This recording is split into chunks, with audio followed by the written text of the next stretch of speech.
time is now.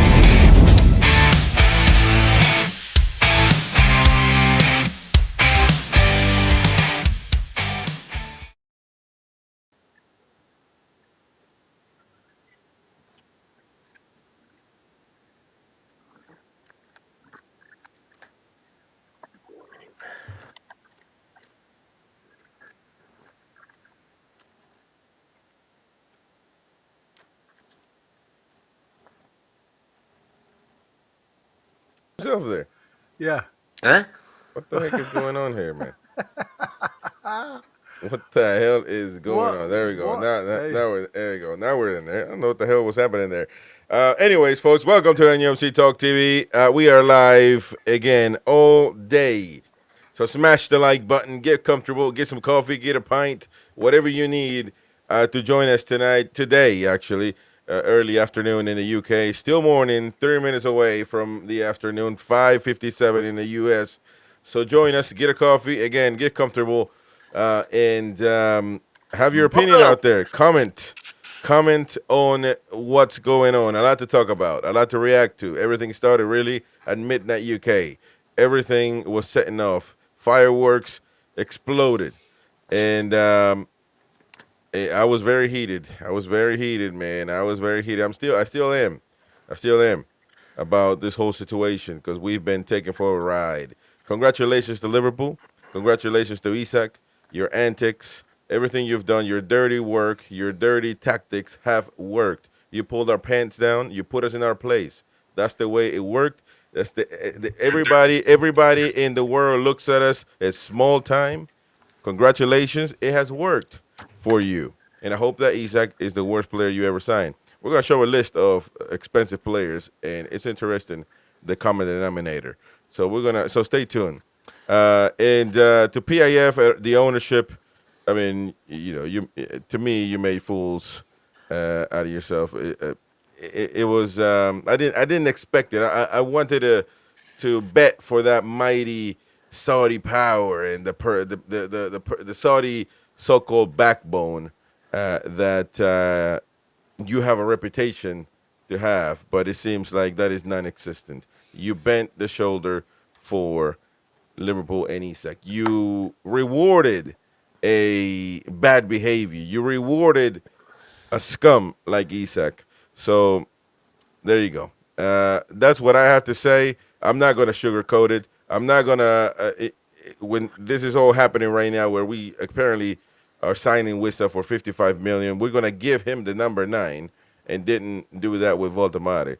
So we're going to give him the number 9. He's going to be our number 9, Wissa. He's going to be gone as well a few months out of the year. And, yeah. I guess when the window finishes and we assess the whole situation, I might change my perception of things, or maybe not. At the end of the day, we caved in to these antics, and it's worked for them. So congrats to them. To PIF, you have no backbone. And Saudi ownership, it's all a farce. It's all a talk. No toughness. Weak as piss. But anyways, that's my take anyway. Mighty win. Thank you, Queen of Heart, for the £5. Thank you. The rat is gone, says Queen of Hearts. So there you go. Anyways, win. Initial thoughts? Initial thoughts, disappointed, to be fair. I thought he wouldn't go unless they put... I thought with all the big talk, all summer, not for sale, not for sale, not for sale, and then more or less not for sale unless we get 150 million. And that's just gone out the window. We've got 130, which I still think is more than he's worth, even in today's market. And that's not me being wise after the event. You know, I've had many an argument with you about Isak's merits. I've never been fully enamoured with him.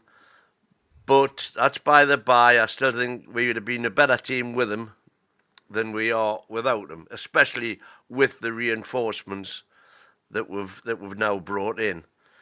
However, I have said all along, much to everyone's chagrin, right throughout the summer, I will judge the window on deadline day. And if we look at what we've done in this transfer window up to now, apart from the Isak debacle. No, you can't put a part of it. You can't. It can't be a part of it because it is very much a part of it. Well, we've replaced Isak with potentially Germany's centre forward for the next 5 or 6 years, with a proven Premiership goal scorer who scored more non-penalty goals than Isak did last season.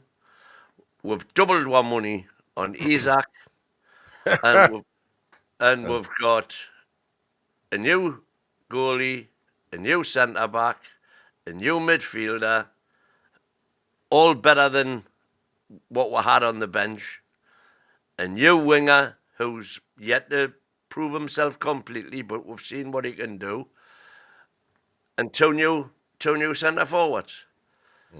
So, overall, I think we are in a better position now than what we started the window in.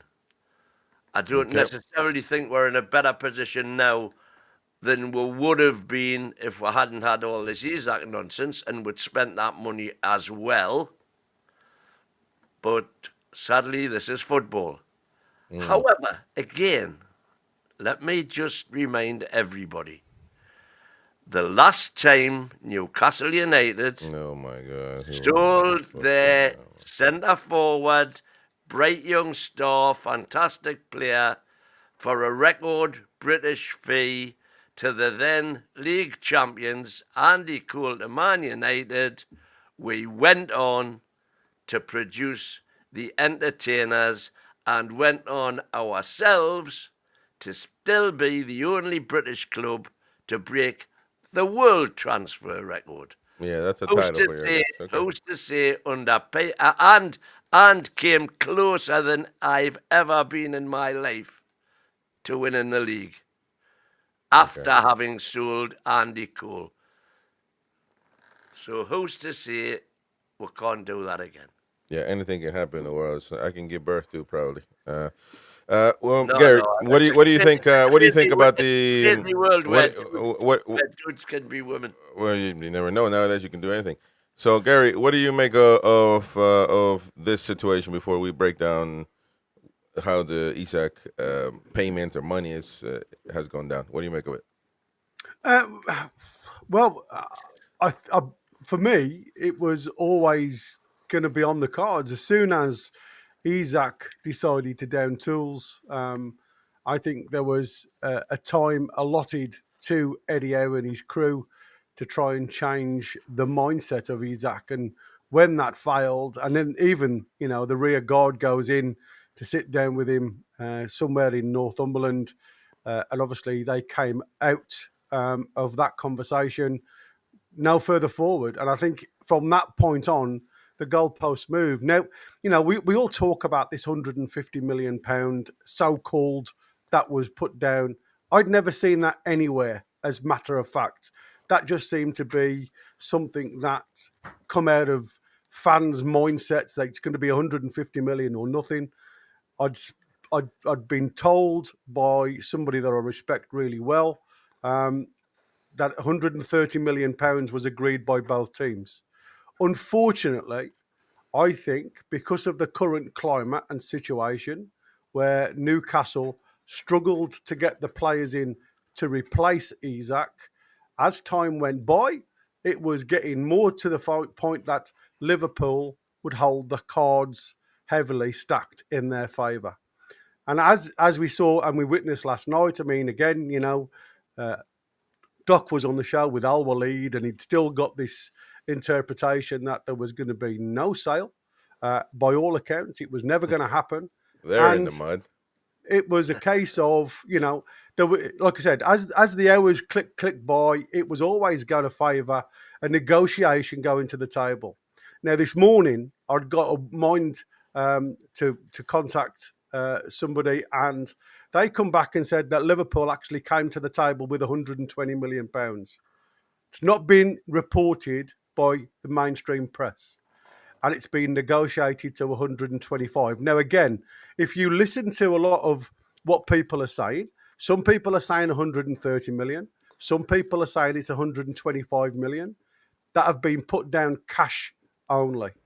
So I honestly believe, because of the 10% that's still owed to Real Sociedad, I'm not 100% sure of whether Liverpool, because of this £130 million earmark to somebody, are paying some of that cost to Real Sociedad to support Newcastle's bid. So I'm still trying to find out all the gross details in that. But for me, you know, when you work it out, 125 million, if it is 125 million, it's still not a bad price to pay for a player who's actually missed a whole season for injuries.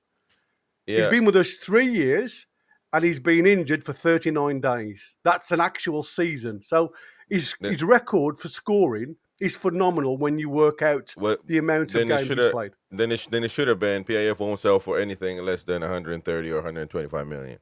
That should have been what's happening. You say that nobody told us 150, that the fans made it up. And the journalists came out with that number. Journalists came out, just like they came out last night, and actually 2 nights ago, starting, because that's how the narrative changes with the 130. All of a sudden, everything was 130. All of a sudden, Newcastle was always maintaining 130. That was the narrative all of a sudden. And that's what supposedly the deal is worth. It's not even 130, 125 and 5 million that Isak gave up. So that's what they're counting on top on that, which is absolutely rubbish. You know, it's 125. So they were right on that price. Why wouldn't they be right on 150 million? What I think was that was the actual price, 150 million. But PIF found out that, I don't know, that they needed to sell them. Well, for whatever reason, they folded. And the super chat right there, bravo. Thank you for the super chat. Big question, why do you think PIF folded like this? We can try to sugarcoat it however we want to do it. But the fact of the matter is, the optics for the vast majority of football fans and the majority of Newcastle United fans think that we folded and that we've been made fools. It's just, that is, if you go social media, if you go on the streets, if you go anywhere, that's what the feeling is. So why have PIF folded like this? Is asking Bravo. I have no clue. They got no backbone, in my opinion. It's all talk. That's all they talk is nothing but talk. And it's a farce. So you guys would be happy then to have a player not play for us, sit on the bench, get devalued over the 6 months potentially if he gets sold in January. So maybe we pick up 100 million. Well, so first of all, because he's never going to play for Newcastle. Isak would have played. I think that's what you think then, yeah? I mean, we don't know. Well, there's no factual base behind that. Common sense is that he would play. There's no common sense behind it because he's already been given clear guidance by his Swedish manager. He was going to be picked anyway. No, it's true that he still has to play to be in shape, to be fit. Well, we know that, Chris. And that's why we keep on talking about how has he been picked for this international games, but he's not had competition football. No, but I'm saying it's not even about selling them or not selling them. I could care less. If he's sold. It's about how we've done it and how we folded under the pressure. That is my issue. How we folded under the pressure. Everybody, for the majority, you tell me how everybody's wrong then, because the vast majority of people think like that. Why? Why do they think like that? Think like what? I mean, I'm losing. Like we've been taken for a ride. Well, I don't think we have at all. No, that's fine. You don't think we have, but the vast majority do. But when you say a vast majority, it's the information that they're getting from social media. And like I said, I'm sorry. It's the journalists. It's the journalists that cover these teams that have information. Well, don't listen to it then. You've just asked me a question, Chris. It doesn't work like that. You've just asked me a question, and I'm trying to reply to you. Everybody in the mainstream media is looking for clickbait. And I agree, there potentially was a £150 million figure that was spoken to PIF at the start of the transfer window. Because at this time, they were still anticipating, by keeping everybody at arm's length, putting out a figure out there that they know fine well that nobody was going to match. Because they, in their heart of hearts, Eddie Howe had wanted to have time to speak to Isak to get him back thinking about Newcastle United. But how has it spoken to Isak in 2 weeks, man? It hasn't been 2 weeks, has it? Okay. How has it been 2 weeks? He come back from the Austrian tour where they were doing this team building, and from that point onwards, he's been on strike. So it's been more than 2 weeks. And at the end of the day, I don't believe in the heart of hearts that we've been screwed or we've had no backbone. I think we've got exactly the money that was offered on the table from the outset.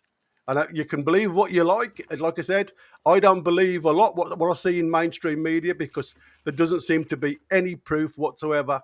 And like I said, the £150 million was out there originally because I think that is what PIF put down to say, we'll keep everybody at bay. And you've seen that. Okay. Well, we're going to put up a poll and see. Has Newcastle folded to Liverpool? No doubt we folded, or what would be the other option? Would be we got no, good, not at all. Good value for money. We got good money. There you go. And we'll see what people vote throughout the day. I think we folded. I think we show no backbone. So with Isak, as far as the money is concerned, it's 125, man. It's rubbish, man. Let's call it 125. That's the figure that's been quoted. So we're paid 63. We've got 125. We've made £62 million profit. Real get 6.2 million of that because they get 10% of any profit. So we've made 55 million on him. And in the 3 years he's been here, we've already written off 31.5 million. So effectively, we've got £98 million clear. £98 million clear for Isak. Fucking joke, man. You want me to be happy about that crap? No. Listen, I'm very happy about PIF should have made it clear. PIF should have made it clear. We've had 3 years out of him scoring. No. So now you want to sugarcoat it into making it a good deal. Stop. No, man. No. This whole time you've had one opinion. Now you're going to switch and say that it's wonderful and it's great. We wanted to sell him and all that. No, it's bullshit. You know it's bullshit, man. The fact of the matter is PIF folded to a player who's literally not wanting to train, not wanting to travel, not wanting to work, and that has worked. That's the part that you two are not talking about.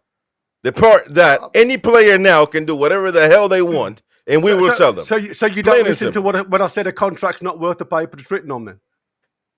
Well, now it's that 10 times that. Oh, here we go. Now is that 10 times. Now that's proven. Because and we've just spent 55 million on a player who's doing exactly the same. Exactly. Do you think I'm happy about that? No. I'm not happy about Wissa at all.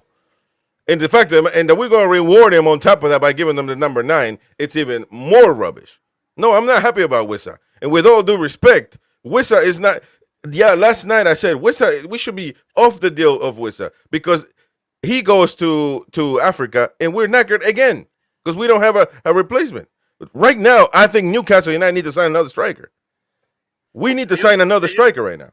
So you're saying that nobody should have signed any African players in this window? In our position, no. In our position, he's going, we have Voldemari. It has nothing to do with him being African. It's the fact of the matter that they play a tournament in the middle of the Premier League. He goes away, we have one striker. What happens if Voldemari gets hurt? Calm down, man. Calm down. I'm not gonna calm down. Out of the fact that what you're saying is that nobody should have been signing a player who's going to the African nations. Answer my question. What happens when he goes off? What happens? We've got Voldemari. And no backup to him. Osula. According to reports now, Aston Villa are coming for Osula. Yeah, exactly. Aston Villa coming for Osula. And we've proven now with no pun intended, all the proof in front of us that he's not ready for it. So, there's the pun. That no proof without proof, or proof with proof. Regardless, he's not ready for it. We need another striker right now, man. I don't know. 3 hours ago, we were linked with Jackson again, who the deal from Bayern is falling off. I mean, but that's another African player, so that makes no sense. I think we need to go for it, and I think we need to be in for Kolomuani right now. Spurs are in for Kolomuani. Why can't we? Yeah. According to he's a player that can play all over the place. There was a report going out there that there was talk to his agent, so I don't know how true that is. Well, if Spurs are in for him, I'll be in for him right now and offer him more money, wherever it takes. But we need somebody like him. He can play center forward. He can play winger. We need somebody with him. You can say, in my opinion, that now we're stronger than we've ever been before, with or without Isak. Because now you really got options in attack, and I think we need to go all in for Kolomuani. People calling in for a midfielder for Tessie in the chat there, Aaron Robson. I mean, I don't know if we need another midfielder or priority. Honestly, I don't know. I'm still quite upset about the Isak situation because in the optics of everyone,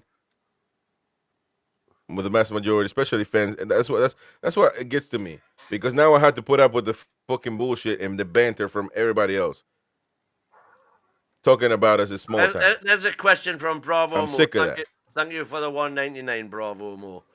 We answered his question already anyway. Yeah. Oh well. I mean, you guys didn't know. You guys don't think we folded, so. Why do you think we folded like this? Well, I think why they folded, and I do believe that. So we folded then. So what the hell are you arguing with me for then, man? Well, who's saying they haven't folded? Nobody's arguing with you. What I'm saying is, time was against us, and the option Newcastle have is they get the money that they want now, or to a degree, they've negotiated a price that they're both happy with. I mean, us as fans particularly won't be happy with it, but that's what they appear to be happy with.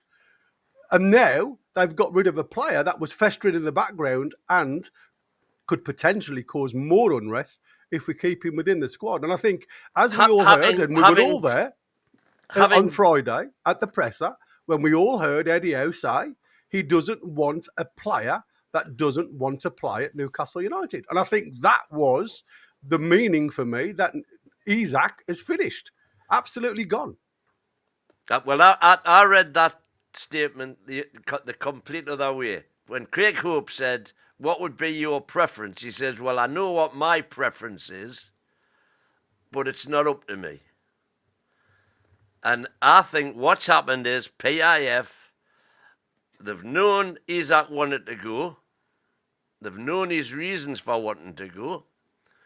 And Eddie at the time has said, "Listen, give me a chance. See if I can talk him around, bring him back into the fold." He's tried that. It hasn't worked. Isak's mind has been set. And so, having given Eddie the opportunity to change his mind, and Eddie having failed, then they've said, right, well, we've got to get rid of them. And that's why the price has dropped as well. Because from being in a position where PIF was saying, we are going to keep you regardless, they've all of a sudden decided it's a waste of time, and the best thing for the club is to flog him and get rid of the poison. All right, we got Corey in from Australia. Corey, how's it going, bro? Good day, boys. Feels like I'm walking into a World War III here. What's been going on? It is, man. It is. It's emotional. Welcome to the trenches. It's been a riveting 30 minutes, boys. Very entertaining, I must say. Very entertaining. Thank you, man. Appreciate that. So what do you make of it then, man? We've been taken down for a ride, haven't we? To be honest, Chris, I know you maintain a different thought on this. Yeah, well, I totally see where you're coming from. But my biggest concern with the whole thing was that in January, if Isak decided that he was going to go the way that he's been going on this whole summer, the 125 that we've been offered now, I think in January that goes as low as 80 to 90 if he refuses to play. So yeah, I can see both sides to it fully, but I think, to be honest, at this stage, to take the 125, get the guaranteed money, reinvest next season, I think that's our best bet. Because yeah, my biggest concern was that in January that price is just going to dwindle lower and lower and lower, and then we could have been accepting a bid for as low as 80, to be honest, if he kept his stance. So I'm not too angry with it, to be honest. So let me ask all of you guys this question, because I think it's a very pertinent question. What happens if somebody else does this? What happens if, let me see, you can put Gordon. I can picture Gordon doing this. Hopefully not, but I can picture Gordon doing this. What happens if Gordon says I wants to leave for Liverpool, because he wants to go to Liverpool eventually, I think. So, I won't play, I won't train, and I will leave. What happens? What did I say at the very start? Any player who doesn't want to play for Newcastle United, good riddance. Yeah, the same old twat sayings as usual. But so what happens? So he pouts. That's not me saying that. No, I said that. No, that's fine. Very, very so a player that pouts, that doesn't train, that doesn't play, that wants to leave, that doesn't want to work, and is going to get paid while not doing his work, like Isak did. We didn't even have the balls to just fine him for wherever he missed. He just left like that. So he gets rewarded and he leaves. He gets his move. That's the precedent that we're setting here. Are we agreeing, or that's okay with you guys? It's not okay. It's something like I said, I've been crying out for years for the PFA to do something about it. Because, like I say, what is the point of signing a contract now? And I mean, we all saw the agent on Sky Sports, done really well, spoke fantastic, and pitched the perfect statement, if you like. And for me, it's bad for football. It's bad for everything to do with any club now signing a player on a contract with no release clause whatsoever means that at some point during his career with your club, he could down tools and force away. So what is the point in having a contract from the outset? Unless the clubs that are taking these people on board demand a release clause. And I think that will be the next step and the next phase. And again, I don't know how true it is, and I'm sure any Liverpool fan in the chat, I've been told that Isak's 6-year contract hasn't got a release clause at Liverpool. So again, when Real Madrid come knocking on the door in 2 or 3 years' time, I can see the same thing happening at Liverpool as he's done at Newcastle. Yeah, guaranteed. There just needs to be an overhaul. Go on, Corey. Now you go on. Except by then he'd probably have a couple of Premier League titles and a couple of Champions League titles. Fair play to him, if that's the case. Fair play to him. But I mean, to be fair, so what you want to go is the point I'm making. Again, what we've got to understand as a fan, and it doesn't matter who you support. And again, none of us in this, especially on this channel, agree with what Wissa's done. And even though I believe there's probably a little bit more, I don't know, relativity for him to move because of his age, because of the want to go and play in Champions League football, some of the promises apparently that have been made by Brentford. And again, the same as Isak said, we've broken promises, and yet he's failed to name anybody that's broken the promise. Well, he has, though. That's a difference. In his statement, in Wissa, he has. Exactly, and that's what the I'm saying. Big difference between Wissa and Isak. Yeah, I'm on about Isak. Isak didn't point the finger at anybody where Wissa has. Wissa has. He said exactly who it was, and he said it was written down. Now whether that's true or not, written down exactly. And for what it's worth, he had the guts to maintain. Although fans won't, I mean, sometimes they can't think straight, like maybe myself right now. But he did acknowledge the fans. He did appreciate the fans. He did still maintain appreciation for Brentford Football Club. And unlike Isak has never even been bothered to mention Newcastle fans, and he will continue to be chanted in the away end, at the home end, like a twat that he is. The difference between Wissa and Isak's statements is chalk and cheese. Wissa's different things. This is why I don't think it's necessarily fair to compare the behaviour of the two players, because Wissa has named and shamed, and Isak didn't. And the only grey area with Wissa's statement is that he was promised he could leave for quote unquote any reasonable offer.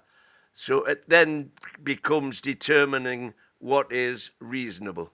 You've forgot to mention he made himself available for the squad too. Yes, indeed. And it was the coach that didn't want to pick him because he didn't think his head was in the right place. So Boki's in the building now. Corey, did you want to say something before you got really interrupted by Win? Nah, you're right. Get Boki on. Get Boki on. I'll chime in after. Boki, what do you make of this whole situation? Win trying to throw a party right now. So what should we do then? Because I'm lost. To be fair, I'm more annoyed with Gary than Win. In regards to this, the first thing I've got to say to Win is, and I don't like to hark back to the 90s all the time, but I argued this in the chat with you last night. Andy Cole, when he was sold, was replaced by Paul Kitson, so that certainly wasn't an improvement, and it was a poor start of the season that we had because of that. But that's by the by now. In regards to PIF, they just seem to have given up and capitulated on this whole point with Isak. We'd set a price that we wanted for him, and we haven't even got the lower price that we thought we were going to get. The 130 hasn't even been met. It's been an absolute PIF have just give up on that deal. They've just wanted rid of him, and we've undersold him basically. With the, sorry, I'm going to rant for a little bit here, but to this window, Wynn's saying it's a good window. Name one first team player we've got from every player that we've signed that would have got into the starting lineup at the end of last season. There's not one. Well, it depends on form. Depends on Well, I think Elanga gets it over Murphy. I think that's potentially Elanga's the one that's done. But has Elanga set the world on fire since being here? No. I mean, no. But if you think about it, Wissa is better than Wilson. And so people are saying now that the big improvement's been the bench. The big improvement needs to be the team. What the happy clappers don't even understand is that if you improve the first team, so if you improve Joe Linton's position, say as a midfielder, if you get somebody in for that role, that then naturally improves the bench because Joe Linton goes onto the bench. If you if you get a better player than Shaw, that player that's replacing Shaw naturally goes onto the bench. Well, but I agree, and I totally agree with that. I totally agree that what we should be doing is buying first team ready players who knock the current players. But if you look at our first team that everybody would normally pick, they take some improving, No, but listen, no, not really. But that's the whole point, that we need to improve. No, our problem. Don't shout us down. If we're going in to buy players, we have to be looking for players that improve the first team. Well, but I think we have though, Boki. I think we have.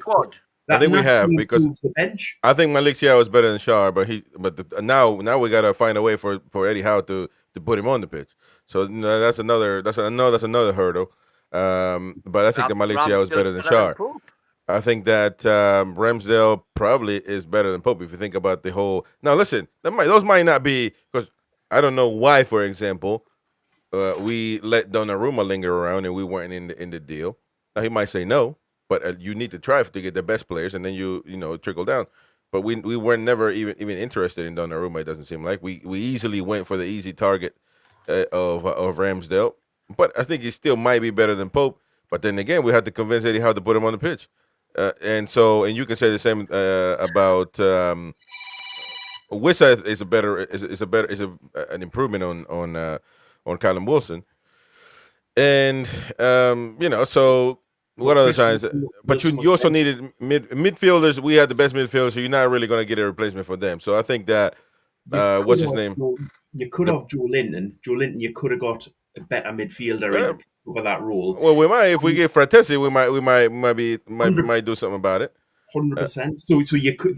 That's exactly the point, that you could have got a better player for Joe Linton in Franceschi, but we haven't done that. We've bought in bench players. Let me get to the super chat though. Super chat from Irish Assassin here says, "Thank you, mate. Appreciate it." Says Chris, when Waldemar and Wissa start putting the ball into the back of the net, you will feel different. Isak is a cancer. Isak out is a cancer we had to cut out. Thank you, Irish, for the super chat. Maybe so. Maybe I will have to see. Maybe if we perform better, if we score goals and we're winning games, maybe obviously I'll feel better. But still, I don't like the way this was handled by PIF. I don't like it. I think I don't like being a laughingstock. But Chris, some people what do you reckon happens if he down tools till January and then we're looking at a 70 to 80 Mil bid. But my issue is actually not that we sell them. I don't care. We sell them. I don't care. It's about it should have just been then. We won't take 130 million for him. You can have him if you meet our price. And if that happened, none of this we wouldn't be even been discussing this. But I will not accept personally that the 150 million is something that came out of fans. I don't believe that. I think these reporters that said the last few days talking about 130 and got it right are the same reporters that were talking about 150. And so so they got this one right, the 130, but not the 150 a month ago or 2 months ago. No, I don't buy that. I think that was the price, but PIF changed their mind. And unfortunately, so you don't think as time goes close towards the transfer deadline, the weight goes towards Liverpool, not towards the Newcastle?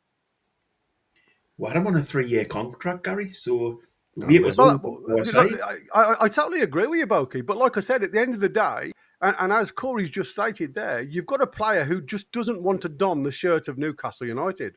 So he sits in the reserves for 6 months. Then this all happens again. There's been so much noise around Isak that everything else that's transpired at Newcastle United has been overshadowed by this one player who obviously he thinks he's bigger than the club itself. And I think that's the biggest problem. There's lots of people that have made an opinion and everything else, and everybody's worth and given that opinion. I have no issues with. For me, it's a case of Newcastle may have lost £5 million on the original £130 million that was supposedly a gentleman's handshake between two clubs. Now, for me, in the 11th hour, losing £5 million is better than losing £30 million, which it could have been come January. So again, and I'll go back to it. What could we have got in? Probably another Wissa up until January, where all this debacle happens all over again. So whatever we've tried to do during that 6-month period gets overshadowed by this one player again that takes the entire gloss over this transfer window that we've already had. And you've got an opinion that we haven't improved the squad. That's fine. But again, the other argument is you've got to allow these players to come in and get set up with this current tactic and this current squad. Rome wasn't built in a day, and it's only because you, Boki, wasn't the gaffer. But I mean, at the end of the day, I appreciate what you say, but I think what we've brought into the club makes us better as a squad, as a whole, going forward. I agree with that. I agree with that. Nobody's disagreeing that we haven't got a better squad at the end of this window. The point that I'm making is we don't have a better team at the end of this window.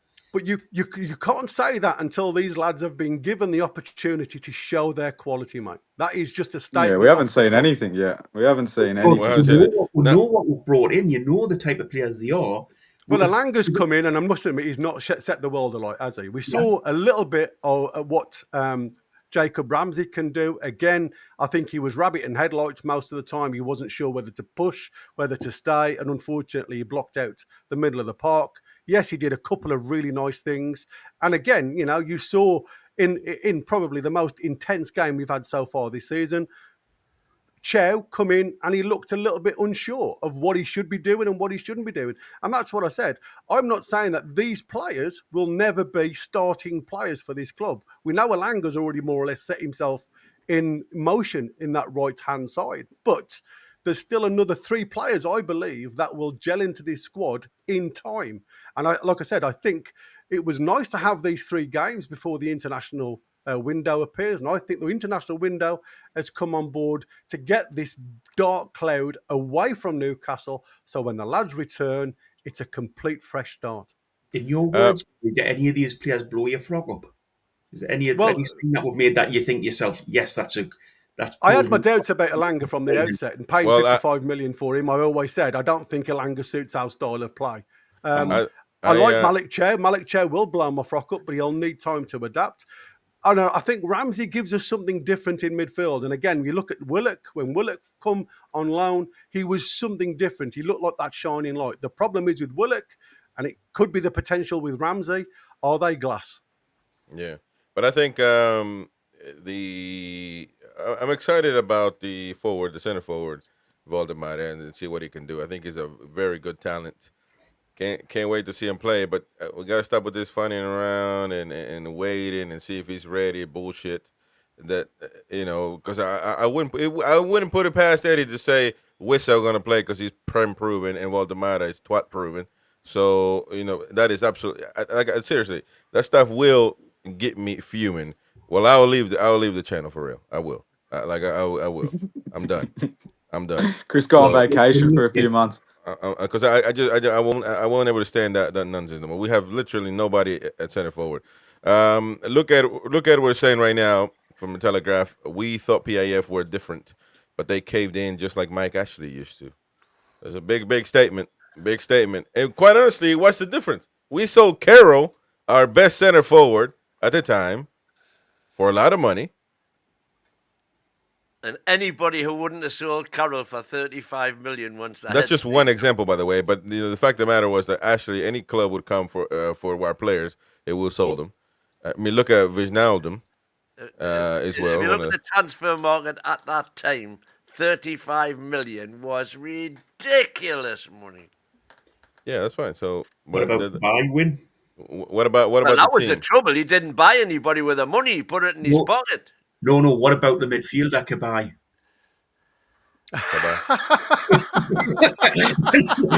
not who did will buy.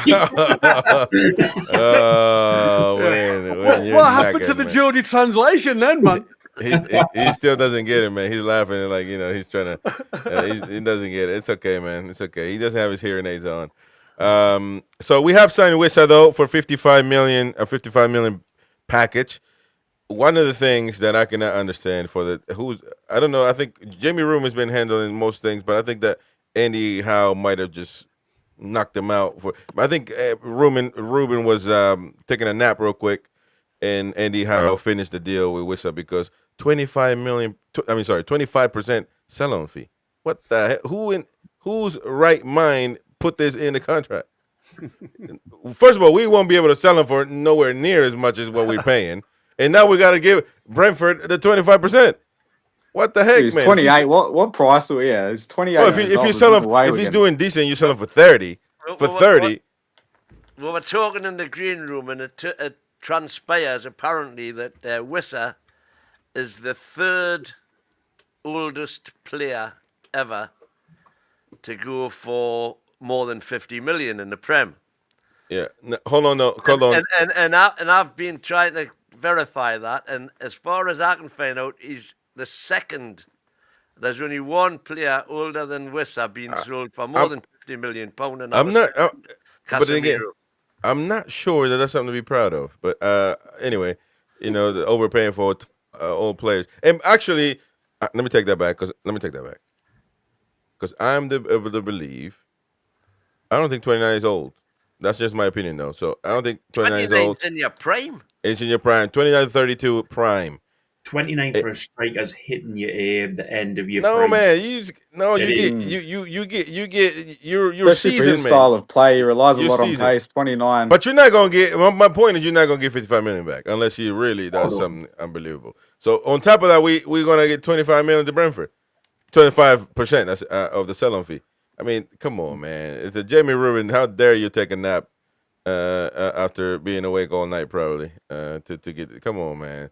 It makes no sense. It makes no sense. I don't think there's any possibility of him being sold, and I think that's why they've taken the gamble. I think he's 29 September.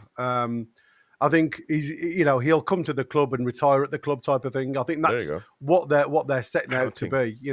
These guys, 29 is the peak of anybody's top end. But as we've seen with Mo Salah, and I think Wissa's going to be the same mold. Football's different now. Players play longer now, man. I mean, look at Toni Kroos, Modric. They've been at the top flight. Modric just went to AC Milan, and that's AC Milan. He was at Real Madrid forever. The players play longer now. They do play longer, but it's like I said. If you have a look at the mold in that which they play, especially the likes of Modric, very rarely comes out of that centre. Toni Kroos was the same. They're not expected or wished by their coach to go box to box as the Premier League expect them to do. So you have to look at it, the variations of style of play. It's a different style of play, and I agree with you. There is players out there that can achieve this, and I've just mentioned one, Mo Salah, an absolutely outstanding athlete for his age, and he still contributes massively to Liverpool. But again, what you don't see from Wissa, but what you don't see from Salah is him going up and down that wing all game for 90 minutes. He's the guy who comes back three-quarters of the way and gives up and then goes on the attack. I don't think he has to. That's the thing. When Alan Shearer was 29, he scored 30 league goals for us. Yeah, listen. When he was 30, he scored 37 league goals. You're preaching to the converted. I don't think that's old, in my opinion. The following season, when he was 31, he scored 19. But my only issue, though, is now... 37 league goals in a season he scored. Yep. Wow. 0102. Hey, listen. Because Mark Douglas is saying that Newcastle are still working on other deals after signing Wissa today. So Wissa's doing the medical, probably done already. I don't know how long that takes. But they're going to be working on that, get him signed immediately. I guess everybody, all hands on deck like us today. And they're looking for other deals. So hopefully we get midfielders. I really want Kolo Muani. I think that even though we get Wissa, I mean, we can't. He's going to be going. We're going to have one striker to play. That's it. We're in the same boat that we've been. Mm-hmm. So, and even then, because I think that with another striker, another forward, you can still manage with Wissa to play different styles, different tactics, more heavy attack. I think if we get Kolo Muani, to me, that is going to be massive for Newcastle if we ever to get him. But we got to be in. If Spurs are in, why can't we? I mean, pardon, Book, he played 37, scored 23 when he was 29. Okay, so Wynn didn't give a shit about my statement. That's 23 again when he was 30. That's all right. Fair enough. You knew I was backtracking him, Chris, and he was well off. Yeah. Kolo Muani agreed terms with Spurs. I mean, that's a shame, man. That's a shame. Yep. That's a shame. I was just reading that myself. And James says we are done with incomings, according to Craig Hope. So, I if the window shuts right now, I'm not. I mean, I like that we improved the squad, but I'm not too sure. Well, according to the Chronicle Live, I've just been reading. It looks like they're still in. Somebody's talking with the potential of bringing in Kobe Mainoo. Again, I don't know how true it is. Like I say, I think the trouble is with a lot of these things now, they seem to jump on to a name and it seems to be one that's linked. And I looked at that young lad and I was talking to Jeff Owen, D-Man, yesterday. There's a young lad at 22 at Monaco, Beereth, who I think, for £30 million, when you're talking about getting a third backup striker, because at the end of the day, we know the likes of the Wolfie can play in a multitude of positions. He can play in the 10, he can play in the advanced 8. Very good target man. If you wanted somebody else to run behind, I think Wissa's the ideal candidate. But to have somebody on the bench of Beereth, who's 22, got still a hell of a lot to learn at Monaco, I think he'd be the ideal man to come in. Then you can allow Osula to go and play in the Championship, get some experience, get some minutes under his belt where he's not under that much pressure. Because I think that's what the lad needs. He needs experience in front of goal. For me, he just seems to be completely lacking of confidence. So according to David Orsten, the Wissa deal is going to be £55 million fixed. Newcastle suggests 50 million, rising to 55. Expected to be paid half now, half in 26, plus. Well, that's kind of a good deal. Half now, half in 26. Not as bad, is it? What the hell? So Brentford didn't give a shit about the money then. They just wanted to. They wanted to keep him. Thank you for the £3 data pool. Harvey Elliott, 40 million, play up front. Aston Villa. I think Aston Villa is very much done. Yeah, Villa for Elliott. So shout out to Ada Pool. Thank you for the £3, buddy. Thank you, mate. Appreciate it. But I think Brentford, going back to the Wissa situation, Chris, as you've just mentioned there, Wissa and Brentford are in a similar situation to what we were with Liverpool. As time goes by, you realise that you've got a player that isn't going to really do you any benefit by keeping him at the club, even though Brentford had another year that they could have thrown onto his contract. So for me, it was a case of, have Brentford also taken the plunge and agreed this 25 million up front and the rest in instalments further down the line, just to get the job done and to get him out the door. Thank you, Real Dwayne Dibley with €2. Says Isak was all playing since the 110 million bid. Says the Real Dwayne. What was playing? Him leaving probably. The 100 and I'm not too sure that what he said was playing, but thank you very much for the €2, buddy. Going back to the Harvey Elliott though, Chris, season-long loan with a 35 million option to buy. I think that if that gets done today by Aston Villa, I think that's good business. Oh yeah, I think so as well. Expected to be paid half now, having 26 for Wissa, plus a 25% sell on. Okay, well that's what's happening. I'm not too sure there. The X in the chat there were bought Les Ferdinand at nearly 29, Gary Speed 28, Ginola 28, Debussy 28. Yeah, we showed that, man. Get with the times, man. Get with the times. We showed that already. 91, 90, when it was sell cool, 94. Ferdinand would have been 96. Gary Speed would have been about. It was a Kenny Dalglish signed, so that would have been about 99. Bradshaw was the early 2000s. He's on about how old they are. How old they were when we signed them. Ferdinand was nearly 29 when we signed him, exactly the same as Wissa, nearly 29.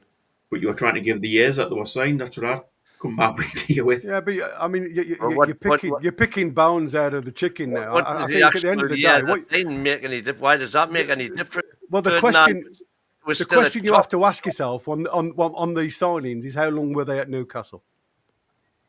How long did they last? It's not about the age that you buy them in at. It's about how long they last before they reach their peak and gone off the train. We've got two brilliant years out of Celeste, and it was only because Dalglish wanted shot of him that he went to Gary Speed was unbelievable the whole time he was with us. Ginola, I mean, he was good, Ginola, but he wasn't there that long. Yeah, I mean, he wasn't. We got more for him than we paid for him. Yeah, I'm going to say it was good business when we sold him. But I mean, I didn't want us to sell him. Well, PDK, exactly, PDK. This is a history channel. Again, he sold the entertainers. Yeah, we're not a history channel, man. I don't know what we're talking about, sir. Less for. Well, we're just talking about you saying that paying 55 million for a. Here we go. I want to call my lawyers. Where's my lawyers? Defamation. I have never said that. I actually said that he is the right. I said that 29 is not old for me. So you wanna talk to Gary, not me. You backtracked on that. Well, exactly. So you got to go what I said last. Why are you going what I said before? You're defaming me, man. Be careful. We're gonna have to set up a charity boxing match between Chris and Win here, I reckon. Oh, he won't even. He wouldn't even know I hit him, man. Come on, man. He's a war invalid, so I can't hit him. But anyway, Wissa has arrived at the Newcastle's training ground after driving up this morning. He drove himself up. Fuck yeah! That keen to come, eh? What is this, man? That's what I want to see. Enthusiasm. Oh my! What is it? How come we other teams get private jets? How come other teams get private jets and our players just drive themselves, man? I think he very well have got a private jet up because there was something. Come on, man. No, but Craig Hope said he driving up after driving up this morning. Skywatch saying from Brentford too. A Cessna's pulled into Newcastle Airport. Oh my God, man, that is crazy. So medical, he will wear the number 9, Mr. Wissa. So what do you guys make of that? I think that's a travesty, to be honest. How is it a travesty? Because he's not the number 9. But no pun. No. He's not the number 9. Voldemort, there's no pun anywhere near it. But Voldemort didn't want the number 9. He wanted a 27, which is his mother's birthday. Well, you don't know that. Maybe he wasn't given the option. Same as Bruno wanted the 39 because it was his dad's tax number. Here's the thing. Me as a club, I'm not giving the number 9 to nobody unless they prove themselves. Just like I would have given the number 9 to Isak now, but the twat didn't care for it. But they got to prove themselves, man. Number 9. What about Callum Wilson? He was number 9 for Newcastle, and all he did was be on the bench, eat snacks. Did a great job. No, he didn't, man. He was rubbish. Let's be fair. God, you've got a short memory. Kid. No, when you count the whole thing, he wasn't available. There's a reason why we've been in this mess, man. We need a center forward. Can I just say we've jumped back into the frying pan signing Wissa, in my view. We've basically bought someone, as Win says, I'm sure he'd be great the first couple of seasons, but then I just see him being injured and not available. Well, he's never been injured, though, like that. So but he's going to be hitting that age where he will be. Nah, I don't know. I mean, you can assume that, but I don't think that. Give me 2 20-goal seasons out of Wissa. I'm very, very happy for 55. But hold on though, because we're expecting Wissa to score all these goals. How can we expect that? Because he's not going to be playing. He's not going to be playing. So he's playing instead of Valdemar then. I think, like you said earlier, Chris, I think he's definitely starting the next few games. I think Eddie's definitely putting him in before Voldemort for the first few games. Shame, man. Like you said, Eddie's gonna think he's Premier League proven, and he's gonna be starting for a while. And if he hits form, it could be a while till we see Nick starting. Win, you keep saying that, man. I think you might be surprised, man. Don't you know your own people, man? Eddie Howe is not the type of manager that will. Eddie Howe is not the type of manager that will put talent quality first. He will put whatever he trusts, whatever he sees, whoever brings some snacks, brings some apples every day. He will put them first before the pro football. Come on, man. Let's not sugarcoat it, man. As usual. Let's not sugarcoat. You don't think? Okay, well, listen. What about Ramsdale? Ramsdale's better than Pope. I think he is. So why is he not playing then? According to you, why is he not playing? Because he thinks Pope's better than Ramsdale. A top-class manager after this transfer window starts with Ramsdale in goal. He puts the 2 younger centre-backs in, Botman and Chow. Nonsense. He puts Hall in. He puts Tino in. Correct. Midfield stays the same. Up front, he goes with the Wolf. He goes with Alanga, and he goes with, not be Gordon, it'll be Byrne at that point. A top-class manager does that. I very, very much doubt Eddie will make any of them changes.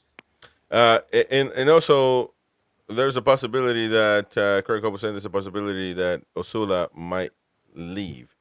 So you tell me how that's good business when we're gonna sell the only backup to Wissa when he leaves. Because Osula's not good enough. Okay, he's not good enough. What happens when this kid Wissa leaves? When you play without a center forward backup? Without a centre forward backup, yes. Win doesn't get the question, Chris. Yeah, he won't get it. He's too thick. He's too thick, man.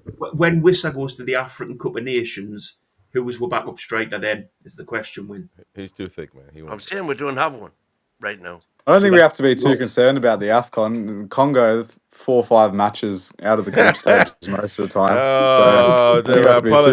Apologies to the Congolians out there watching us. The Republic of Congo, man. Well, you might be right.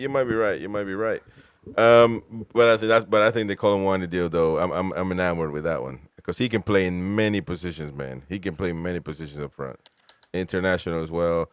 But it's just Colomwani done the Spurs. I have not seen anything about that, but listen, I might be wrong. Yeah, there it is. Exclusive Tottenham reaching agreement to. But I mean, how, man? How are we letting this happen, man?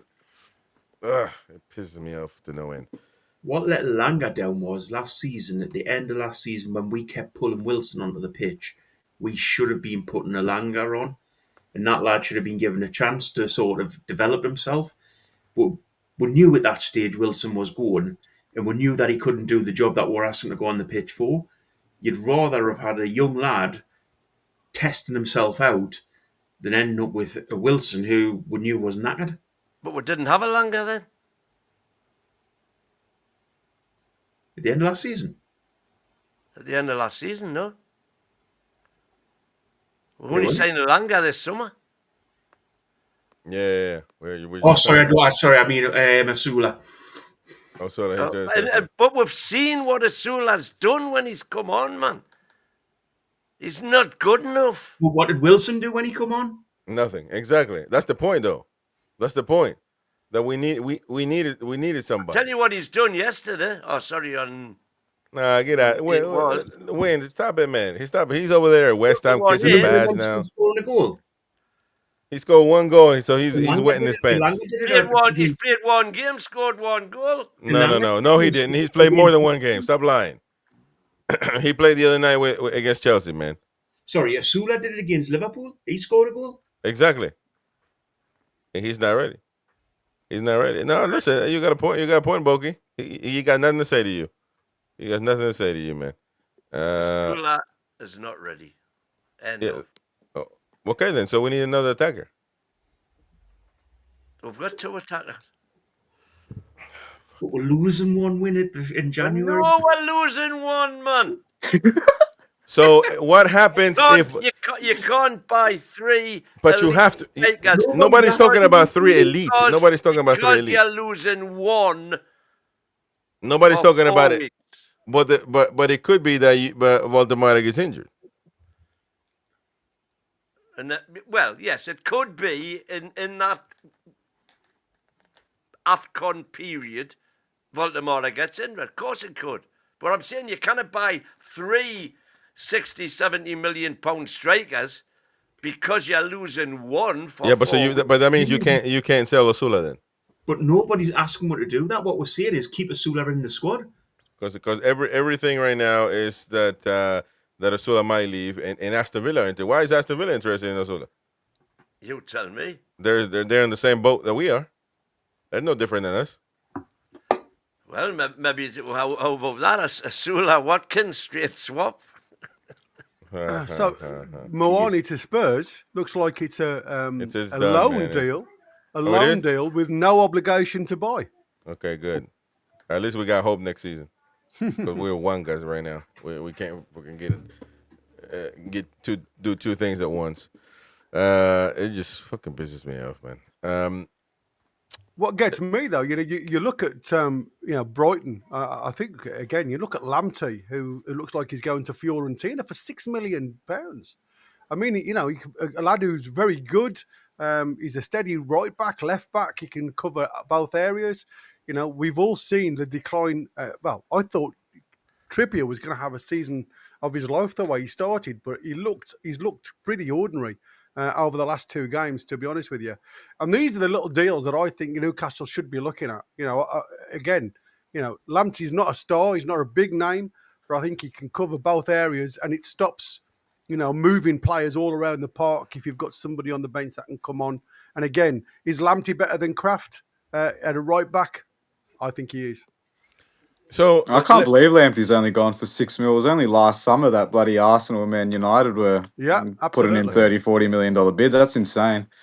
So let me ask you guys a question then, a genuine question. Seeing how Wissa has conducted himself, how Isak has conducted himself in this particular manner, I don't necessarily think the two are completely similar, but similar in certain ways. Is this how football has turned to now? Is this the thing now?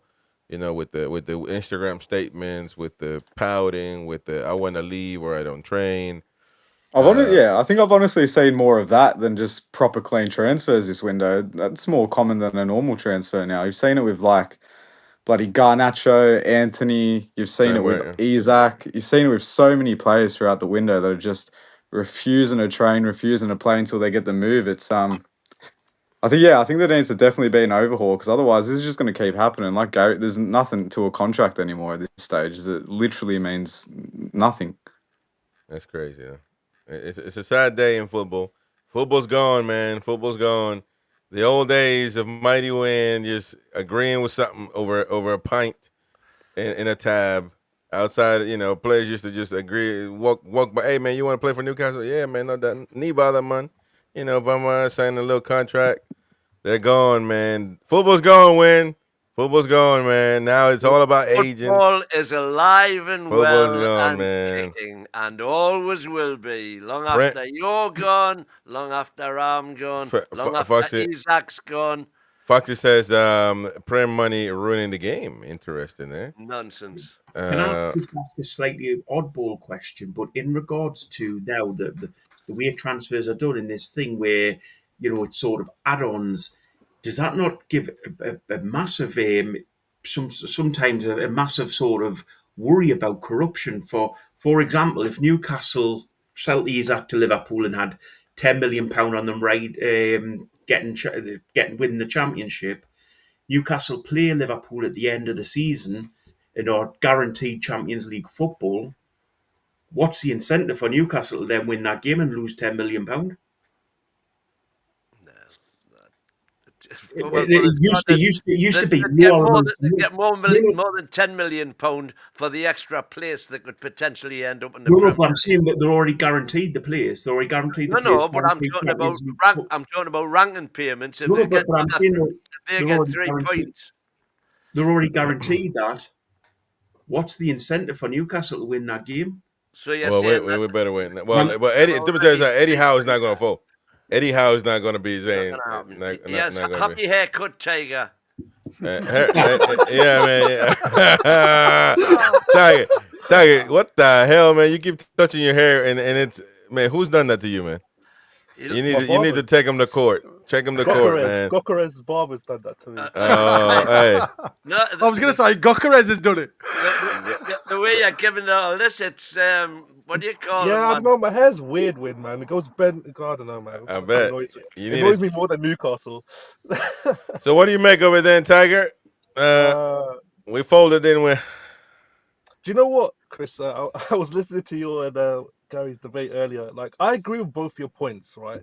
Like, Chris, I understand. You're not allowed to do that.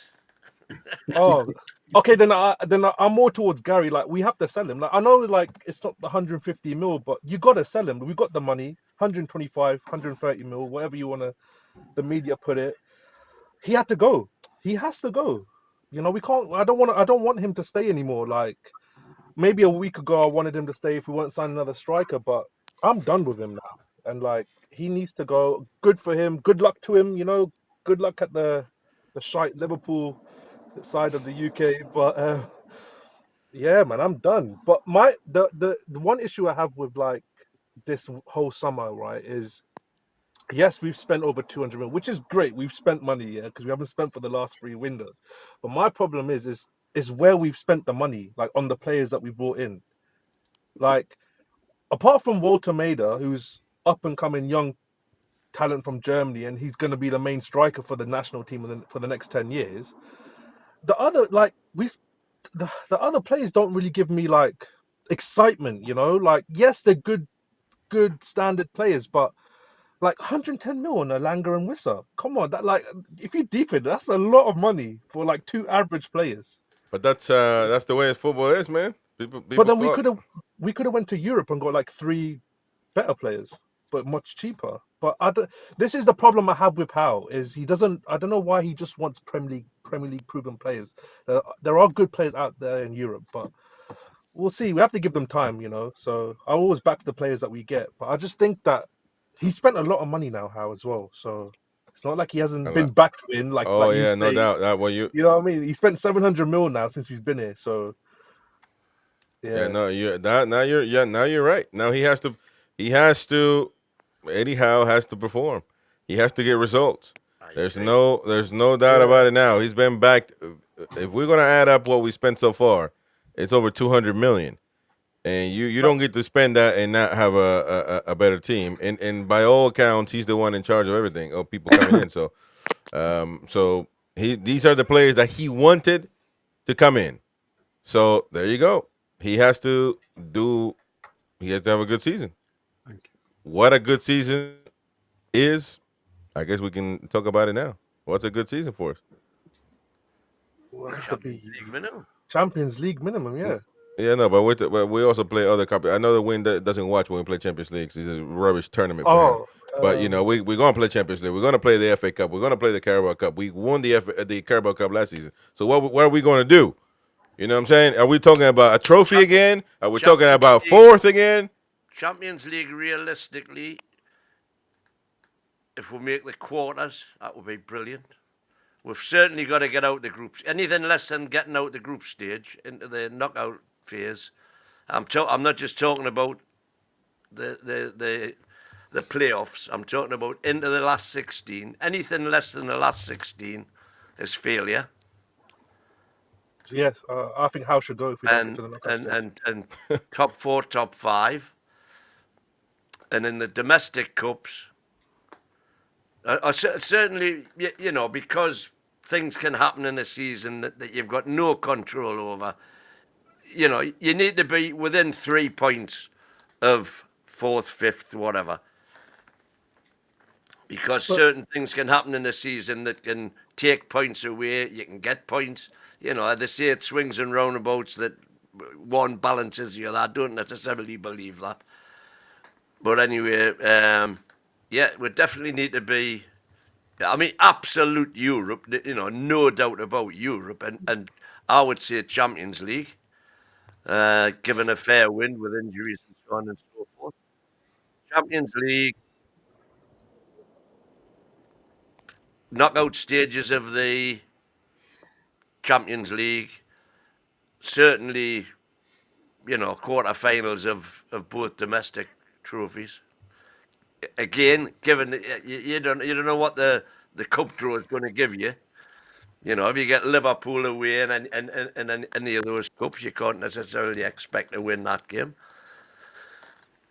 But yeah, he's been backed, albeit, you know, he's lost his prize asset. But yeah, no excuses. No excuses. So don't even say the prize hasn't be it. No excuses. Because you went through about 10 excuses in that whole answer. Exactly. Exactly. Yeah, there you go.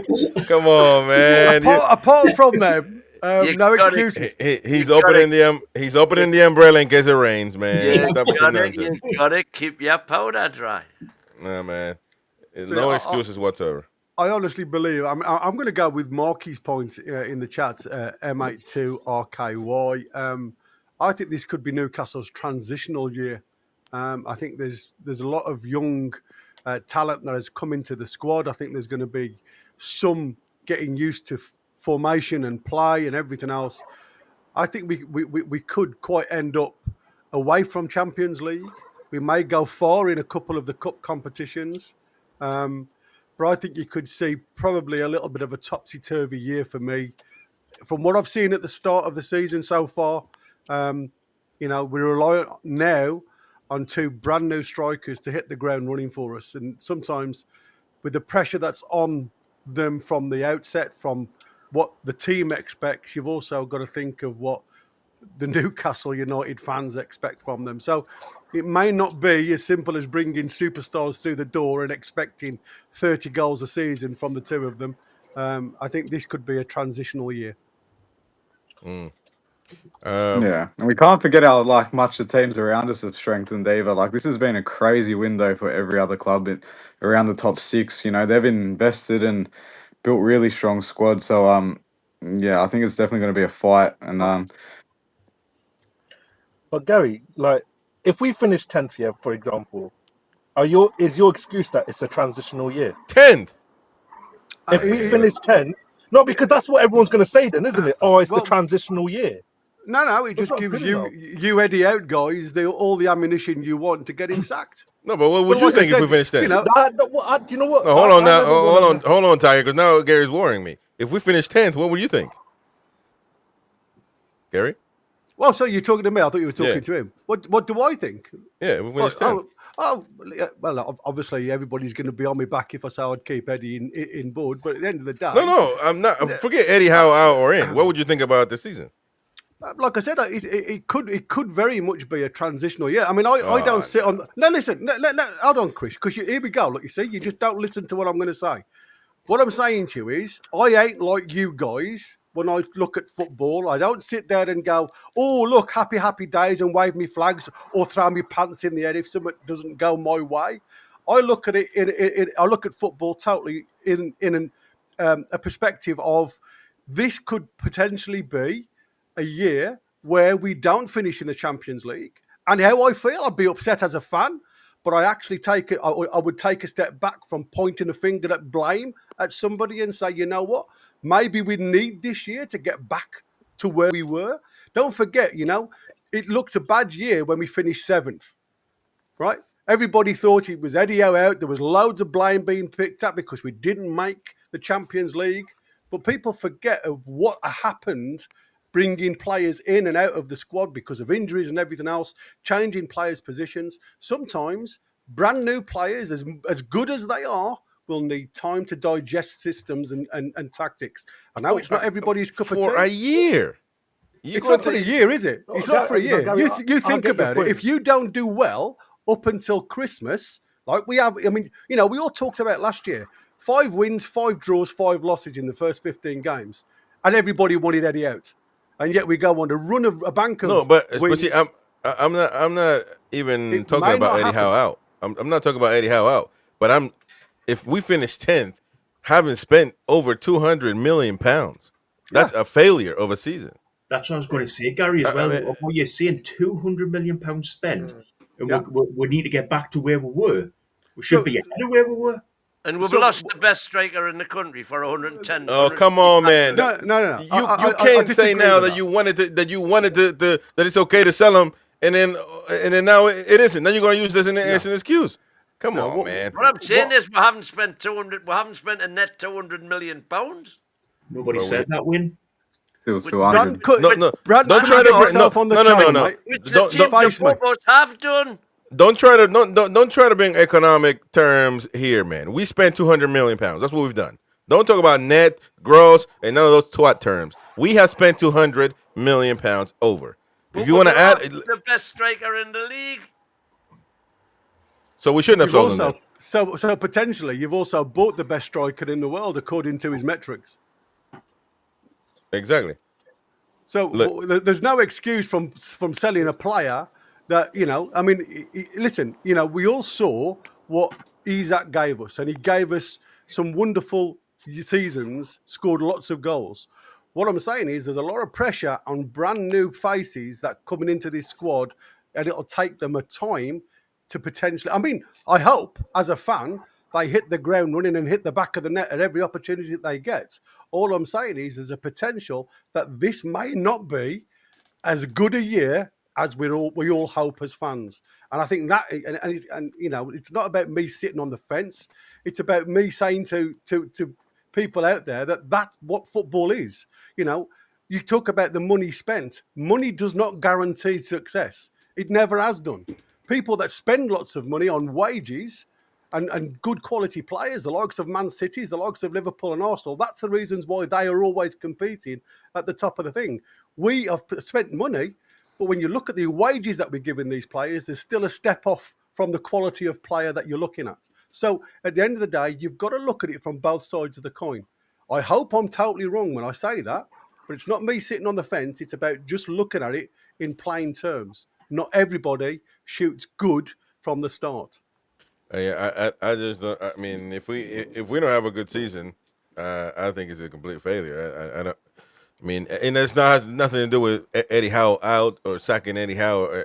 In my take, I'm just saying if I have to judge simply the season, if we finish 10th and we don't do any good on any other competition, I mean, what are we doing here?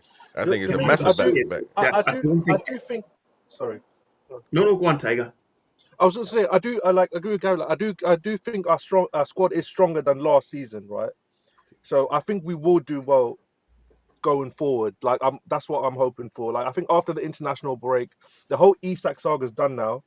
The players can just concentrate on the football. We've got the players, so I think we will do well than last season. I think we can. My aim is at least top 4, Champions League and a cup knockout stage. That's what I want. Well, I wouldn't say at least top 4. I think at least qualifying for Champions League, whatever that is. Yeah. If it's 5th again, then at least top 5 then. Super chat, Brent. Why then overpay for Prem Proven? What's the point? I think Prem Proven does have a much better track record than a lot of these like Bundesliga signings, etc. So there is a certain value to it, but at the prices, everybody points to the successes. Nobody ever mentions all of the failures that have come in. Yeah, But and the hit rate, Newcastle have been so fortunate. So with what we've done. We've been so fortunate. So it has nothing to do with the recruitment that you were applauding the other. So we've been fortunate. No, you said we've been fortunate. That's what you said. That's what you said. Team have been no. They're fortunate, and they're not good. They've been fortunate so far. So according to you, then you're saying that Wissa should be starting instead of Waldemar. I'm not saying. I'm not. When have I said that? I'm sorry. I've been screaming for Voldemort for. Okay, but you said pre-improving. So what are we talking about then? Wissa's pre-improving. Waldemar isn't. It is Sorry, Chris. I gotta go. Lads, right. Take care. Yeah. Okay. But you say Wissa's pre-improving, so he should be starting over Waldemar, who we don't know what he can do. I think Wissa should be starting definitely. Okay then. So why are you arguing with me? So you say Wissa should be starting. He's pre-improving. He should be the number 9 for Newcastle. Why Waldemar can't start as well? So who are you taking out then? Drop a winger. Who? Take your pick. So what's your formation win? You can't change the whole system, surely. So what the hell are you talking about? I would play. Still play 4-3-3, but with, let's say, Voldemar on the left. Voldemar on the left. Yeah. 6'6" winger coming down the wing. Oh my God! What is this? Have you seen him coming down talking the wing? Oh man! Have you seen Voldemar coming down? No. He is not fast as in speed acceleration. He's not fast as that. He can get going. He can dribble the ball, but you're not going to have him be a winger. That's not good. That's not his job, man. What you wouldn't actually be playing. You'd effectively be playing 4-3-2-1. Okay, then. So say that then. So don't say 4-3-3. What's out up front? Two strikers you're talking about. And two behind them, one of which would be Waldemar. But my point is, again, I don't understand though, because you will be taking a pre-proven winger out for an unproven, twat-proven. Yes, and then let's see how that goes. But why would you do that? Who do you play in the two in the like deep midfield win? Because we've seen Beltonali and Bruno doesn't seem to be effective in that role. We saw it at Leeds. Well, so again, you've got to start looking at it from what links players up. And I mean, I love the fact that potentially with Voldemar in the team, you can play a 4-2-3-1 system. But again, I just don't see the magic between Bruno and Tonali all the time when they play deep together. Bruno and Tonali, who were double pivots when Joe Linton was injured for 7 out of the 9 straight games that were won in the Prem last season. But when you say three in midfield, they still played with 3 in midfield. Yeah, we're using the formation. Prove that we're wangers. I think when you, as you see, whether you've got Willock in there because of J7 being out, or you saw Jacob Ramsey in there, sometimes that moving forward into that offensive position just doesn't seem to work. With those two deep line, it needs one, like you say, on a pivot going forward and one coming back. And I just think they are great players, but I think Bruno is a much better player when he's going forward into the hollow. And with Voldemar playing in that system, if he's playing in the deep role, which I think is probably his best role when you watch him play in that 10 slot, I think you potentially have an amazing set up there. But again, my only concern is whether them two can play equally as good in that deep line position. I don't think with Tonali you need Bruno to be playing that position as well. Tonali's such a good player that if there's a back four, he can protect them. You don't need Bruno to drop back. So basically we'll go more defensive if we do that. And maybe we'll stick with the formation we've had and let Tonali get on what he's great at. And Tonali now is our best player. Well, I think he always has been, but now 100% he's our best player. I agree with that as well. But I think playing Tonali, which a lot of people have suggested, in the base of a diamond, you're wasting him. No, Tonali needs to be the 6 for Newcastle United, and then you can put Bruno in it. But you're gonna, I think it's gonna have to be one or the other, really, Waldemar or Wissa. And in my opinion, it needs to be Waldemar. Now you can bring in Wissa to play around, funny around every now and then, and maybe play with 2, but Eddie Howe really doesn't. He's scared to change tactics, really. And when he changes them, he knackers it completely. Because against Leeds, what the hell? I don't know what happened there. But the point is, Voldemort should be playing. He should be starting. I agree. What? You just said Wissa will be starting because he's proven. I think they'll both be starting. I hope they both play. I'm going to say I can't wait to see both of them play in the same team. Well, we have never really seen, other than maybe at the end of the game, Wilson and Isak. maybe trying to win the game at the end, but never really. But he throws double on at the end. So we'll go 4-4-2, lads. Is that what we're saying? No, that's a shot. Don't you think it's better if we have one coming off the bench to completely change the play style? That's the other thing. If we start the two of them, who are we bringing? Like, Osula's not much of an impact player at the bench. That's the problem. We haven't seen it, but I wouldn't argue with that either. So you're gonna have to put one down there. My thing is, I mean, we need out of the two, who's better, Wissa or Wildemade? Who's going to be starting? And the fact that they give him the number 9 is that a statement? Wissa's proven. Okay. Wissa's proven in the Prem, but I mean, if you look at stats and figures, Voltemade at the moment he's head and shoulders above a number of, and I don't mean that in a height sense, but I mean, he stats back his ability, and that's why you pay 65 million for him. You pay Warren Record. I can't, in my heart of hearts, think that you're going to pay 65 million to go and sit on the bench behind Wissa. Yeah, that's the thing. If he's going to be our next big star, we've got to get him in as soon as possible to get him acclimated. Yeah. I think the more we wait, the bigger pressure we bring onto him. Lads were paying 55 million by the sound of us someone to sit on the bench. Well, you paid it over 2 seasons though, Boki, aren't you? Yes, you are theoretically, but it's irrelevant in the fact that somebody's got to sit out. And like I say, as Corey's just said, you've got 2 totally different strikers that can impact the game in different ways. I think the one good thing with Wissa is that we've signed him, if the reports are true, we've signed him on a 4-year contract, not a 5. So that gives us a little bit of wiggle room there. But I didn't think we need wiggle room. We've signed him for what he's going to do right now and next season, and hopefully the season after that. If you get 3 good seasons out of Wissa for 55 million quid, that's bloody good business.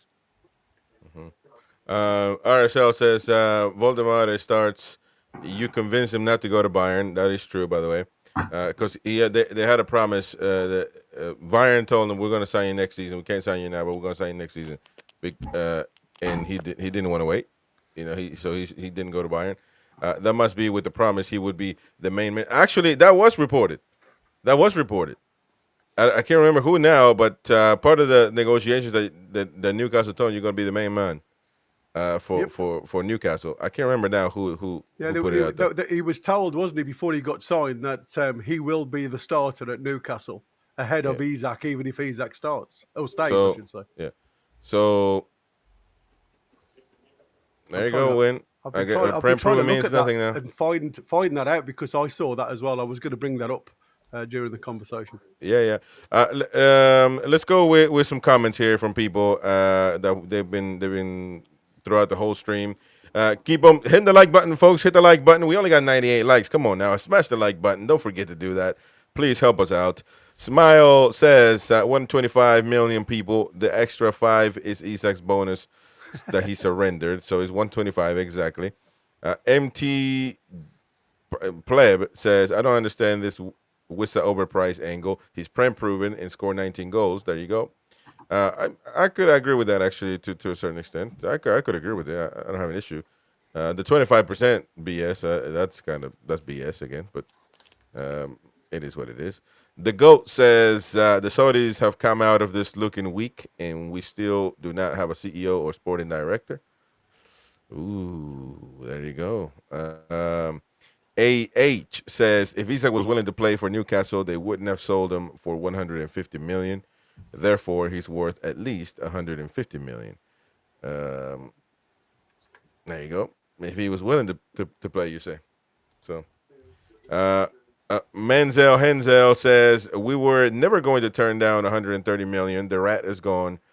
no more PSR BS. We are good, but it doesn't really mean that, does it? I mean, well, actually, let's do a little bit of economics with nobody that we don't know shite about economics. Nobody here, and I don't care who raises his hand and says that I know economics. Nobody here knows about economics. I'm actually an economics major, Chris. If you want some inside I'm sorry. information, mate. I'm sorry, Corey. You do. You do, Corey. You do. There you go, Corey. Good job there, mate. You do. Only Corey here knows about economics. No one else. And I've got an A level in economics. When nah, well, that's A levels were A levels. As I said, back in the day, you used to walk up to they were giving degrees for free, man. Hey, mate, you want a degree? Sign here real quick. Win knows nothing about Ed knows Me nothing and about Corey will talk about divisional labour. We'll do a separate video, Win. Don't worry about it.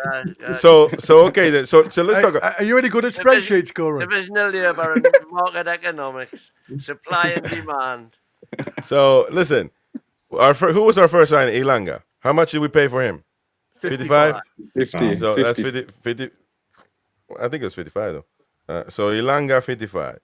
Let's just say 55. All right. What was the next signing? Ramsdale 16 million. No, hold. Relax, man. Step at a time. I'm at the helm right now. Relax, old man. You don't know nothing about economics, so we're gonna take it one step at a time. Who's the next signing? Chiao, right? Was that Chiao? It was Chiao. No, it was Ramsdale before TL. Okay, Ramsdale. Okay, was it? Yeah. Okay, so Ramsdale.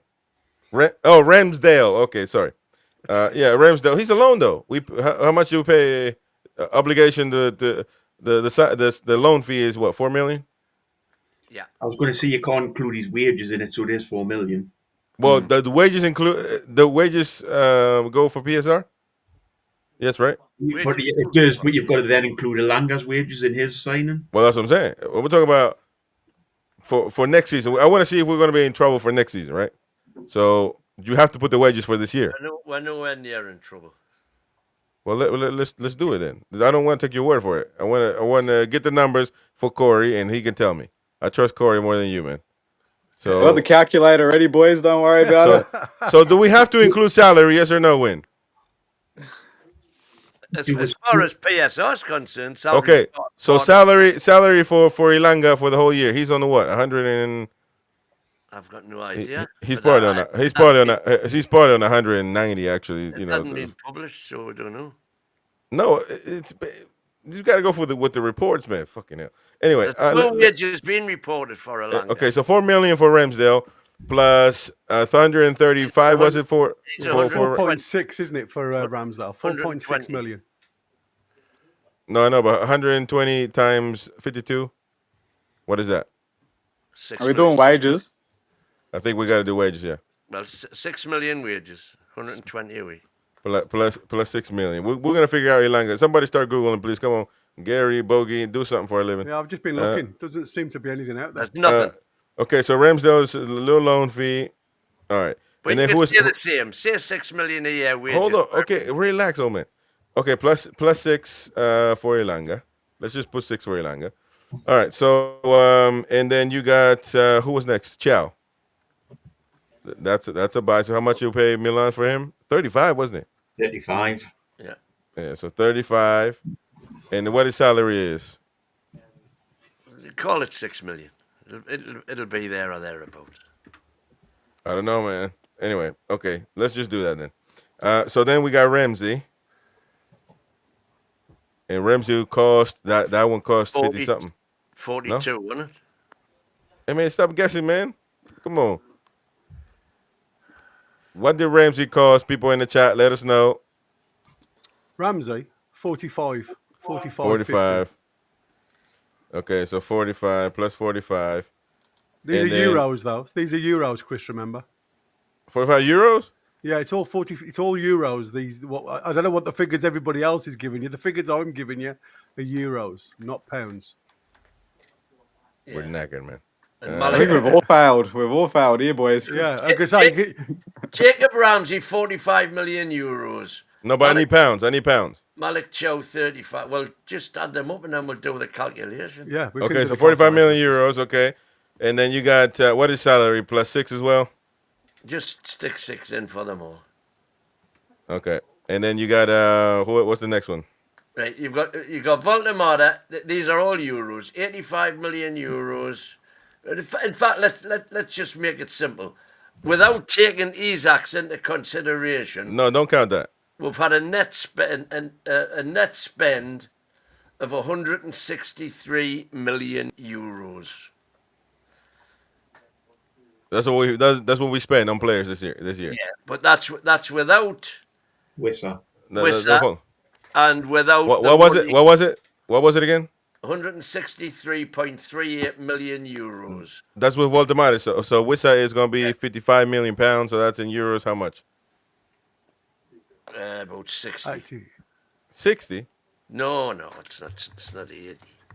Oh, no, I'm just looking here, and I've got an expenditure. There's 11 arrivals of 231 million euros. Okay. And the income from players that have been that have left is 31 million euros. So we've got an overall balance of 200 million euros minus 200 million. Yeah, well, it's 230 euros just on the transfers without including the wages. Yeah, that's Without right. including the wages. But that's without including. That's no wage. That's just a flat out trade, and that's in That hasn't euros. got, Flat. that hasn't That's what got I've got. Isak's 140 million. No, that's not net spend. That's just what we've spent on Yeah. fees and transfers. Okay, 230. So 230. Okay, so there you go. 230. Now, if we subtract what we made for Longstaff, which was £2.30, Euros. and then euro. Sorry about that, euro. So how much should we sell Longstaff for? And then we sold. Who else we sold? Was it fucking 14 hell, or so- something stupid? Kelly, Longstaff, Miggy, Okay. Kelly, No, Target. but one step at a time. So how much should we sell Longstaff? 13. Christ. 13. 14 or something like that, wasn't it? Yeah. Okay, Yeah, 13. So 13, and then you got Mick. Why you counting Miggy for? Miggy long gone, man. Last season Yeah, January. or January, really? That was this season. It's not this season. Yeah, that's summer. So we're talking about this summer. This has turned into a bit like Wynn's Mount Rushmore. Exactly. Mount Rushmore BS. That's what I said. Has anybody got a spreadsheet?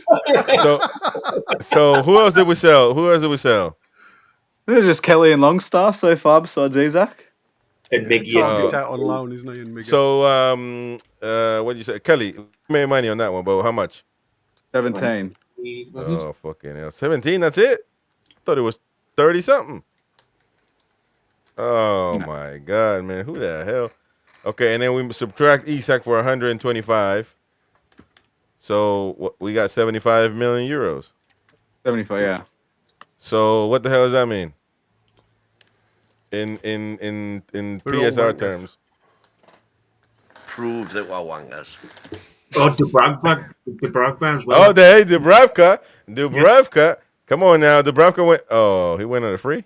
I'm going to say, what did we get for Dubravka? 4 Oh, he million. went on a. Oh, goal. A couple of people in the chat, 4 million. Was it What about 4? Target? Oh, Target. Target's. Target, yeah, he's Yeah, but out he's on loan, isn't though. So 75 million.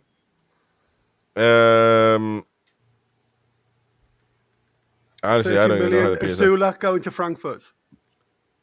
I've just read that 30 million. Oh, wait a minute. 30 million Is that euro. breaking news? Yeah. Well, this is from J Football.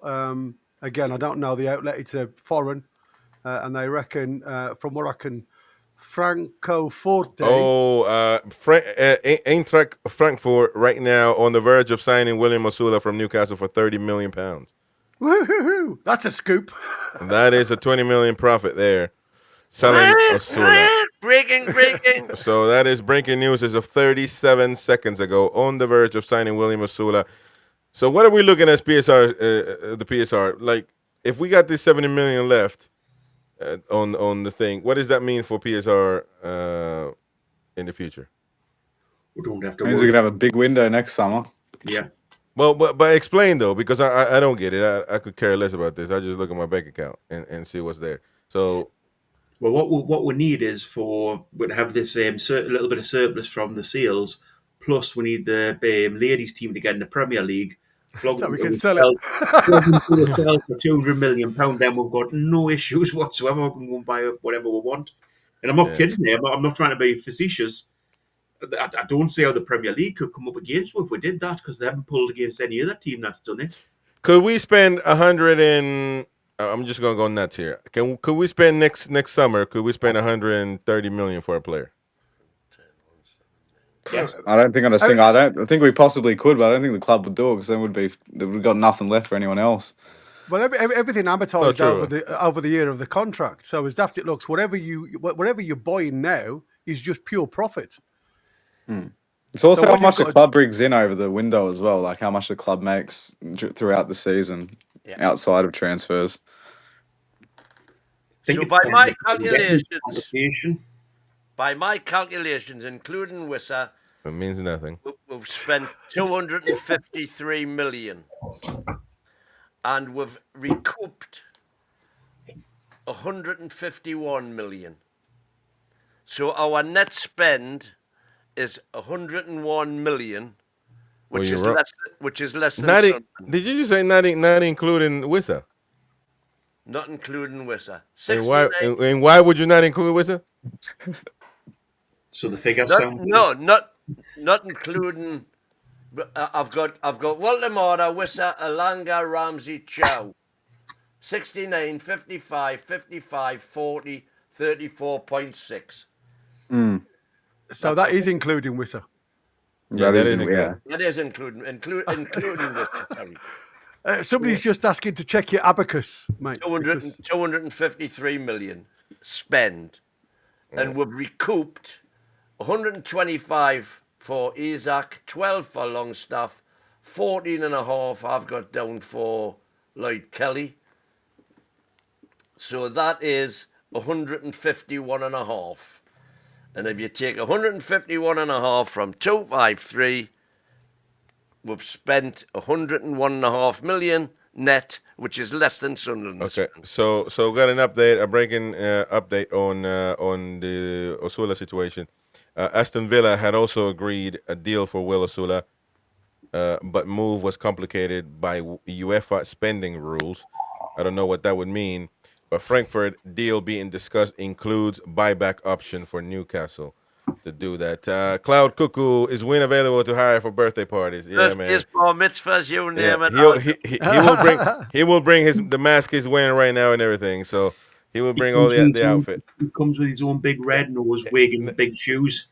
Yeah, it comes with the tab. Yeah, Win officiated my wedding last year, so it was a great service. I can definitely recommend. That's a good business move on Corey's behalf because it's not legal. Best recommendation you can get is word of mouth. So hey, that's a good move on Corey's behalf because it's not legal, so he can just walk out at any time. I'm sure he's happily married though. But anyway, so thank you, Cloud Cuckoo, for the £2, buddy. But yeah, look, what does this mean? Aston Villa also had agreed, but the move was complicated due to UEFA spending rules. What does that mean? Because they are literally at the ceiling of everything they've spent. That's why everything they're bringing in at the minute are all loan to buys or the option to buy. What would UEFA have to do? Because you're only allowed, just like Chelsea. Chelsea can't go out there and spend massive because they're all already at the ceiling for UEFA rules. So what Aston Villa are doing very cleverly, I say cleverly, they've just signed what's his name? Langloff, whatever his name. Langloff from Man U, whatever his name is. Lindelof. Lindelof, that's the one. I mean, I don't know why they've signed him, if I'm honest with you. And Ovie Elliott, obviously, all on loan. So they're trying to get deals done where there's an obligation to buy later on. They're going for Sancho, weren't they? Are you kidding me? An hour ago. Liverpool are getting Rodgers. Oh, it's done. Apparently, yeah. They're looking for Gay and Rodgers now. You tell me how they can spend all this money, man. They have spent a lot. Like us, they've spent virtually nothing. Well, they haven't spent a penny during the last 3 windows. And they're already somewhere in the region of 500. But they're spending a lot of money, man. Double us, double what we spend. Yeah, but now they won the Premier League, obviously. So they've got the revenue as well. That's what I said. They've also got the revenue. Man, that is insane right there. Well, there you go. I guess William Osula for £30 million going all the way to Eintracht Frankfurt. Is that where Ekitiki come from? There's a classic picture. I don't know whether you've seen it. It's a mock-up of Peter Crouch. And it's Peter Crouch in his Portsmouth days. I and they've mocked him up to be the Wolfie, and it looks like Wissa. And the change in height is phenomenal. It's hilarious. I'll share it. You can put it on if you want to. But I just think it's a class picture. Let's keep going with comments here because people are interesting about what Craig Hope put there though, which was Newcastle. He's moved to Frankfurt. Newcastle have put in a buyback clause. So it is a loan. There's no buyback clause. Those don't exist, Win. But it's a loan with buyback clause inserted to Frankfurt. No, £30 million, it says. Well, right here, it did. So I don't know how this is going to, because some people are interpreting that as a loan with buyback clause. I don't know how you get a buyback clause on a loan. No, it's the same as Man City had with Burnley for Trafford. They get first option. Yeah, first option. Don't mean that it's okay, well, listen. That's a buyback clause. Maybe. But that's fine. So he can go for 30 million then, I guess. So that's there's 10 million profit straight away. Thank you very much. Yeah. No, not 10 million? No, 20 million. Yeah. Well, we paid 10 15 add-ons. Yeah. Oh, okay. So there you go. He's gone then, William Osula. Had you gone? Yeah, the deal's getting done, man. Yeah, if Newcastle didn't want to sell him, why would they even be in this conversation? Obviously, they want to sell him. Frankfurt is going to pay 30 million for him. He's going to be gone. And I wonder how this works, though. I mean, because I think the kid wanted to stay and he was happy. So the fact that who tells him, hey man, I think you need to go, or like how does that conversation go? I mean, it's like firing somebody, isn't it? I mean, it's not a good conversation to have. Could part of the deal with Wissa be that he retires from international football and comes into it? Hey, there we go. A serious point. You don't want they get the Congo angry at us. Well, Newcastle, of course, have got history with that. Yeah, it's not a bad thing to do. Solano, your hero. No, he didn't go one game, man. He didn't retire from the national team. No, but when his wages were up for negotiation with Bobby Robson, and the reason he fell out with Bobby Robson was his wages were up for negotiation, and Bobby said, and if I remember correctly at the time, the figures were 14 grand a week or 25 grand a week. And they said, if you want to continue with your international duties, which meant we were going to be losing them for umpteen games because of and all the travelling and such like, 14 grand a week. But if you agree to retire from international football, we'll give you 25 grand a week. And Nobby's agent said to him, just agree to retire from international football, sign the deal, and once you've signed it, there's nothing they can do about it because FIFA rules take precedence over anything. They cannot stop you. If you get called up by a country, they can't stop you going. And that's what he did, and that was why he never played for us for 3 games. Okay, and in those 3 games. So the story means nothing because he still went to play for Peru. Anyways, moving on to the next one. Yeah, but Bobby What Robson, the hell is it? Bobby Robson, who's a man of his word, was disgusted with that. Wait, ain't no word, man. National team is always important. So I suppose with the information that's just come out about Osula, if it's correct with £30 million, you have to question, have we overpaid for Wissa? On the basis that you're saying, it looks like we haven't. And I agree with that. If Osula's worth 30 million, Wissa is definitely worth 55. No, I've never actually, for example, I never thought we overpaid for him. I think that I don't have an issue with him. The only issue would have been with these optics now because Isak leaving and all that. I don't think Wissa is the replacement for Isak. I could be wrong, but so it's never been about the price. And I have an issue with the African Cup of Nations. People were bringing, well, what about you wouldn't sign Mo Salah then? Well, Mo Salah I think is a little bit different, right? I do whatever Mo Salah wants. So Wissa I think is a little bit of a less player than Mo Salah. So I think it's a little bit different. Salah's what now? 33. Yeah, he's still performing. He's still best player for Liverpool. And Wissa is the same kind of physical specimen and the same lifestyle as Salah. Yeah, but we're talking about careers, man. You know, Mo Salah is a legend of the Premier League. Wissa isn't. So you kind of do. You kind of. Okay. All right. Well, we're just gonna leave that one at that. Let's bleep it. Okay.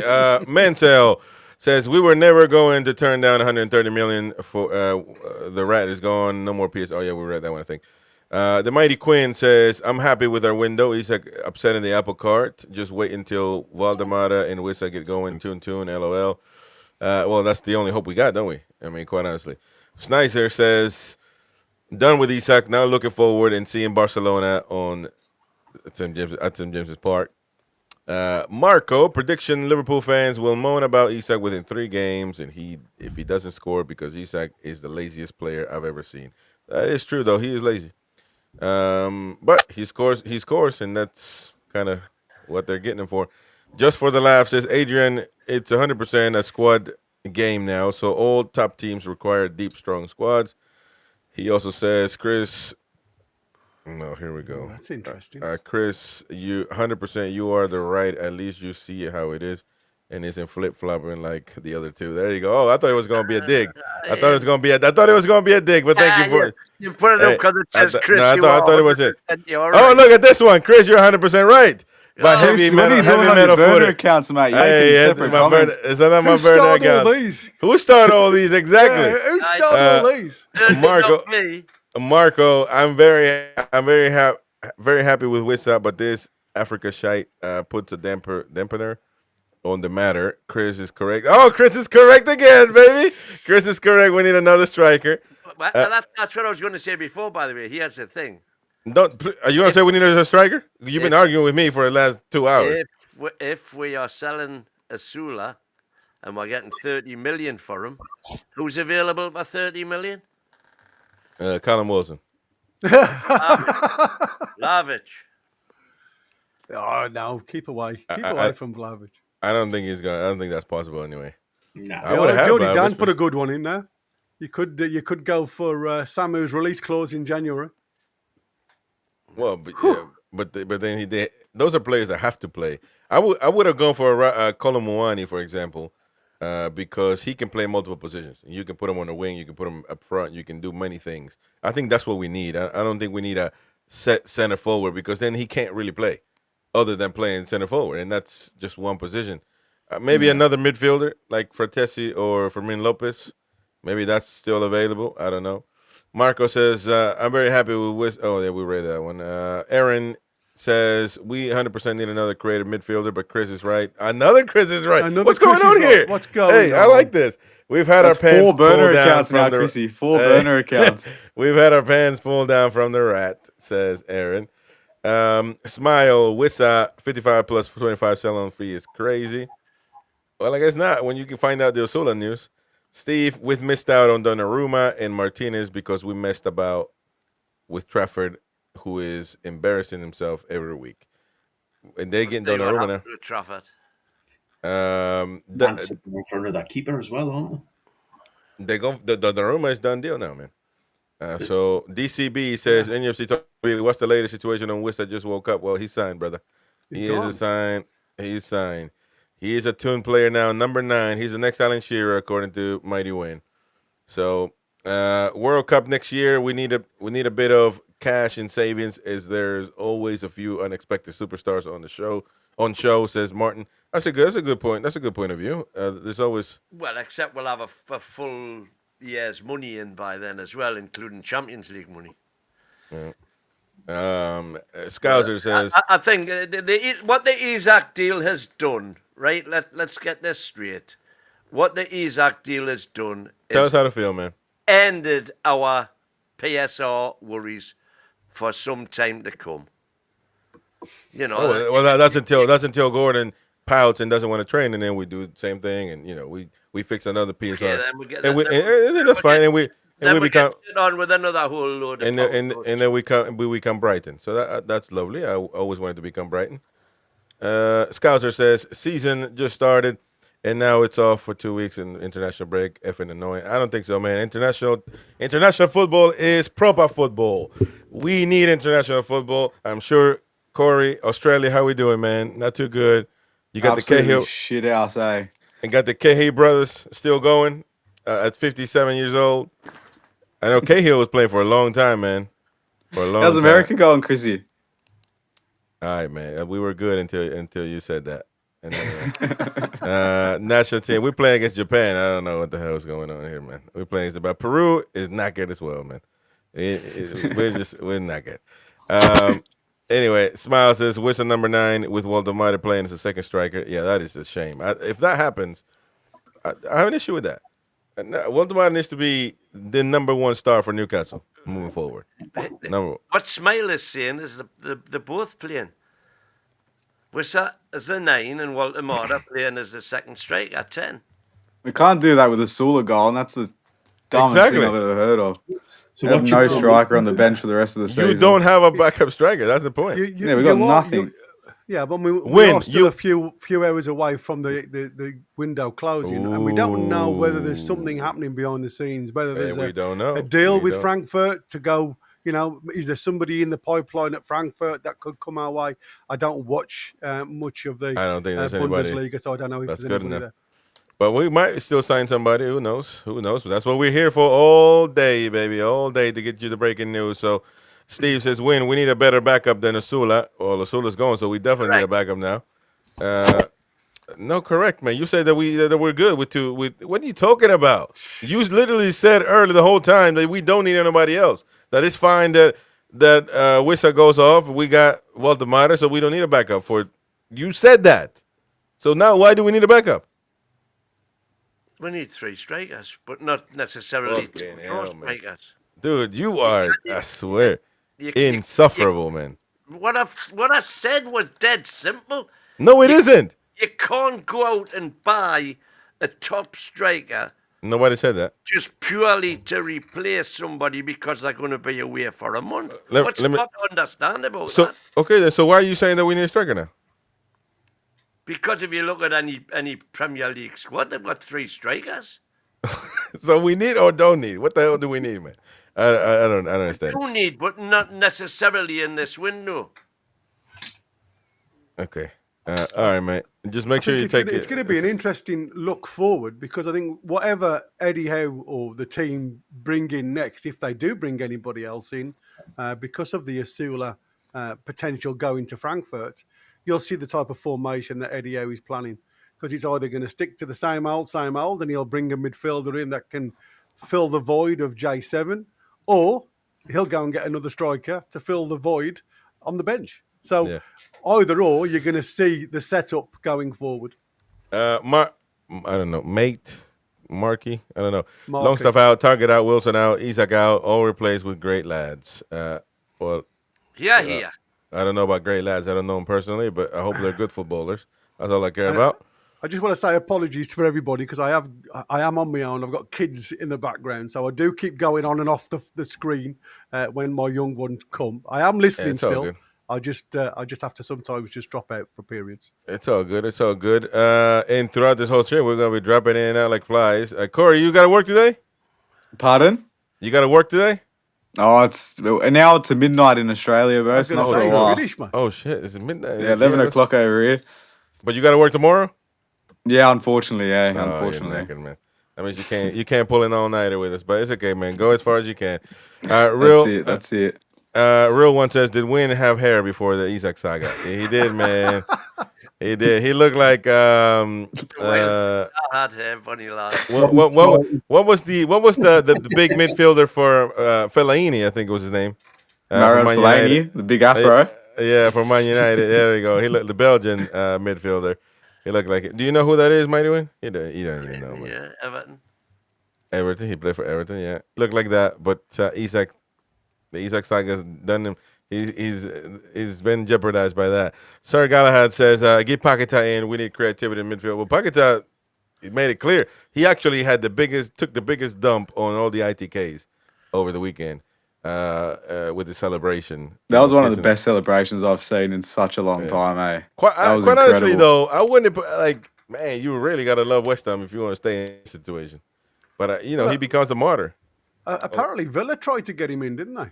Yeah. He did, yeah. Paquetá. Yeah. And But he hung up the phone. Yeah.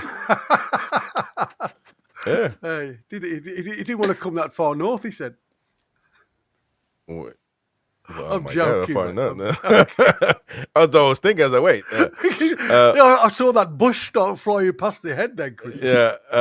Jake, another season in How Out Muppets are back. There you go. Jake, nobody said How Out, by the way. Or maybe Tiger did, I don't know. I'm not sure. Gary, the perennial fence sitter, says Brent. There you go. Got that one there. No transitional year. We need to keep momentum going. The poll. Let's close the poll right now. 489 votes. 489 votes. And the question was: has Newcastle? Let me see here. Has Newcastle folded to Liverpool? No doubt we folded. And the other one was no doubt at all. No, not at all. We got good money for him. That was 46%. So 53% think that we folded to Liverpool. So, but not bad though. That's pretty even. 53 to 46. Where's the other 1%? 46 to 53. Something missing there. But that's Win sitting on the fence. What 1% sat on the fence? Yeah, that was me. Look, oh. There you go. So 53 think that we folded. Win. What are we gonna do, man? Optics, brother, optics, and we got a big one here. For example, and when you consider that that's from social fans. media online vote. Yeah, they're fans though. Do you get on your phone? Do you ever get on your phone and talk, send messages? Of course I do. Okay, then. So you're part of it. So don't judge fans that have phones and use their phones. That's how people express themselves. Terence Angas, £5 super chat. Thank you very much. Are you guys not worried we don't have proper scoring midfielders? Absolutely. Well, I've voiced on a few occasions how I'm disappointed with Bruno's goal contribution. Hopefully that's changed this season because he's got one already. Oh my God, man. Still on? Okay. So we don't have goal scorer. I think Tonali could be, but I think he's been told not to shoot. So he doesn't shoot. Unfortunately, a few seasons back, Ramsey was getting like. I think Ramsey might be. Yeah, you got a point. I think Ramsey might be it. But I think last season he was pretty quiet. But the previous seasons, I think he was averaging 6 or 8 goals. The issue is that we don't play with an attacking midfielder that can be put in a position to do that every time. Basically, with a number 10, we don't really play with them. And if they're not if we were to put, I don't know, Harvey Barnes or something as a 10, I think he would get a lot of opportunities. But obviously, with the signings now, it's kind of impossible for him to get a lot of game time started. So I'm not too sure. I'm not too sure about it. But goals need to be spread out. Hopefully, who can score goals? I mean, can we put another poll up, Chris? Because that's an interesting one. Who's the most hated Newcastle player? Alexander Isak, or Alexander Balsak, I think should be put in there, or Michael Owen. I think it'll be Isak. That's what I said. That's how people. It's all fresh in the memory, isn't it? Well, does anyone bloody like Michael Owen? Liverpool, Man United. I don't think any bloody club he played for likes him. Well, the thing is, I think Isak's done more to be hated, to be honest. So we can put that up though. Or Owen, who's hated more by Newcastle fans? And by all accounts, Isak was in Liverpool yesterday morning. Oh yeah. That's why it's been. He's been actually. I think I heard that. I read he was staying just minutes outside of Liverpool. Just outside Liverpool, yeah. So I've had a couple of winners on Michael Owen's horses, so I think I might be slightly biased on this one. Yeah. So I saw this thing right about go on, Win. What do you want? Well, I was just going to say if I was picking between the two right now, because I've always thought Owen got far too much for grief for what he did for us. So Isak for me. Yeah, I don't even think it's close, to be honest. I don't think it's going to be close now, yeah. I suppose it depends on who you believe on the Owen story, because there's two sides of the chat, isn't there? There's the Michael Owen side, what he writes about in his book, and obviously what his manager has said about him. If you quote at the time, so again, I tend to agree with what Win has just said there. I think if Owen's words are meaningful, to be asked about him, playing while he was still injured, and he questioned the coach's decision at the time, then you have to give him a little bit of rope, I suppose. But I don't think I don't think he covered himself in glory anyway. No, for certain. That'd be a little bit controversial on Owen. Yeah. In regards to it, you've never heard another manager call him out for anything. None of his other managers did. And I think this is my opinion, and people are going to slate us because they love him. But Alan Shearer being put in charge of the team was like putting a kid in charge of the sweet shop. He wasn't a great manager. Well, he was, but he only managed he wasn't really a manager though. He was a makeshift. No, I'm saying he brought in a crap coaching team with Downey. I think Shearer just shot out the bullets because he got relegated, basically. Yeah. Hold on there, because Terrence is saying I was hoping my 5 super chat would have had some debate. LOL. So let's go back to it then. What was it? Bring it up again. Midfielders. Yeah. The thing though is that I don't know the way we play 4-3-3. Our 3 midfielders are not going to be in that position to score much, and maybe that's the tactics, I guess you can say. So you can argue that. But I think if we give Fermin Lopez though, you better believe he's gonna score goals. I think they do get into scoring positions and they don't shoot. Who? When is the last time you've seen that? When's the last time? Well, there was 3 occasions on Saturday. By who? But Tonali came across, made the space, and decided to pass the ball right instead of shooting. Bruno, twice, had an opportunity to shoot and didn't. Instead, tried one of his little chips, one of which was very successful. And if to me, pull the trigger if you've got a gap outside. Look at the goals that were scored at the weekend from the edge of the box, from shots through legs. Somebody's telling them not to do it because I just can't believe a player gets an opportunity to shoot and they don't. I think it's all about confidence, really. To shoot. Yeah. I don't know, man. I agree. I think we had plenty of opportunities from midfield to score last week. Tonali's got the hardest shots in the club on him. And I think when he goes forward, he should be encouraged to shoot. I don't think he is. Absolutely. This is part of the coaching of the team.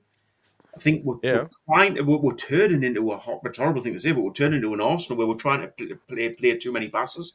Well, exactly. We're turning into have a shot.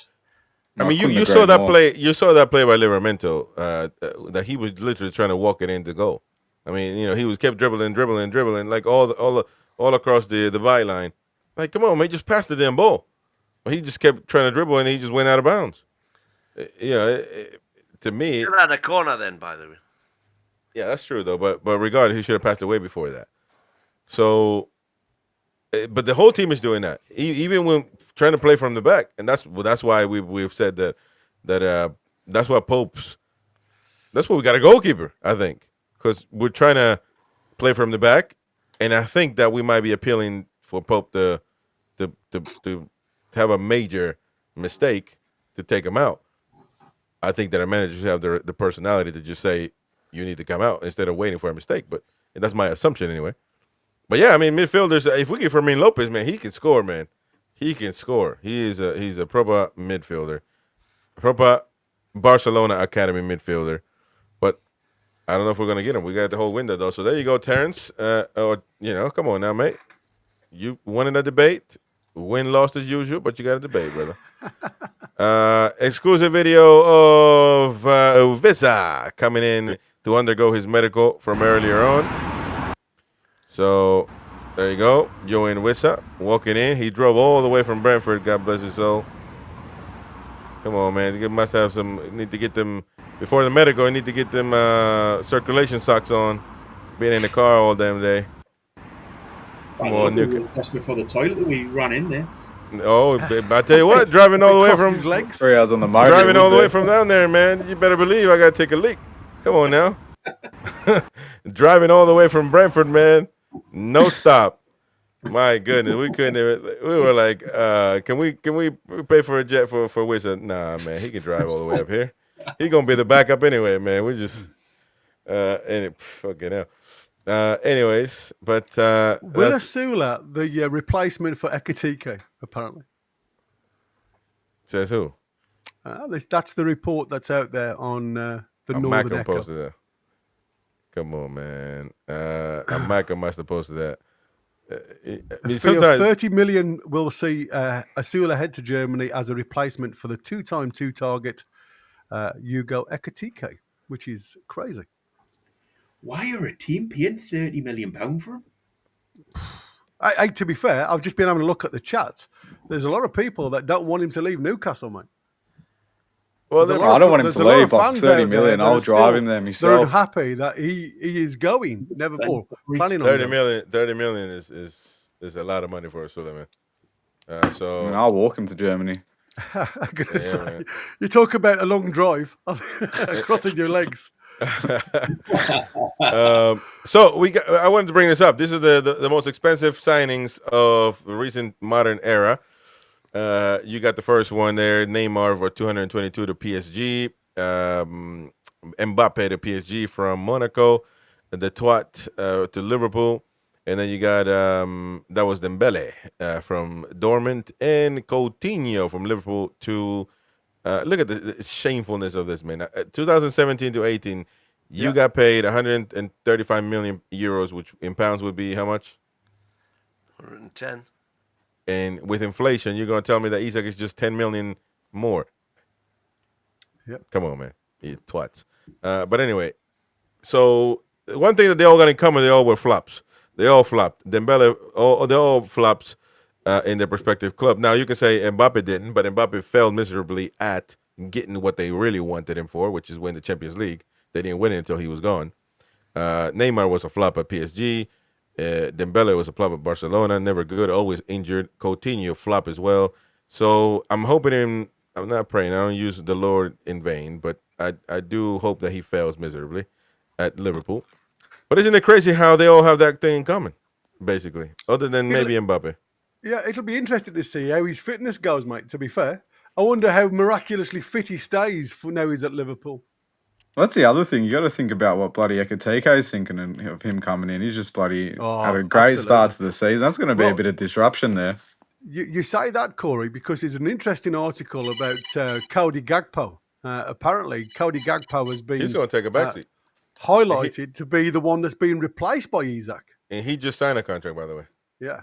So who's going to play? Who's going to play in the 9 then? I think it's going to be Isak and then Ekitike on the left. Oh, they can do either or. Either or, can't they? Yeah. But Gakpo is the one that's going to suffer. Yeah. And you know, so Gakpo is not going to get any playing time. We should have done the Gakpo deal, but I don't think they would have gone for it anyway. Yeah, they're going to suffer, but that's their problem. And so I just hope he flops. And as much as he's proven himself to be a really good striker, Isak, he also has the tendencies to be a flop. He gets hurt, man. You know, Jordy Dan, Willock to Saudis for 60 million. That'll do me. Oh, that Can would you be imagine that? That would set the world alight. That will be one step towards redemption from PIF, if that's the case. If that's the case. Alrighty, lads. I'm going to have to hop off, but everyone smash that like button, right, man, and I'm looking forward to seeing Chris and Win punch on in the morning. It's been a great video, lads. I'll see you later. Take care, man. Take care. Appreciate you joining us. Thank you, mate. Thank you very much. Smash the like button, folks. Come on, we got all day to go. Smash the like button. Any news that you see, let us know in the chat. They're about to sign Mark Gahey as well. So they're getting the green light to sign Mark Gahey. All of this money, man. Unbelievable. So, spending like there's no tomorrow. Yeah. That's what's happening. That's what's happening to say They've kept the powder dry for 3 winters, the same as we have. Yeah, but you know, we go back to that interview that Klopp had when he was talking about, you know, Man City buying the Premier League and everything else. and how, you know, his club couldn't do it at the time. And obviously this is just before the reins were put on Newcastle from obviously spending lots of money. Again, coming from Klopp. Isn't it funny how things change, and now all of a sudden Liverpool are just able to open that purse and just spend like wildfire? Oh yeah, there's I no think issues. one thing you have to see is that the way Liverpool were left by Klopp in regards to the playing staff and the money they had, he's probably been the best Premier League manager ever to leave a club and leave them in a great position. Yeah, absolutely. Yeah, he left them with great players already, and he left them with the money to buy what they needed to refresh what they had. I think the guy, I don't like him. He obviously he screwed us over enough times, But you have to say he was a great manager in regards to that. it makes no sense from this comment from Sleepy Forest, because it's baseless, right? It has no foundation to it. Because he says LFC is not an oil club like City or Newcastle, bro. So trying to rebuttal what one of you guys were saying. What was that? What's the difference? You still were able to spend more money than any other. So there's no difference other than your prejudice. I'm just gonna stop there before I accuse you of something you're not. Maybe because this just shows prejudice to me. Just because we are then owned by a Middle Eastern group and you're not. They're owned by a massive American group. Because there's no difference. You're able to spend money like you want to, like nobody else. So what is the issue? No, what the difference is that Man City, which is the oil club, they spent all the money and built the organisation that they've got now before the PSR handcuffs were introduced. Chelsea had done it before them with Abramovich's money. And then the big cartel said, look, we can't have this.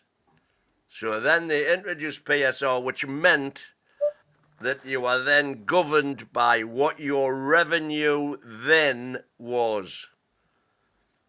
Chelsea and Man City also had their takeovers in the formative years, you could say, of the Premier League, when it was going global. So they were building a global fan bases, much bigger than anybody else, apart from the established Big Four. And so they were able to spend money that they weren't actually earning at the time. That trapdoor has now been pulled up. So to compare us to what City did is ridiculous. It's because ridiculous. we haven't been in the same situation. Exactly, we haven't been able to spend whatever we wanted. Sleepy comes back. We're going to get you woke. I'm sorry. Sleepy comes back with, I am a Muslim from Turkey. No prejudice, bro. LFC are self-sufficient. No external money comes in. Perfect. Actually, Newcastle United, we're self-sufficient. We haven't spent anything. The club has not been, the Saudis have not been able to put money into the club. But what is wrong with that? What is wrong with buying a business and putting money into it? What's the issue with that? There would be no issue with any corporation in England or in America or in Turkey to just come up and say, I want to open up a business and I want to invest in it. What is wrong with that? Nothing at all, in my opinion. So, Bo, keep going. Our owners aren't perfect. We all know that, but you have to be really careful what you're saying here, because in regards to the Saudi owners, the American owners have just the same amount of issues. If you look into their past and the companies they've owned, you know, there's no company that's perfect, but we can't just go against the Audis. And I think calling it an oil company is a bit of a slur now. It's derogatory. It's not the right thing to say. Yeah, that's how they make their money. What's wrong with that? Exactly. There's nothing wrong with people making their money however they can or they see fit. American companies make their monies in their own ways, and what is you say, Chris? What's wrong with it? There's no issue. Exactly. There's nothing wrong with it. And Liverpool now can never say what Klopp was saying, that others can spend however they want and we can't. Utter nonsense. If I go and buy a pub You can't spend on it. That's a ramshackled old dump that nobody goes to. And I decide to spend £1 million doing a refurbishment and getting the best beer in, getting a good kitchen in. Getting the best lasses in to dance around. Of course. and then it suddenly becomes profitable. There's nothing wrong with that. But the reason I've put the £1 million in the first place is hoping that it is going to become profitable. Mm-hmm. And if it does, happy days. It becomes then self-sufficient. The problem Newcastle have and have had since the takeover is we're playing catch-up. And it's going to take a long time to catch up with the big boys in terms of revenue and what we can spend. If Cloud Cuckoo says, if Wynn bought a pub, there'll be no stock. There'll be no beer left, man. But the good thing about it, there'll be proper beer left because he only drinks the piss water, Murphy and the other crap. What's the Australian beer that not even Korean drinks? Foster's and all that. Exactly. So that's the good thing, though. It'll be good proper beer left for everybody else. So anyway, Alex Kent says Isak was never going to stay at a mid-table club who wins trophy everything. Again, baseless comments. You know what I mean? Baseless comments. You gotta look at it now, because Isak joined Newcastle. Now he was happy to score against you. He was happy to celebrate against you. He was happy to do all that. And listen, Isak will do the same to you. So we'll see each other in 2 or 3 years' time. No big deal at all. So it looks like Brian is saying Wissa is done. So let's refresh over here and see if anything new has come from this. Actually, nothing from this, but let's listen to Mr. Craig Hope. I mean, not Craig Hope, but sorry, Brian Keith Downey, who is outside St. James's Park, updating us on the William Osula situation. Man, that was a shocker, to be honest. That was a shocker, to be fair. So we'll see what happens and what the information is right about now. Let's go. Yeah, we were told earlier that Volume may up. leave Newcastle today, and we can tell you that they are in talks with Eintracht Frankfurt over the potential departure of striker William Osula. Now, this is a player that's only been at the club for a season. Newcastle paid just £10 million for him. He struggled for game time. However, he did score against Liverpool last week on Monday Night Football when, of course, Newcastle lost by 3-2. But we're told there's a package under discussion, £28 million between Newcastle United and Eintracht Frankfurt. There's also been interest in the last 24 hours from Aston Villa over a loan move as well. So it would appear that William Osula, who struggled for game time and you would say probably going to be pushed down the pecking order after the arrivals of Waltemada and Wissa once it's completed, he will probably be allowed to go out either on loan and get some game time, or if a big package like that is agreed with Frankfurt, I think Newcastle may cash in. So Osula looks like he could be potentially leaving today. Wissa on Tyneside, as our pictures showed you, formalising that £55 million move from Brentford. There you go. So, and now he has put up a notification. By the way, it was 10 million. I knew it was 10 million, man, that we paid for. 10 plus add-ons. Or maybe the add-ons didn't come about. Maybe they didn't, because he hadn't played that many games. Exactly, so it's only 10 million. I suppose it depends on what the agreement was for the add-ons. Like I said, that's what we forget to see, because you look at the add-ons, but again, it's what's put in the contract at the start to see if he's achieved these add-ons. So, like I say, he might be miles away. So it is official, though. Frankfurt have made a deadline bid for Newcastle striker William Osula. Talks are taking place over a permanent sale, as per Craig Hope said. We are told the fee under discussion, £28.5 million. Aston Villa also have inquired Osula's availability in the last 48 hours. The 22-year-old scored on Monday against Liverpool. So it looks like it's going to be done. And if everything is correct, then it'll be about 20 million profit. So listen, I feel bad for Osula, man, because I don't know. I don't know if it's just the circumstances, but it didn't work out. But I feel like the kid was so happy to be here. It's kind of tough, you know. It's kind of tough having those. Who had that conversation to tell him, mate, we're gonna have to sell you. I mean, yeah, but I think at the end of the day, mate, I think it was a punt for me. I think it was one of those gambles. Mad Dog saw a potential in him, and they took a punt, and unfortunately, it just hasn't worked. That's why I said sometimes, in all the will of the world, you think you can see a little gem there, and it just doesn't sparkle, unfortunately. And I think, like I say, it's looked like it from day one for me. He's actually punching well above his weight when it comes to ability in the Premier League. And all you have, you can see fits and starts of what potential's there. You saw his commitment to the cause for the goal against Liverpool. But again, he's just so much of a simple player to see. Championship is probably his level, if I'm honest with you. And I think he needs to go out there and have, a level of... You say that, but Aston Villa were in for him, and he's going to Frankfurt, so... Yeah, but I think Aston Villa are looking at several players that could potentially go there on loan as backup to the situation that they find themselves under. And it's like Frankfurt. Again, I don't really know what he's going to be doing if he does go to Frankfurt. I mean, a replacement for Ekitike, I can't see it. I think that's crazy.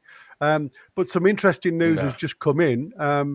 Understand that MUFC will be looking to sign Mark Goldbridge for a world record fee of £1 as the new starting central midfielder replacing Casemiro. So there you go. There you go, man. Let me see here. I saw something. Oh, but that was an opinion based instead of a report. Because I was looking at the Fratesi situation. I would rather get a few more signings in, though. Or one more, at least. I do think with Elanga, we've lost nothing. In fact, we've gained. We've gained, yeah. With Osula, you mean? With Osula, sorry. I keep calling him Elanga. Osula, we've took a punt, and it hasn't worked. But it has worked for us because we've got money back from him. Well, that's true. Financially, it's a gain, isn't it? Financially, it's a gain. And if you still get scared Simon Kelly, though, wasn't it? We've done a Chelsea. We have, yeah. Bought a young'un and sold him on for a profit with a buyback clause. Well, I mean, but except that their sales are like... And when it's not even our club that we've sold him to. That's true. That's funny. That's a good one. That's classic. That's a good one. Yeah, we've done it properly. I was going to ask you boys your opinion on our current goalkeeping situation, right? Now it very much looks like, with as you'd already said, that Man City are willing to let Ederson go.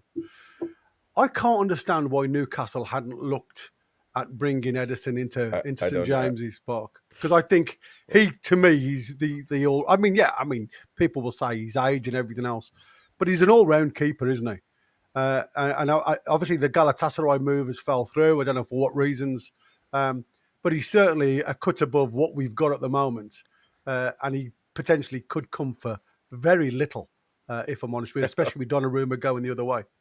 Yeah, no, I think that Ederson would have been unbelievable, and he would have came to Newcastle. He's a great goalkeeper, man. Yeah, but, absolutely. I don't know. Is Newcastle doing Newcastle things? I think part of the panic with that might have been Gary might have ended up paying more in goalkeeper positions and wages than we would off the rest of the pitch. And that's not a joke. I mean, if we'd been paying Ramsdale, him, and Pope their wages, that would probably be more than we strike force. So this is Anthony Elanga looking for the two best mates that helped him come to Newcastle United. He's looking like he's knackered, man. Elanga, but I think Elanga is happy though. I think he's happy. Listen, I think in my opinion, he's gonna be he's got to be the winger. Business is business, according to Alex Kent. So, yeah, it is what it is, man. It is what it is. Martinez, I would have never gone for him. I think he's not good. He's going to Man U though. If everything is true that he's going to be the Man United, so things are moving in the Premier League, folks. Smash the like button. Don't forget to subscribe. We got a long show ahead of us. A lot of stuff about Isak. It looks like Fulham have agreed a 22 million fee for Tariq George from Chelsea. That's another youngin. There you go. Win. Another youngin that has gone to Fulham now. 5-year contract. There you go. And course, Liverpool maintaining optimism about Mark Gahey. Mark Gahey, depends how you look at it, refused to say goodbye to Crystal Palace fans. The goalkeeper was pushing him, hey, man, say bye, and he said no. Maybe because he wasn't sure, or maybe because he didn't want to, I don't know. I don't know what's happening there, but that Liverpool team is going to be really scary, man, quite honestly. Oh, it is. 100%. You might as well just give it them now. I wouldn't go that far, but I mean, man, it's pretty tough, and so I don't know. Fabrizio Romano saying as well that Inter agree a deal with Man City for Manuel Akanji, so he'll be going to Inter. I was watching Inter Milan yesterday. Decent team. Fulham looking to bring in Raheem Sterling. Oh yeah, that would probably be a club for him. Yeah, From Chelsea. yeah. Talks also ongoing with Kevin and Samu Chukwueze. Sterling now an option to buy for Fulham. There was somebody in the chat yesterday going nutty, putting about 25 comments about Chukwueze. Yeah, I didn't understand what that we were was linked all to him, weren't we? Yesterday we weren't live, but yeah, that's a good story. You talking about in the forum, maybe? A lot of people were going off in the forum. Fucking hell. The forum last night, man, I was trying to fall asleep too. I was trying to sleep, man. Yeah. And but anyways, Bayern and Chelsea are closing in on it looks like they're reviving the Nico Jackson situation. So he's going to be going there. There was reports of Nico coming to Newcastle earlier on before the Wissa deal was confirmed, which actually hasn't been confirmed just yet. Oh, Gary Moore, that's classic. Oh, Gary Moore, he's like refusing to take his medical. He wants a different doctor. There you go. I'll tell you one thing from the forum last night. We need to get the doc. I know he's injured at the minute, so we'll count him out. But the doc is knackered, man. Yeah, to have a chat about their predictions, because it was quite funny. It was the biggest downfall. The doc, Abu Wissa, and Al Walid, two people in the mud right now. That's what tells you stop trying to be an ITK because you will fail miserably, man. I keep telling you all that. They did, and listen, they got to face the wrath of the fans. It is what it is, and also Dave. You talk about, about this, the Qataris, the Saudi, whatever. The Saudi it's all talk, man. Al-Fars, no backbone whatsoever. Who's hated more by Newcastle fans, Isak or Owen? Well, that is 71% Isak, 28% Owen. So there you go. Go on, Boki. One thing I will say about the doc, he came out straight away, held his hands up, said he was completely wrong. So you've got to give the guys due. Yeah, that still wasn't enough for some people. No, but I don't blame them. I don't blame them because they were going at each other, man, with other people in there. So listen, if you're gonna have that conviction, then you better have the conviction to take it back. Yeah, so, Bravo was having a go as well, wasn't he? By all accounts, Bravo was having a go at me. Yeah, and then when he was proven wrong, there you go. That's what happens. Knackered. 330 people watching. Smash the like button, folks. Howie, let's get to as many as we can. I tell you what we're going to do, though. Let's throw the link out there so people can come on and have their say. Call in right now. Anybody can come on, have their opinion out there in viewer land. You can have a conversation. No camera needed. And, yeah, let's get going. So, this YouTuber, there you go. See, I gotta put up with this nonsense now. Look, I said weeks ago that Liverpool are bullying Newcastle with the help of Isak, and no one will respect Newcastle anymore. Liverpool showed them who's boss, and Newcastle couldn't even stand up for themselves. This is the type of crap that now we're going to have to put up with, and fair enough. Who the hell is this, man? Oh, my God. I cannot believe. Wait a minute. Can't be. They're saying, that cannot be. Have you always been bald? Oh, hell no. Is that you, Win? That's me. What the hell, man? You look like... On my first wedding day. Oh, well, that's the first of 10, so that's... you certainly look sharp. Damn. How old were you then? 19. 19? You got married at 19, man. What the hell? Man, that is long hair. The day after my bride's 18th birthday. Wow. I think I'd rather be shown in a Sunderland top, to be honest. That is. Have you ever put a Sunderland tab on, Win? Nope. But I have had a Bilbao top on. There you go. Red and white stripes, and I took a ribbon that day. That was when we were on the plane back from Bilbao, which we'll talk about at length when we play Bilbao in the Champions League. And everybody, without fear, everybody on that plane had to swap their shirts for Bilbao shirts. So the whole of Keith Barrett's flight all had red and white striped footy tops on. And we all said, we made a pact, right, when we go to we're playing Sheffield Wednesday, I think it was, the next home game. And we said, everybody wear their red and white tops when we go. Who was the only one that actually did it? And who took stick all the way to the ground and all during the match? The mighty Win. He didn't bottle it, he put it on. Yeah, you're not going to take us away from that picture, man. I don't care what you say. That picture right there, you look like Cucurella, man. Oh, my God. I didn't know. That's how long, when did you start losing your hair, though? We want a time frame. I had to get it cut off. I needed money to pay for my driving test. And my mother said, I'll get. My mother said, "I'll give you the money if you get that bloody haircut."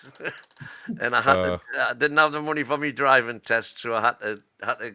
Off it came. Wow, what a shame, man. Tell you what, you didn't look better then than you do now. So that's anyway. That's a good picture though. Interesting. We got Umar in the building now. Go on, Boogie. You know what they say, Chris, here today, gone tomorrow. Yeah, that's right. That's right. Umar, how's it going, bro?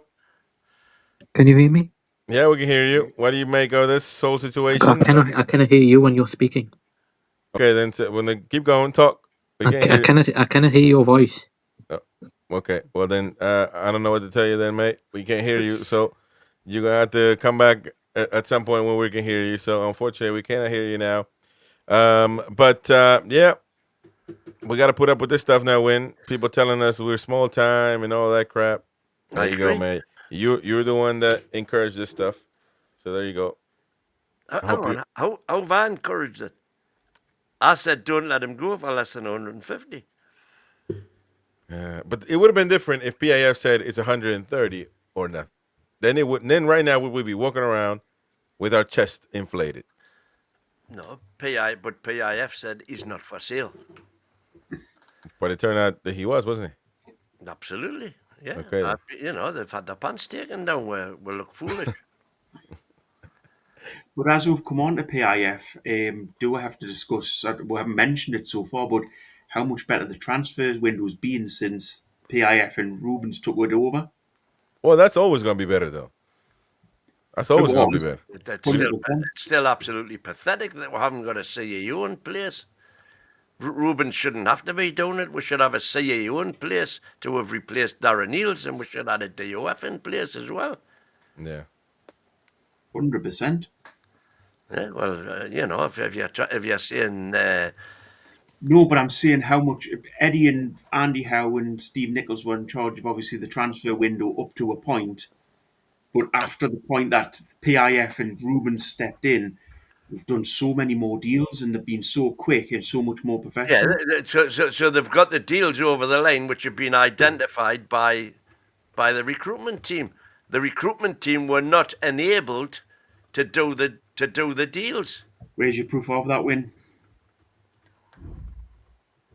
Well, the proof is that as soon as Rubens actually comes in and starts doing it, we can make decisions. But does that not just mean we're more professional with him in place?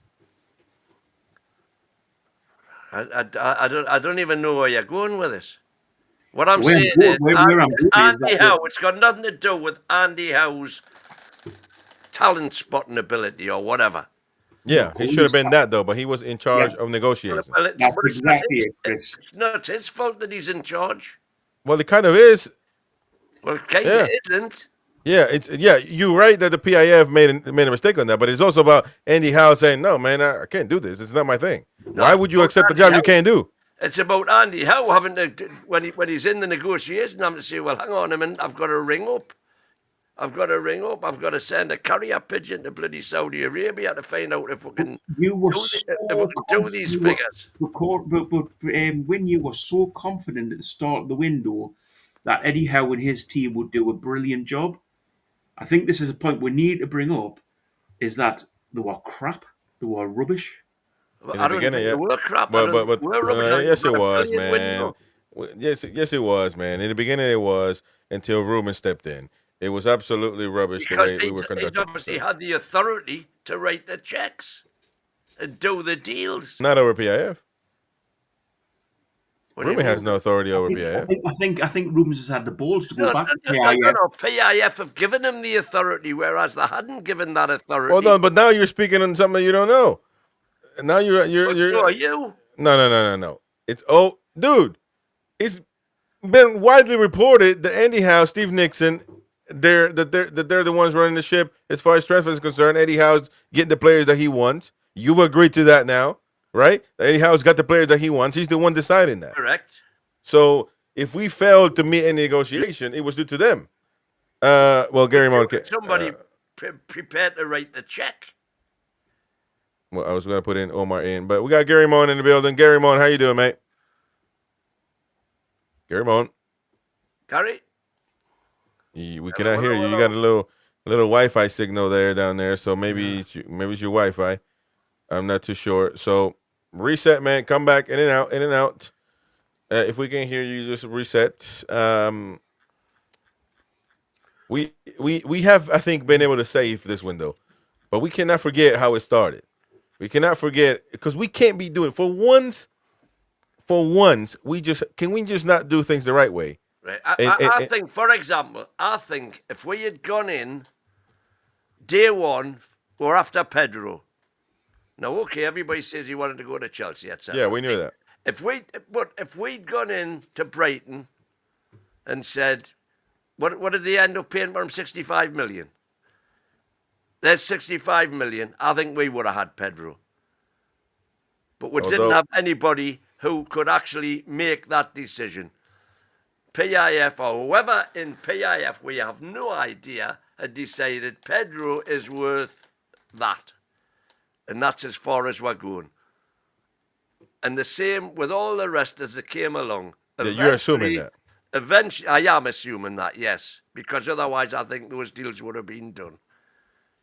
And you've changed your opinion now to the end of last season.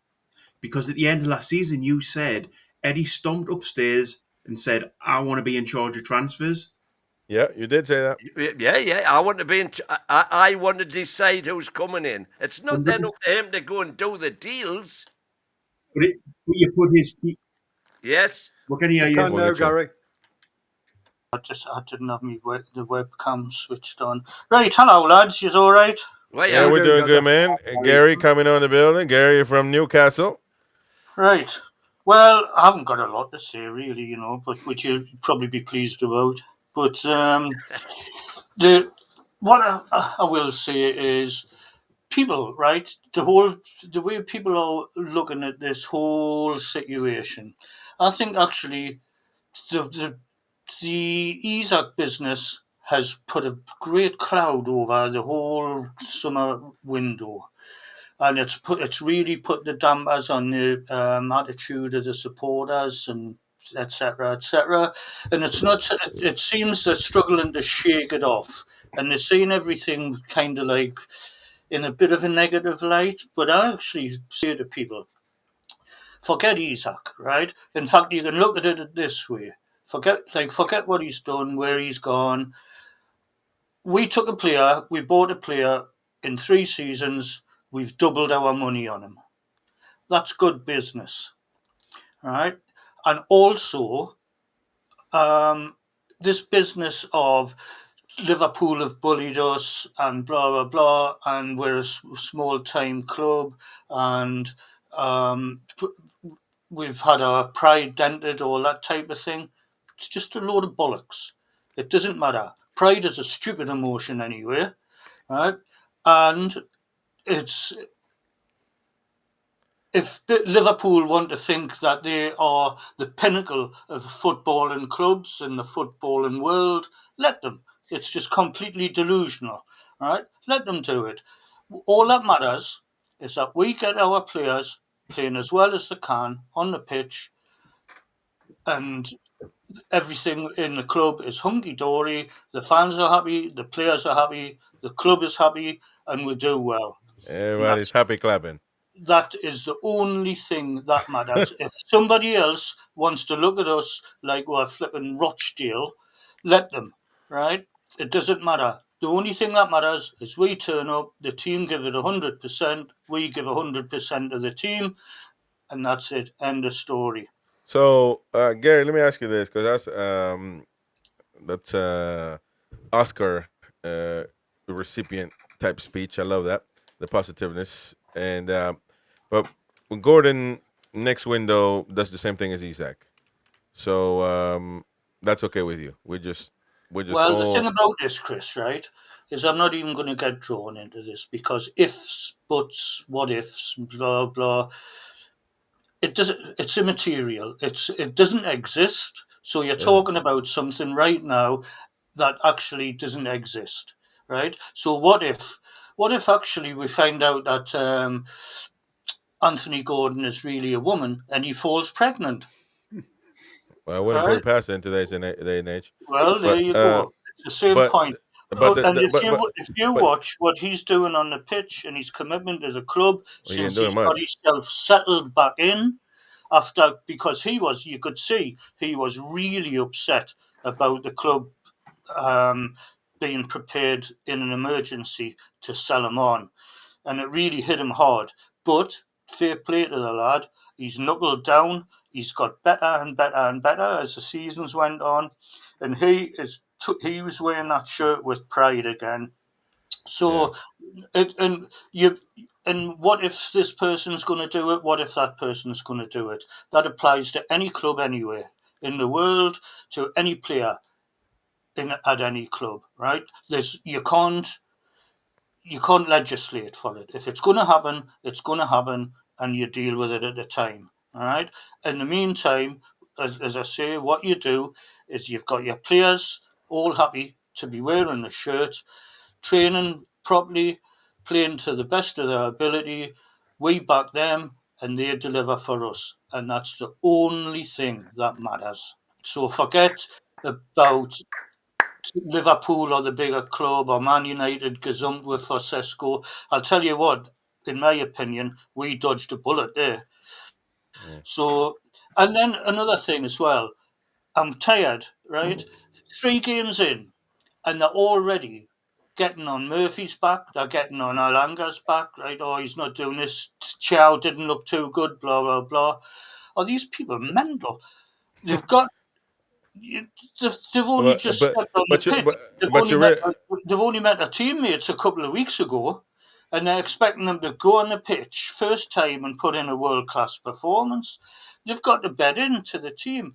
Poor Murphy, I feel sorry for him, because last season, why he played so well, he had a definite function. He knew what he was doing as soon as he got the ball, in fact, even anticipating getting the ball, because he had his target man and Isak in the middle. Now, he's running, and he's trying to do that, and there's nobody there in the middle for him.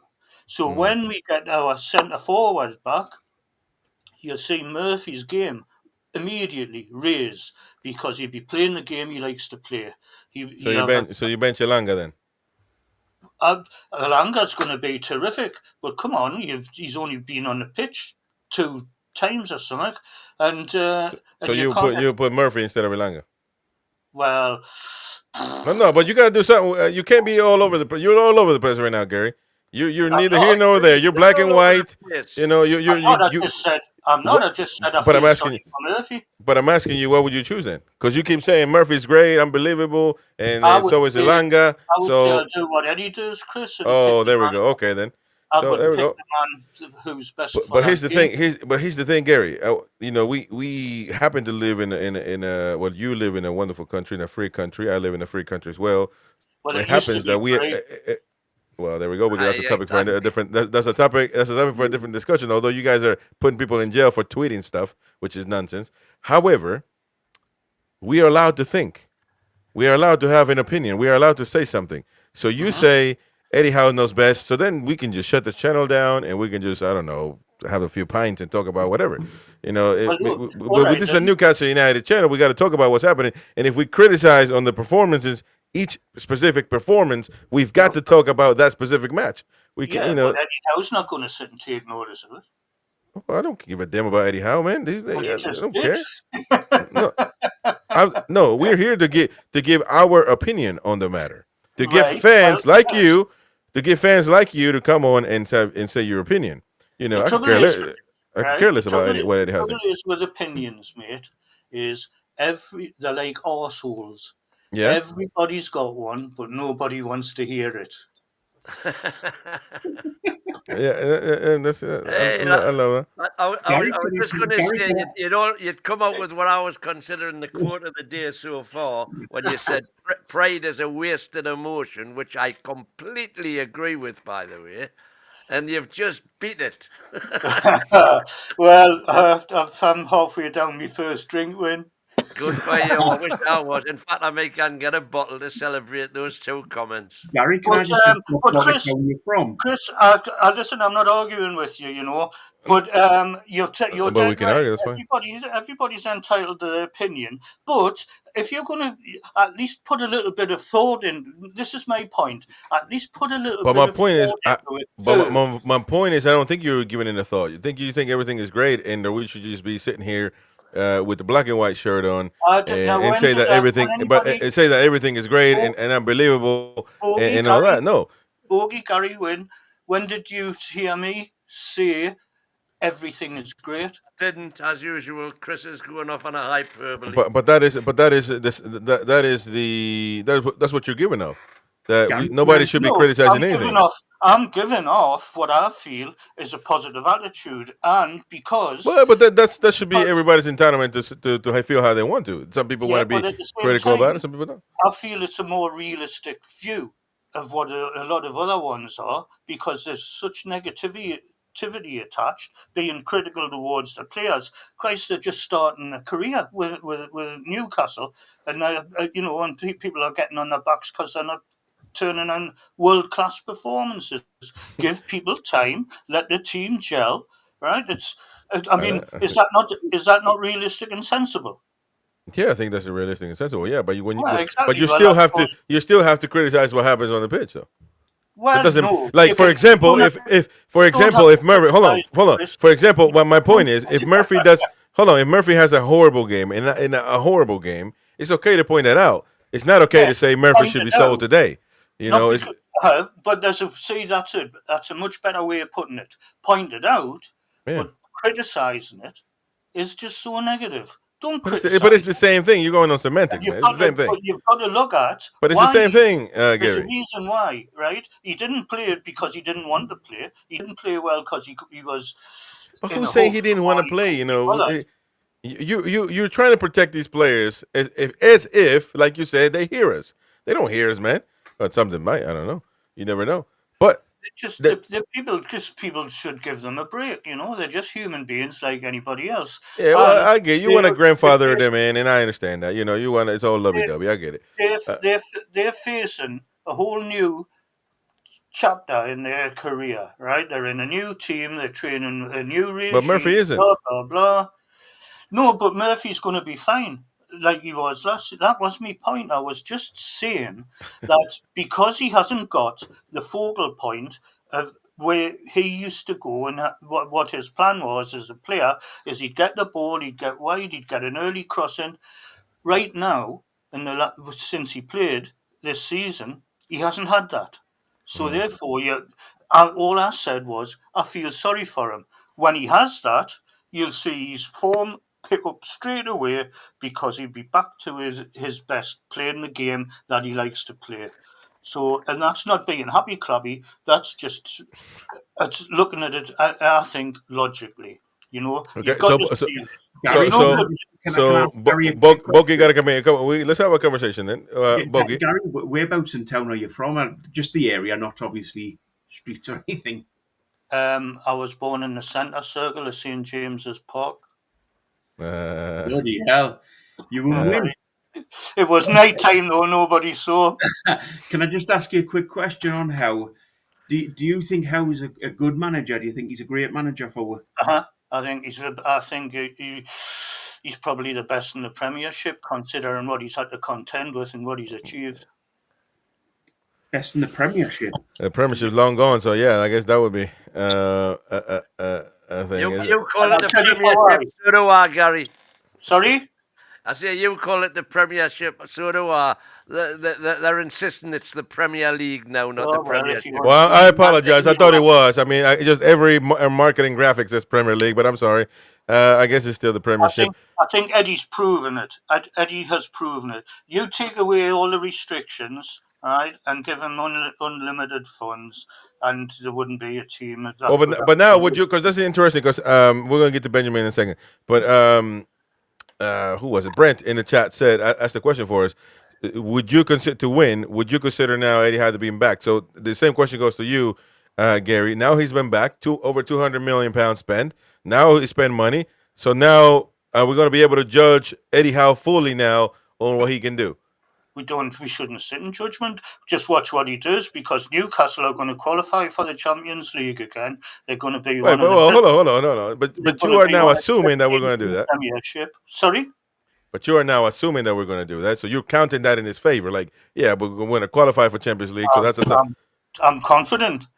Because, and I'll tell you what, if we get these we've got one in, we get Wissa in as well, we're going to be flipping dynamite up front. Okay, but what if we don't? What if we finish? Actually, good point from earlier on. Somebody brought up if we finish 10th. What if we finish 10th and we don't win any other cup? What happens? I cannot answer it because I can't see that happening. No, but I'm asking you, what if? What if then? Would you then consider Eddie to be a failure? Because I have already said no. No, I wouldn't, and I'll tell you for why. Because there will obviously be some glaring reasons why that happened. It wouldn't be down to his bad management. Oh, you wouldn't have it all. Come on, man. I knew, Gary, you would say that because you're bigger, happy, clever than Win. You're on God level. Mighty Win still building for that. But I mean, so come on, man. He's strengthened the team, right? We're a better squad now than we were last season. And so now you're going to tell me that he's going to finish 10th because all of a sudden he's a shit. No, I never said he's going to finish. That's what I'm saying. You're missing the point. What if? Because you're using a what if that we're going to qualify for the Champions League. You don't know that, so I should have said we are. Basically, Gary, what Chris is asking you guys is... Don't put words in my mouth. Is what would you think is... Forget Eddie Howe, by the way, Eddie Howe being sacked or not. The opinion of him, because as far as I'm concerned... No, listen, that's fine. He's already proven himself to me. Gary, I'm not even asking you whether you would sack Eddie or not. I'm not even going there. Never. I'm just asking you a simple question. Would it be a failure of the team this season if we finish 10th and we don't even compete in any other cup? Would it be a failure of the team? It depends on the circumstances. Okay, man. That's fine. Yeah, well, listen, you're clear in your opinion, no doubt about it. No, because I'll back that up. We got into the Champions League, right, in our first season, and we went in the Champions League and got decimated with injuries for the whole season. So we finished low in the league. We didn't qualify for it, right? That wasn't a failure, right? And this is what I'm talking about what the circumstances would be. Because if everything goes well, everybody stays fit, we're going to be back in the Champions League. And if we finish 10th, then it's going to take something drastic to happen, like happened that season, in order for it to happen. Because our team and the attitude of the players, the attitude of the squad, the management, everything is just too strong. And I've got no doubt at all we're going to be now in the Champions League virtually every season whilst that regime is in. Gary, don't go anywhere. You can stay on here if you want to. It's not you can stay on if you want to have a conversation with us. Let me welcome Benjamin though. Benjamin from Pittsburgh, USA. Can you guys hear me? Are we good? Yeah, we hear you, man. All right. How's it going, brother? Yeah, all good. Thank you. Got a day off today, Labor Day. So. Oh, wonderful. Yeah, it is. That's why I'm off too. Yeah. So I'd just like to. I wasn't going to talk about this, but I'd like to counter what Gary's just said about getting in the Champions League again and again and again. I just want to know where that place is coming from. In other words, you got Liverpool, who's going to win the lot with everybody that they've signed. City is always going to be up there. Chelsea look good, and Arsenal look good. And even I would even say Tottenham might squeak in at the 4th or 5th. Who do we think we are that we're going to get into? We have 2 points out of 3 games, right? So unless we start smashing in goals, all of a sudden, where is that coming from?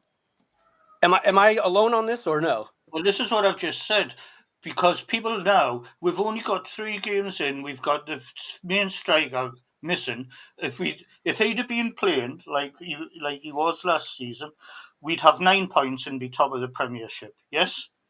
No, because at the end of last season, that striker basically gave up for us the last 3-4 games. So no, and he didn't play well in the first 3 or 4 games. So no. That's being a bit. Oh, all right, and when he was at his best and banging goals in, right?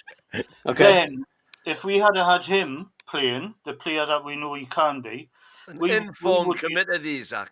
Yes, we would have been top of the Prem, and we would have we'd have been 4-0 up against Liverpool at half time if he had been playing.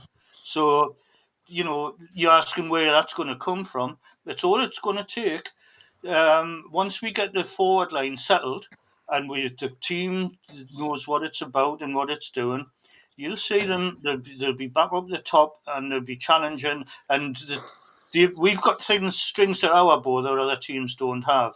And Liverpool aren't guaranteed to win everything. In fact, I think they've just spent £130 million on a player they don't need, and it's going to give them nothing but a problem, because Ekitike isn't going to be happy sitting playing second fiddle to him.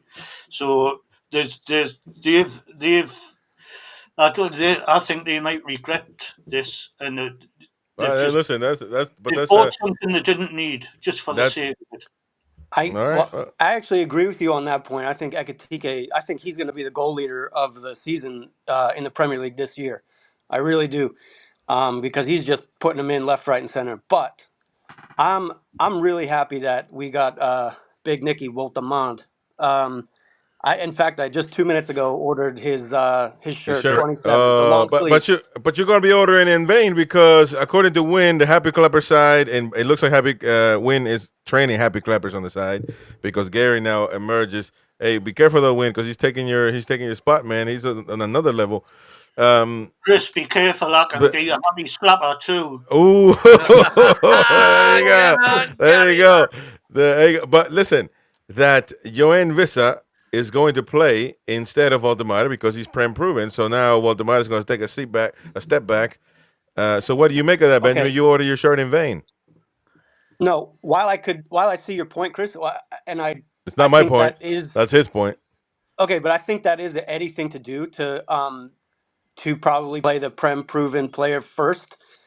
However, I don't think we paid as much as we paid for this German kid to come in and be the second striker. There's no way. And I was tuned in a little bit earlier. I've been in and out after eating breakfast and stuff.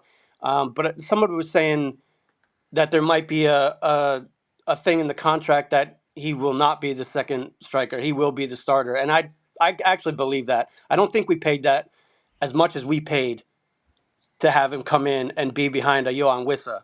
They're not going to get him. No disrespect to Wissa, but Ben, they're going to get embedded in. He's just going to take a little bit of time to get used to things. And I remember watching the Euro 2021, the under 21 Euros, and watching him. And I remember just thinking all the time, watching him, thinking, God, I'd love to see him at the Town. And when I found out that we'd snapped them up out of nowhere, I was doing cartwheels in the house. Hoop. Oh, I was. Honestly, what I is thought, Jesus. Hey, I'm building an analogy to this happy clapping section of the channel. He's going to be. Bogey, you need to come on, man. If the coaching team do with him what they did with Isak, Walter Marder will be the number one striker in the world in three seasons. Well, I actually agree with you on that. Bogey, you're looking at Gary. You can't see him, but you're cheeking, you're smiling like your grandfather. You don't want to go against him, but come on, man, grow some bullocks and say what you need, man. You need to say. I'm loving Gary. I'm going out to buy him some Werther's originals and some. Chris, he knew I would stop his pocket money if he said anything bad. Gary, I'm not going to argue with you, mate. You're putting great points across. I know, it's because I know what I'm talking about.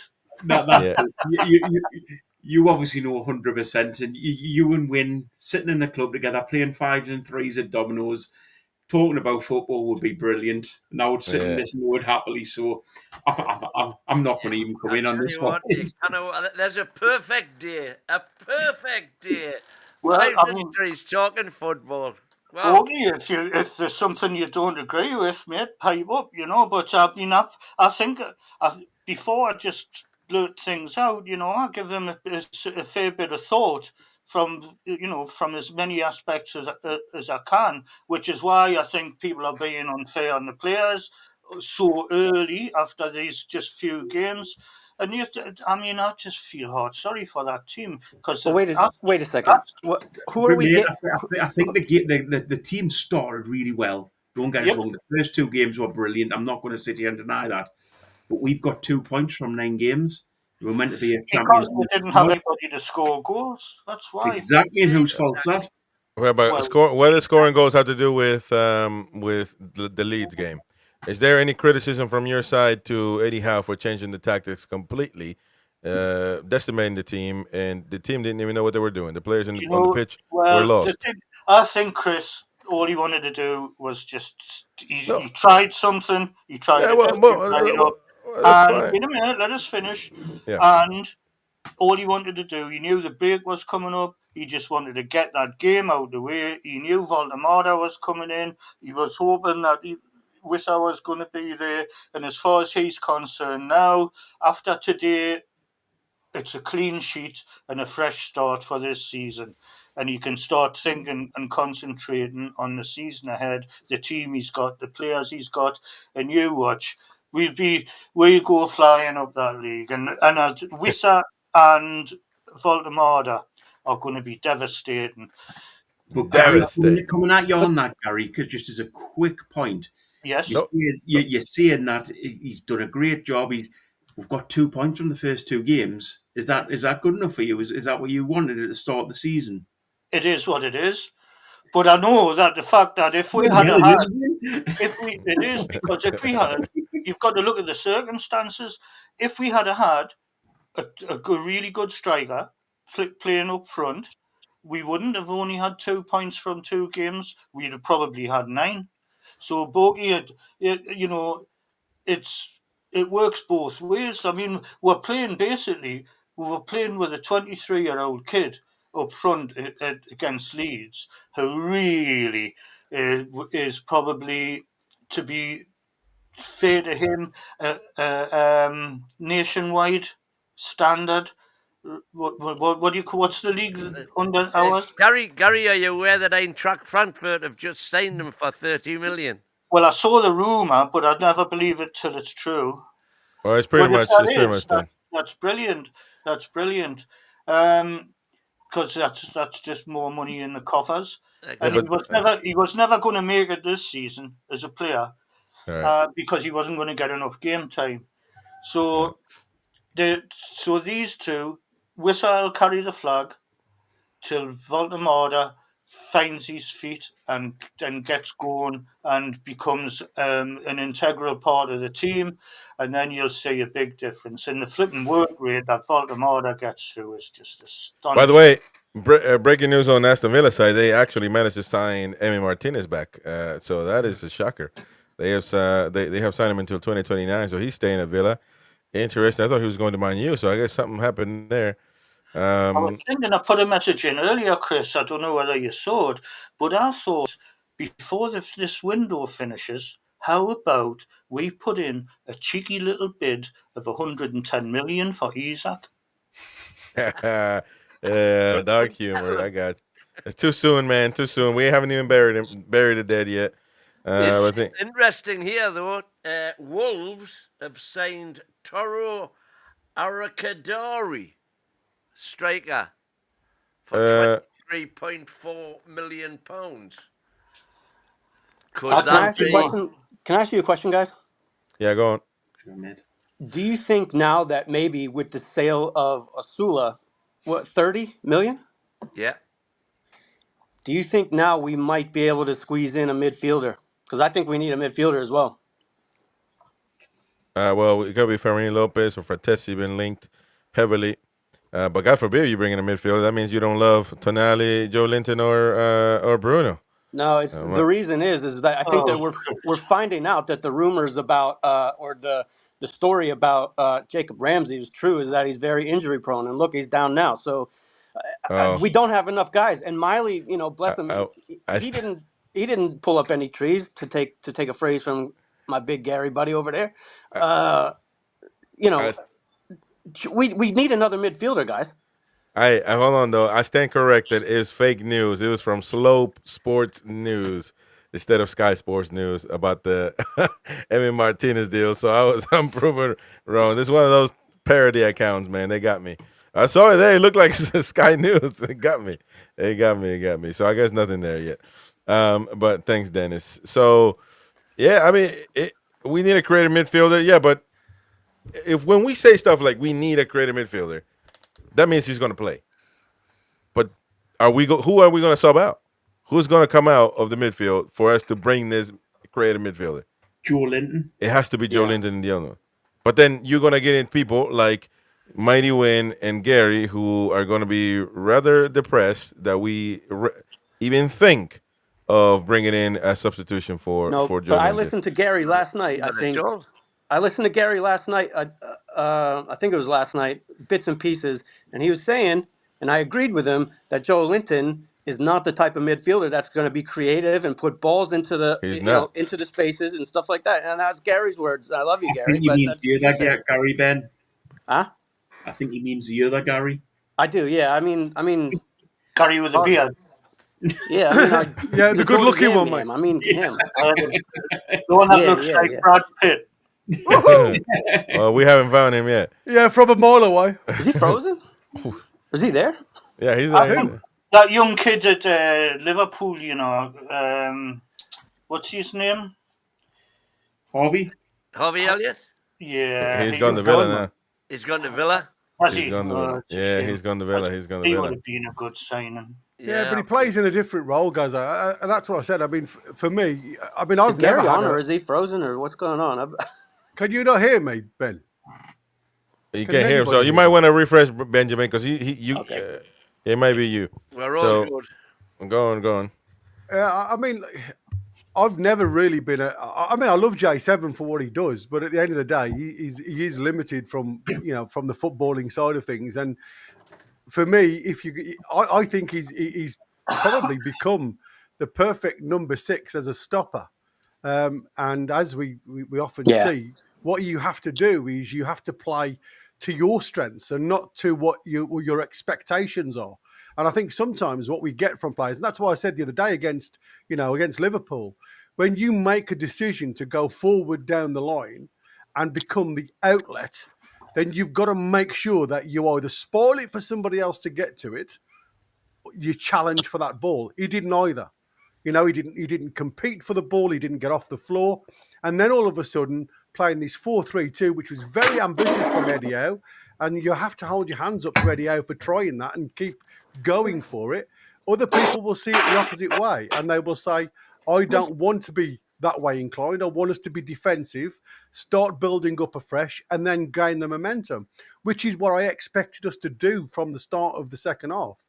And by giving them the impetus because he was out of position, and that is the problem for me. I think if you're going to play a system, then everybody has to know what their job is within the system. And unfortunately, I mean, Gary says we can't criticise players that come into a brand new team. And at the end of the day, these are all professional footballers. And it doesn't matter where you come from, you've still got an element of football about you, else we wouldn't have signed you.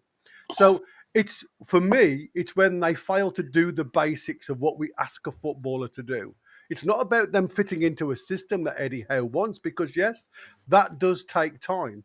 But when you can't get to a byline and cross a ball in, now, you know, that to me, you paid £55 million to see a player kick a ball out for a goal kick. It's frustrating. It's infuriating. And that's just as a fan. And you're expecting some ability from these players that you're paying an element. It's not going to happen. It's not going to happen. Once we've got the centre forward, it's going to happen. So what you think just by putting a centre forward in there, he's going to be able to hit the centre spot, the penalty area? What I'm saying to you is it doesn't. Difference. Yeah, it will make a huge difference. I'm not saying it won't, but what I'm saying to you is just doing the basics at any level of football, and that's getting to the byline and crossing a ball in, should be a cup of tea to these players. It shouldn't be something that we're looking at a ball going over the bar and going out for a goal kick. So you do get frustrated from certain individuals. I do agree with you. It'll take them time to gel. But, you know, Elanga's had 3 games now. And I must admit, I'll let him off with the first game because it's a brand new setup. The second game, he came in and he looked okay. He got the beating of Kirkes. Kirkes, he knew he was in a game. He was on the bench for Leeds. So again, the gaffer decided to change it up a little bit. We went quite narrow, expecting something to happen with this narrow formation, and it nullified the team totally. And even when Elanga come on, now this is his 3rd game, right? So you've got to say to yourself, after 3 games, he should start to be more settled. He hasn't got the pressure of the home fans against him. He's away from home, and Ellen Road is a fortress in itself. But it should be less pressure. And again, he performs not to the standard you expect to pay 55 million for. So, but quite honestly, Murphy didn't even perform that. Well, no, because Murphy was playing in a different role. He played an inside right position, and unfortunately, you know, this is what I was showing the lads on 90s Mags yesterday. When you look at our setup, which was 4-4-1-1, really, going into a formation of 3-5 at times, going into a 3-3 at times. We just got so far and we stopped. We were blocked because Leeds played narrow. And what we needed then is players to come out wide and start whipping the balls in from width. And we just didn't create enough for me. And when we did get in behind them, the quality that was delivered from both sides of the field just wasn't there. And that's not the new players coming in. That's also from players that have been in the side. By the way, Murphy had our 2 best shots on target. Well, he did, on a bounce, man. I mean, come on. He didn't create those shots. The bounce came, he shot. Anybody there should have shot. So, you know, he took the ball in and shot, brought out a fantastic save from the keeper. The ball bounced to him, he shot. He shot the ball coming towards him. If anybody can do that. That was one of them when he got on the end of a cross and hit the target, and the other one when he came inside himself and shot from whatever it was, 20 yards or thereabouts. Listen, I think, you know, you mentioned it before about having the confidence to shoot from outside the box. I mean, he seemed to be the only one that was willing to let go from anywhere around 20 yards. And like I say, he got a save from the Leeds keeper at the end of the day. And, you know, for me, it's a case of sometimes, unless you buy a raffle ticket, you're never going to get a chance to win the prize. And I think sometimes we are reluctant to let it go. It's a difficult pitch when it's slippery, the ball's slippery. So, as we saw against Liverpool, 2 shots can sneak in off the post or get a slight deflection and wrong foot the keeper. There's a number of issues that go on for us losing a couple of players because of injury and suspension. And that's what I said. Even though I believe that this window is a good window for Newcastle, I do believe there is still a lot still to go before we can say it's a complete window. See, Gary, and I've seen Chris has got a bottle. Have you got a drink in front of you, Gary? What do you mean? Have I got a drink in front of me? I haven't. I got jealous of you being halfway through your pint, so I went and got one to tell Gary. Because I bet you both Gary and Chris have got drinks in front of them, and I bet you the containers are both half empty. No, I got a lot of water, man. Good for your health, man. Good for your health. Chris, they should be half full, not half empty. It's pretty full, man. And let me tell you something. You've got to think critically. You've got to. It's not. I know. Listen, I know the UK is working on it, but it's not illegal to think yet. We don't have chips in our. We can think for ourselves. We gotta stop. You gotta stop saying. I'm not saying you. I'm saying just in general. Eddie Howe knows best. Well, then that's it. We have no opinion. We just sit there and watch. Correct. Huh? You've got to stop saying he doesn't. Who doesn't? He's forgotten more about football than you'll ever know. Who are you talking about? You. What do you do? When he ballsed up this full transfer window. We've had a fantastic transfer window. We've got some cracking players in. Which first team player we got that we won't not do to him though. First team. Chow's going to be who we've got to bring off the bench now compared to what we've had in previous years? Bullshit. We have a Champions League team. We should have improved our first team, and that would have in turn improved the bench. If you think about it, though, Win. You cannot say that this has been a great window. We've improved bench players. I can. No, we're basically brought in new bench players, which is crap. We should have brought in Premier League first team starters. But then you're only going to bring in one player in this transfer window. So who do you bring in to swap the first team out? And that's what I said. When you're looking at the amount of players that have left Newcastle, it's not just bringing in high-end players. It's about bringing in a number of players that aren't somebody else's team. If you think we're talking about the Steve Bruce era here, we're still playing with Steve Bruce team members that have now gone. And this is now all on Eddie Howe, because the one thing that gave Eddie Howe a little bit of an out was the fact that it wasn't his pick squad. He was still utilising other players. And he did a fantastic job of doing that. So now he's brought in players that he believes can suit his tactical awareness better and move us forward. Sometimes, Boki, you've got to take us. So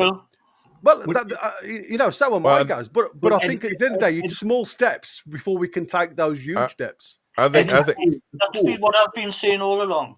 No, hold on, no.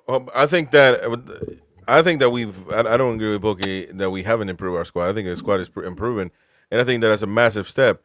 Also being in the middle, I don't think it takes a lot to improve from Longstaff. So I have to agree with Boki on this one, half, because I think you're half right, because we brought in, who did we bring in? Ramsdale, he's going to be the backup. We brought in Jacob Ramsey. We have found out that he is, as they said, injury prone. We brought in, who else did we bring in? Chow. Chow. No, but you can argue. But hold on, though, Benjamin. Yes, who were brought in? Is Ramsdale better than Dubravka? Okay, you can argue that. No. That's not the That's not the discussion, though. That's not. You're going against the second choice. That's not the discussion. Who have they replaced? We've brought in Ramsdale for Dubravka, Ramsey for Longstaff, Elanga for Almiron, Chow for Lascelles, and Wolfie and Wissa for Isak and Wilson. You tell me that's not an improvement. I'm saying it's not an improvement on the first team win.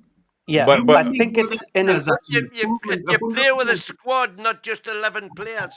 But we're not a squad buying squad team now. We should be a first team buying squad. And as I keep saying, none of you don't get in your head win. The players who come out of the team to go onto the bench are them with bench players. Yeah, so you haven't answered the question though, Balky. What I've just said was 200 million. No, and I'm gonna go to it because here we go. Look, every team that Brandt has put on there, big earners, got lots of money behind them. Every single team. We spent 200 million, man. Yeah, we have. We spend more than Spurs. Chris? We spend more than Spurs. On how many, Chris? 110. We spend more than Spurs. Yeah, but on how many players? You could spurt out. One team has just spent 125 million on one player. Then the tactic is wrong. We should have just spent 2 players, 200 million on 2 players. That's what I'm saying. So then you moan because we've still kept hold of the likes of Miggy, Kelly, and all these. So that's what I said. There is no win-win in this scenario. Whichever channel, whichever way you guys think about it, there's always going to be somebody that counter-argues it because they'll see a negative upon it. At this present moment in time, you have to get rid of what isn't working for you. Correct. And then you build from there. When you go into the next, say in January, what you can say then is maybe we just look to go and buy that one quality player in midfield or wherever we are lacking to become that starting 11. But at this present moment in time, you have to build the blocks up to get that secure building. But did we buy the right blocks? But I actually, listen, it's interesting. It's funny because I actually don't disagree with Win or Gary or the other Gary, actually. I think we have improved our squad, and I think we actually have improved our first 11. I actually do believe that. Now, because technically Ramsdale should be better than Pope. Now, you can argue whether the improvement is a lot of an improvement or just because Longstaff, I mean, anybody can be an improvement on Longstaff, right? I know that's a touchy subject for Geordies, but it is what it is. It's the truth, no matter if you want to deny it or not. Ramsey, I think, is a pretty good player. He probably not going to be really better than you can maybe argue whether you take his football. You know, he's better football-wise than Joe Linton. But you also say that Joe Linton's got the temperament that you might need. So you can actually debate that one. But as far as Ramsdale is probably better than Pope. You got Chiao is better than Shar. You got Walter Martin. And the striker is inevitable. I mean, you it's a gamble because Isak had to leave. But Wissa is better than Callum Wilson. And, so who else did we sign? That I'm forgetting. Baltimore. You can drop an engine, a better engine in your car, right? But it's going to run rough until you actually put the timing right and get it tuned up properly. And that's all Eddie's got to do with this team. No, well, and you'll see after before Christmas, we'll be starting to fire on all 6. And that's too late. That's too late before Christmas. That's too late. It's not. It wasn't too late last season. No, it's we not. We barely made it win. But look at all the other teams have gotten so much better. Come We're not on, man. We got by Christmas. We got to stop comparing it to seasons where we barely made it with no other international competition. You can say, yeah, you earned. We barely made it. We barely made it. We woke up in time, but we can't be doing that. For once, can we just have a good season all throughout? For once, can we just have a decent season without having to... If Isak had still been here, we would have had.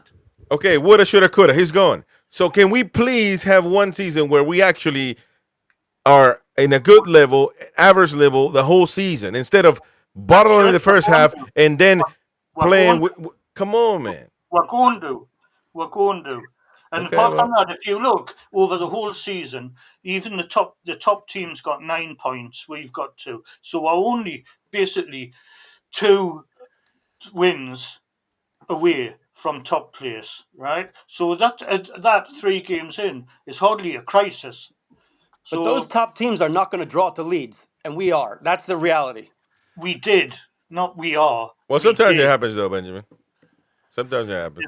There's a difference. You just have faith. I have faith. I have all the faith in the world. You're going on faith that we need to have another 10-game run to get up to where we were. I mean, that was crazy what we did last season. And who's to say we won't do it again? Well, yeah, of course, yeah, we may, but are we gonna rely on We've got more that? chance of doing it now than we did last season. Exactly. Forget the streak, though, man. The point of the matter is, I hope you're right. why do we always have to do it like that? Why can't we just have a regular season where we having the right tactics instead of losing all games against teams that we shouldn't be losing and then having to barely make it against Aston Villa had to lose for us to make it to Champions League. Hang on. No, we got in the Champions League on the basis of 38 games. Forget about the last game. We were there because of 38 games, right?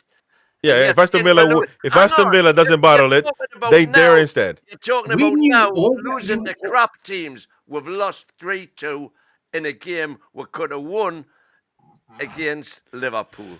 But no, listen. You know what doesn't help us is last season we gave away points to teams like Southampton, like Bournemouth, like we just did against Leeds in the beginning of the season. We took 6 points off Southampton. When we should have. What team doesn't? Arsenal dropped points to teams that they shouldn't have done. Yeah, but Arsenal. Chelsea dropped I don't know. There's no year, but. No, it is because Arsenal finished second every year. Everybody laughs at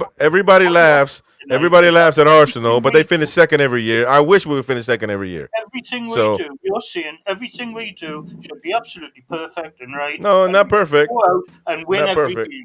Not perfect. No, that's not what I said.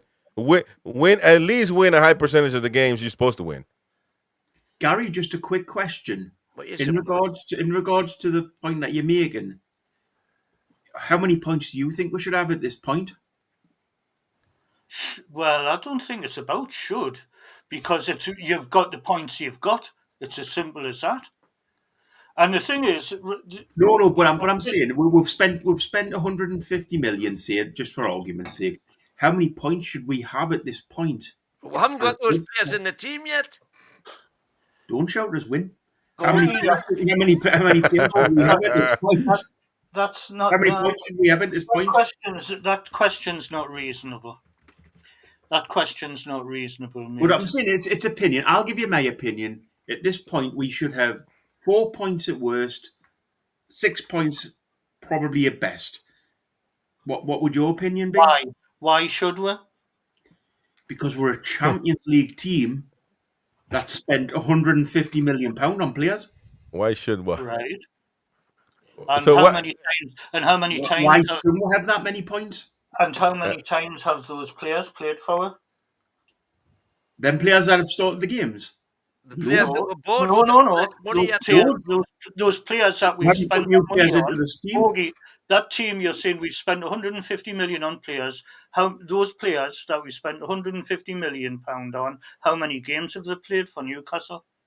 But I'm saying not. But no. No. Answer my question. I have. No. You haven't.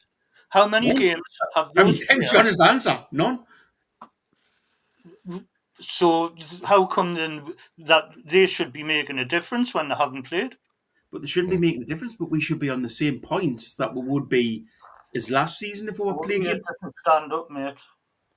Thank you to Tony T for the super chat there. Thank you very much. Promises were made. It's not money. It's prestige, honestly. So there you go. Thank you, Tony T. Hey guys, I'm going to take off. All right, I'll be back on later, maybe. All right, see you, mate. Take care. Take care. Nice to see you, mate.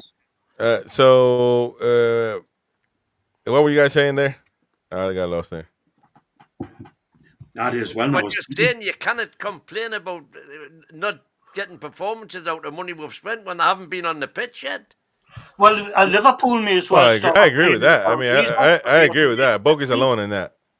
But that's Eddie's choice. Liverpool should be complaining about Isak because they've paid £125 million for him and he hasn't done anything. That's what you were saying. No, it wasn't, mate. What I was saying was we've spent a lot of money and we haven't picked up the points that we should have at the start of the season. Because we haven't had a striker? Whose fault's that win? Eddie Howe? No, it's not. It's Isak. No. And you can't knock Eddie Howe. But look at how many times we tried to sign a good quality striker. And look how many times we failed under his... Well, there's reasons. There's reasons for that.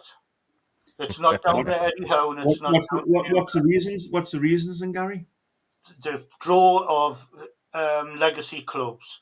People like Liverpool, people like Chelsea, people like Man United. We've been.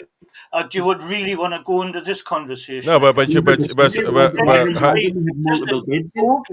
to these clubs. They've got big names and they've got long histories of successful competitions and winning things.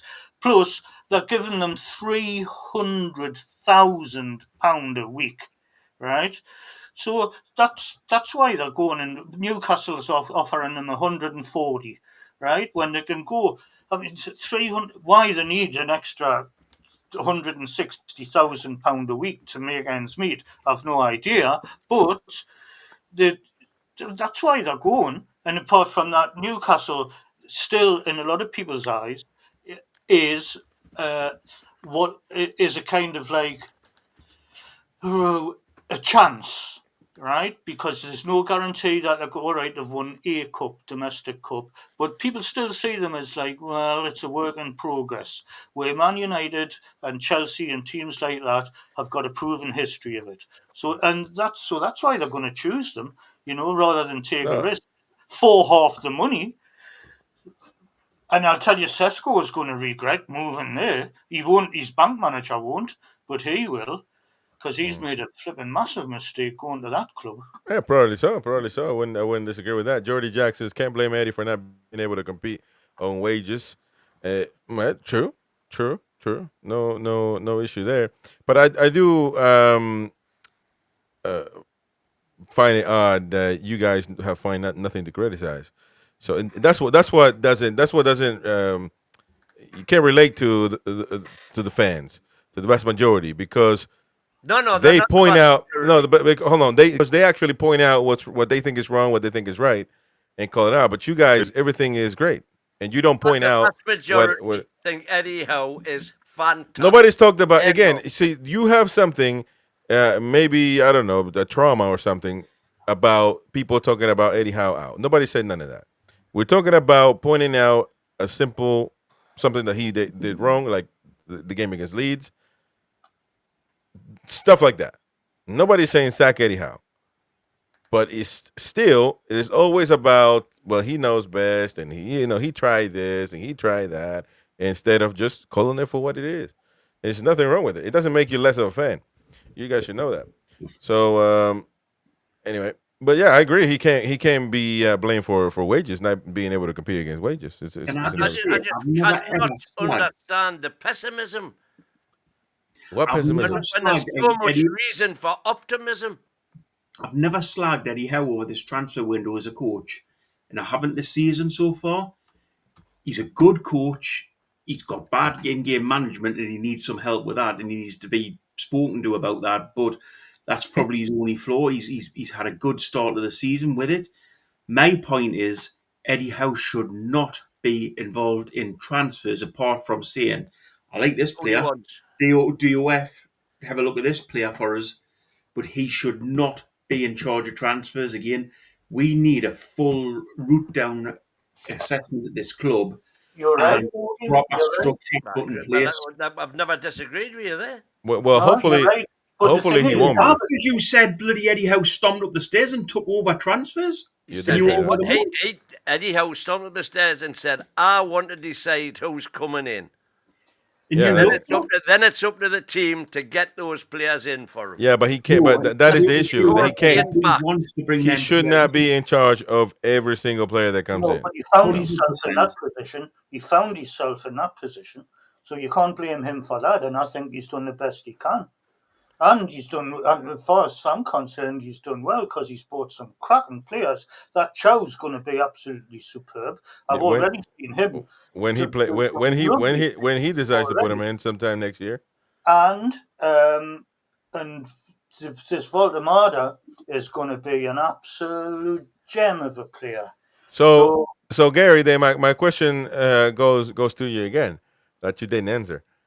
Astutely moved away from it. But would you then put Wissa instead of Voltemara or Voltemara for Wissa? Which one would you choose? I would put Wissa in first. Okay, there we go. Until Voldemort. So that's great then. You agree with two sides, so that means you're right.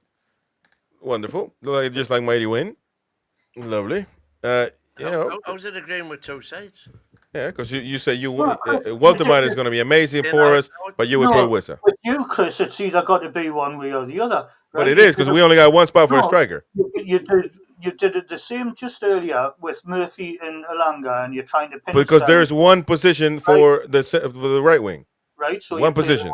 So you play the one, right? You're not playing them because you think that they're a better player. You pick the right one on the day for the job that you need them to do. That's called a squad. You utilize the squad and you put out the best team you can. But in what team you're playing? In what team in the world, elite team, do you see the center forward coming off and on and off like nothing?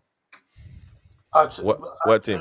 I didn't say that, did I? So you're putting words in my mouth. I said I would play Wissa first until Voldemort gets bedded in and finds his feet, and then he would be the number one.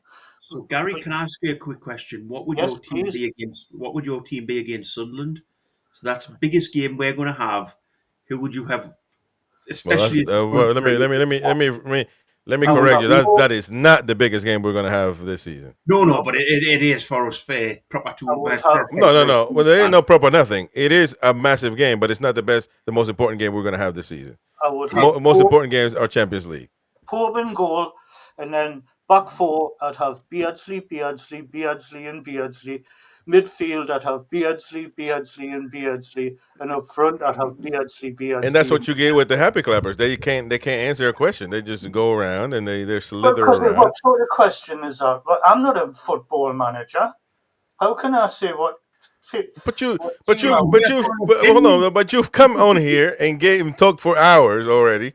And said your opinion on things and how we're dumb and we shouldn't say this, we shouldn't say that, more or less. So now you can't have an opinion on who you would put as a striker? He's already told you. I'm sorry, not striker, but the question that he asked us what team I would pick. What team? What would if it was up to you? What would be the team? Well, I can name a team, right? But what's it going to achieve, or what?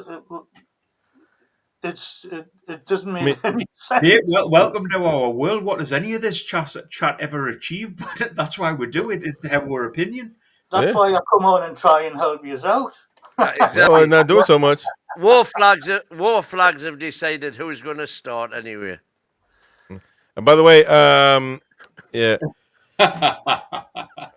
By the way, Mark Gahey is all going to Liverpool. That deal been agreed, and that is not fake news. It is true. So Liverpool add in another massive signing to their repertoire, and another one that we could have gotten a long time ago, but we find it around and find it around and find it around. I think we've got a lot to look forward to this season. I'm sure. Me too, Gary. I'm sure.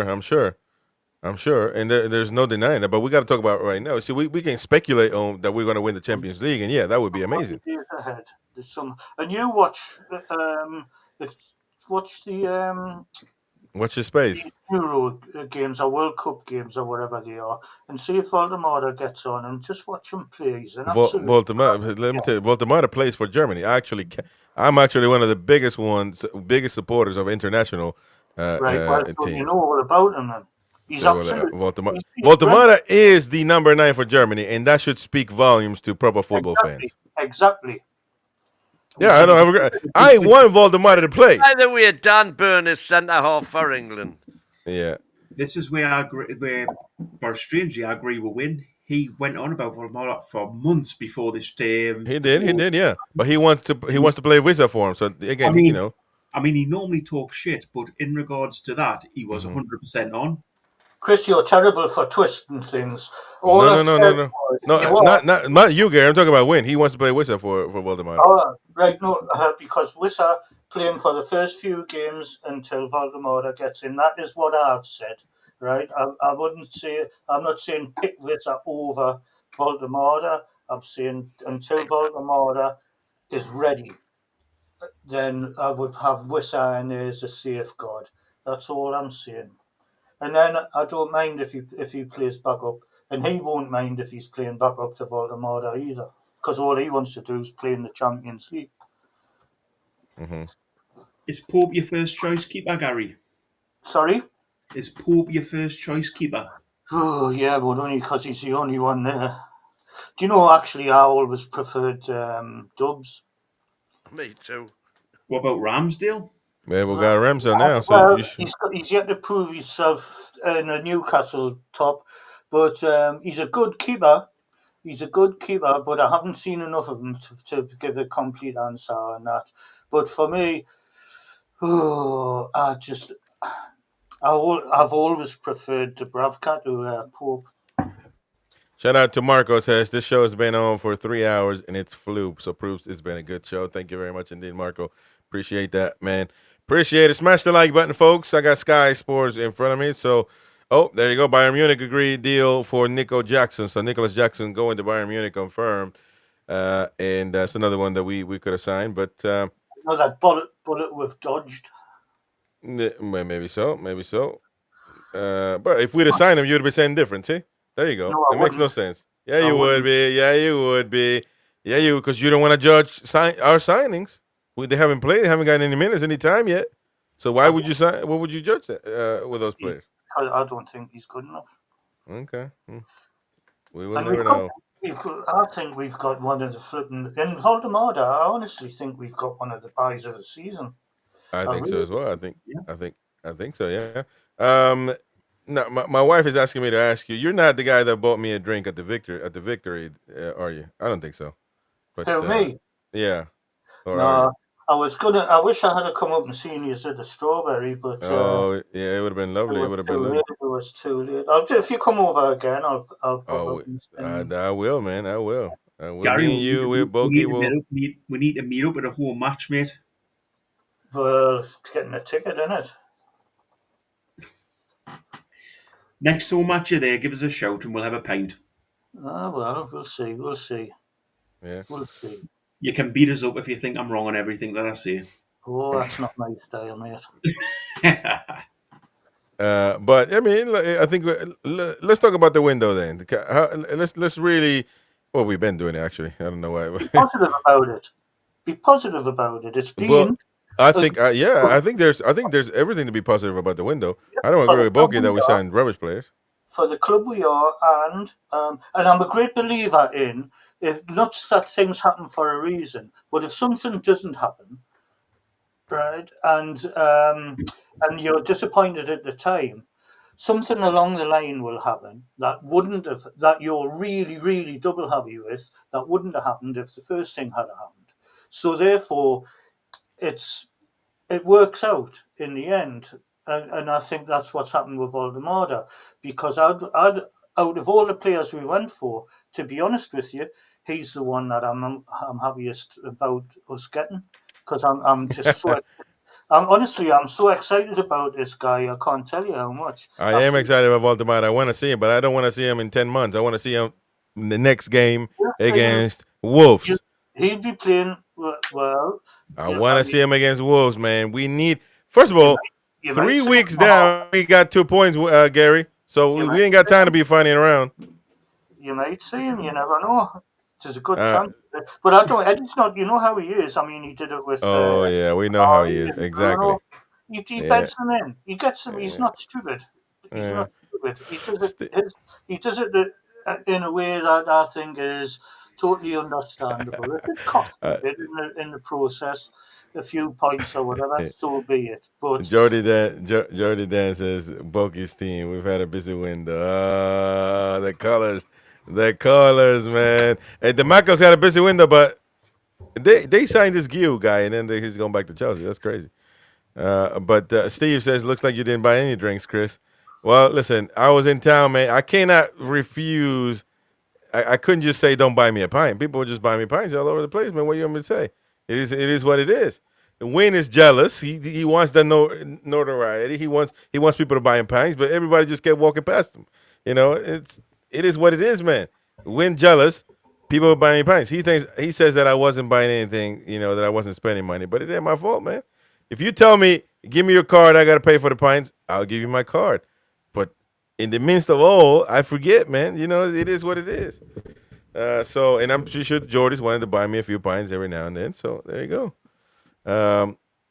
But anyways, so when I go, I will go back, no doubt about it. Could be pretty soon though, so stay tuned. Could be pretty soon, maybe end of the year. Could be very soon.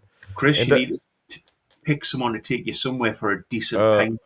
Oh yeah, yeah, man. Drinking Foster's while you're out here, mate. No, that was not. Yeah, exactly. That's a shame. That's it changed my mind. It changed my mind on the UK. So I need somebody proper to take me around with some proper food and walk back So what's the point?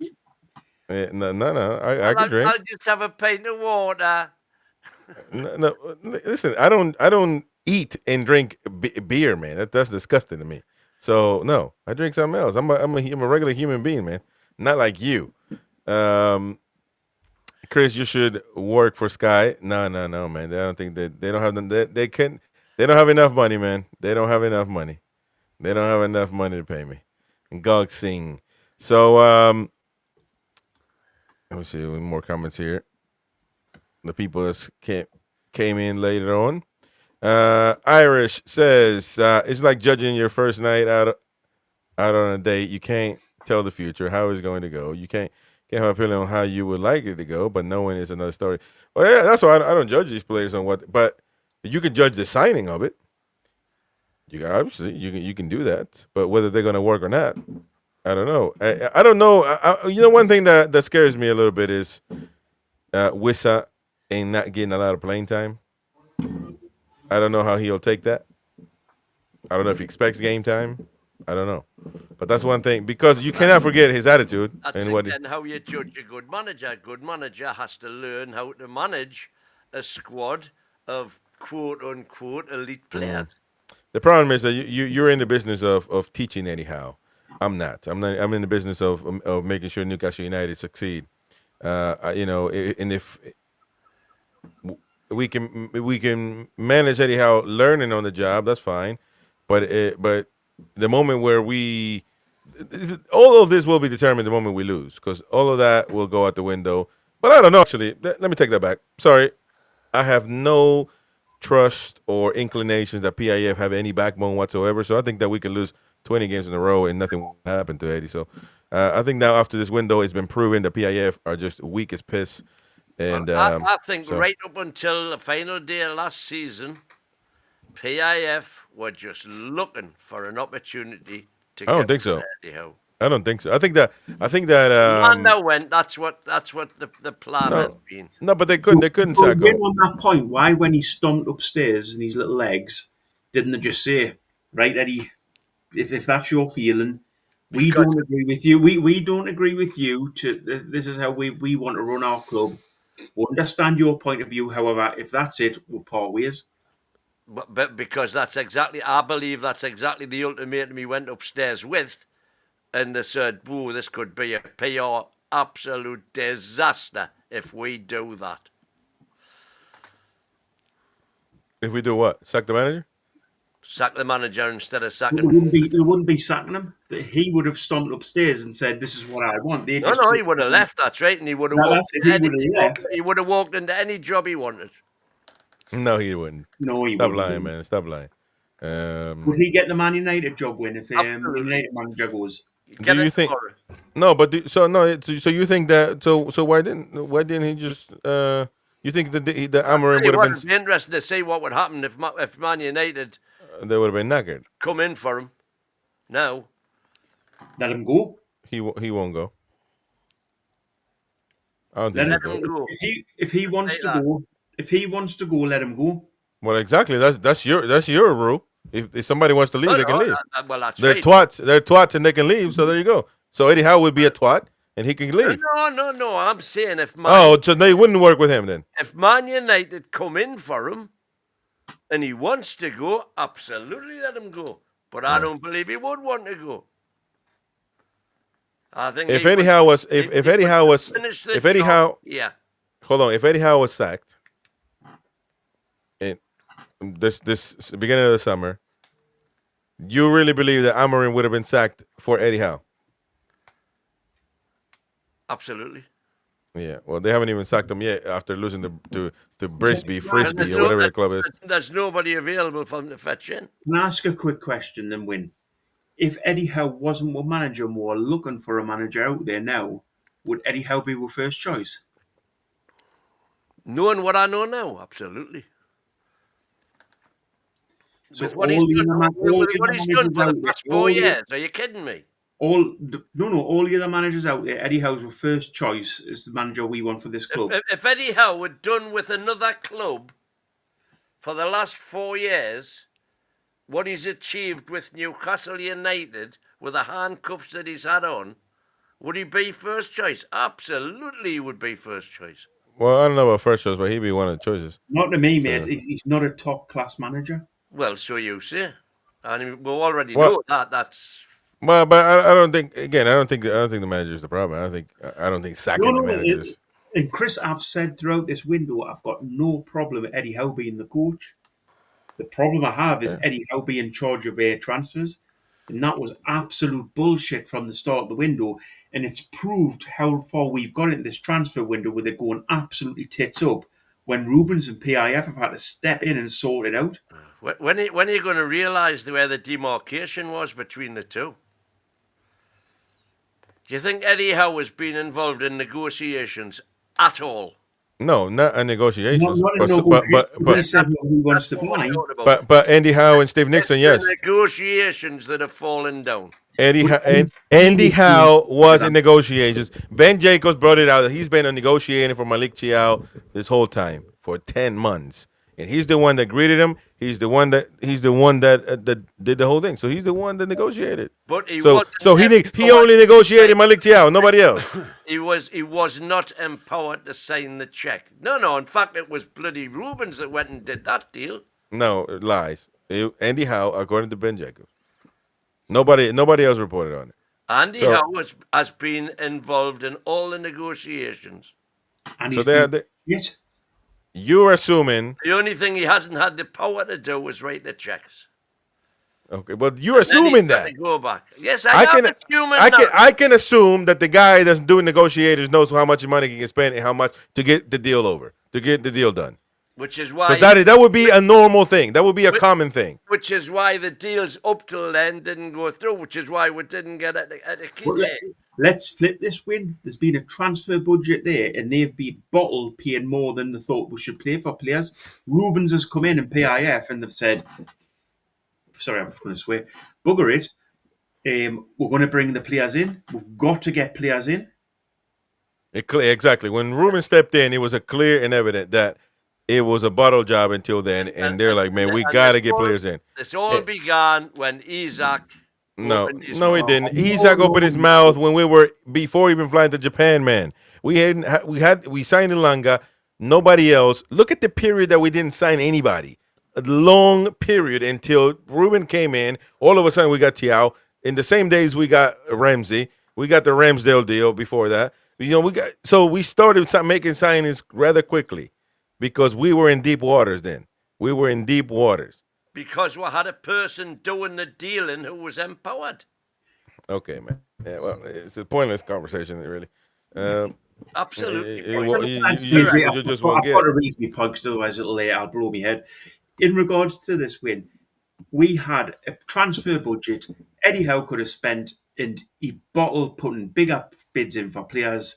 Oh, sorry, not him, but his transfer team bottled putting in bigger bids for players. Andy Howe and Steve Nixon were out of their comfort zone. We should have had a DOF in place, and we should have had a Chief Executive Officer in place. Absolutely. Whose fault is it that we don't have? Eddie Howe, because he stormed up his stairs and sacked him. No. Eddie Howe said he wanted... No, the DOF, you can say Eddie Howe put his foot down. You said he stormed up his stairs and got rid of him. It's not his fault that Mitchell was useless. Mm-hmm. Resulting in the bloody Isak situation that we've had to endure for the whole summer. Well, whose fault is that then? It's PIF's fault. It's anybody but Eddie's, according to Correct. Well, Eddie Howe, I don't think had anything to do with Isak. Eddie Howe identified the players he wanted. He said at the end of last season, when he stomped upstairs, as you put it, I want to decide who comes into the first team. I didn't put it that he stomped upstairs. That was you. You said that exactly. You said that he went upstairs, argued, he got his way, sucked the DOF. On me, and Mitchell went, and they didn't replace him. Well, yeah, but what if Eddie Howe didn't do that? What if Eddie Howe didn't go out there? Me. But what if Eddie Howe didn't do that? Do we still have a DOF that could have gotten the deals done much earlier, much smoother? The bottom line is we should have had a DOF. No, we should have had it. We should have had. But what if the club said, wait, hold on. An effective CEO. But what if the club said, okay, you're going to be in charge of transfers. You want your players. There you go. I haven't had any of those. We've still had a fantastic window. Ramsdale for Dubravka, Ramsey for Longstaff. No, you keep comparing. The problem is you keep comparing them to. You keep comparing them. Isak and Wilson. You keep comparing them. You keep comparing them to bench warmers that weren't getting any time. And I'm better than those players. So current bench warmers. You can't do that. For previous bench warmers, when we've already got first 11. My point is, I actually agree with you, but you're using the wrong comparison. You're comparing them to twats. You gotta stop doing that. Compare that they are actually. I do agree that they are an improvement on if and when Eddie Howe chooses to put him on, because that's when the improvement is going to be in. Because if they're just sitting on the bench and they came here to sit on the bench, there's no improvement at all. He's got no choice with Wolfie and Wissa because they're replacing Isak and Wilson, who are I don't know why you keep calling Wolfie. By the way, that's kind of cringy. I don't know if he gave you the authority to call. You want to watch Citizen Smith. Power to the people. Well, Gary, you've been awful quiet. Come on, man. I mean, like I say, it's entertaining because it's all guesswork at the end of the day, and there ain't a lot you can talk when it's guesswork. I was actually reading the story about Drab Not Fab. Shaw blasts lack of creativity as toothless Toon fail in front of goal yet again. And obviously, Fabian Shaw having a little bit of a set to about the lads that were in front of him. Listen, I've said this before, and I'll say it many a times. At the end of the day, somebody put these people in position to do the job that they're entitled to do, and it's failed. So somebody should be, holding their hands up from whoever the hierarchy is that put the likes of Andy Howe in situation. And again, I've asked the question several times on this platform, and I've yet to receive an answer. If not him, who else would do the job? Andy Howe, and like I said, he was put forward for a reason, tasked to do a job, and he's not been able to do it. And like I said, for me, it's a case of the business that we've done. I can understand people asking the question, and I've seen lots of people in the chat say, is it a good window? Well, it is a good window. Is it an exceptional window? No, it's not. Because if it was an exceptional window, then there'd be, major changes to the squad that we've got now, and there isn't going to be. And unfortunately, as we've seen with that article that I've just read out, when you've got, when we're firing off blanks, and again, it's like going to the gum clinic, I suppose. You're reliant on a certain person to finish the business end, if you like. And it doesn't matter if you keep a clean sheet all day long. If you've got nobody on the field of play that can score goals, then it looks a little bit, boo and hiss. Were we creative enough in the formation that Eddie Howe set out? And there is questions that have to be answered, I suppose, when it comes to being creativity. Eddie tried a new formula to see how it was going to shine. And again, we said left-hand side, you've got Dan Burn, you've got Tino, not the fastest outlet in the world. You go onto the right-hand side, you've got Trippier and Murphy, not the quickest in the world. So, you start questioning where are you going to get behind this Leeds defence that want to sit back? So it was all, questionable. And this transformation, if you like, of Eddie's tactics, which we are so used to seeing, this 4-3-3 going to a 4-4-1-1, just didn't work. Now, who's at fault for that? Everybody's going to blame Eddie Howe's ineptability at a tactic that failed. And unfortunately, like I say, all the work done on a training field is then up to the boys to go and perform. If nobody, and unfortunately, you have to say it again, if nobody buys a raffle ticket, then you're not going to win the prize. And we didn't have a go. We just didn't have a go at Leeds enough. We didn't make Perry work enough in goal for me. So it's a shame. But going back to your story and, who's to blame behind the scenes, and it's been up to PIF and Ruben to come out of the woodwork, if you like, and settle the score, if you like, between the wrangle. And I've asked umpteen questions before about why did Mitchell go when he did? Did he know that there was going to be a shitstorm heading our way with the Isak scenario? It's come out now that we knew at the end of last season that there was a conversation had between both of the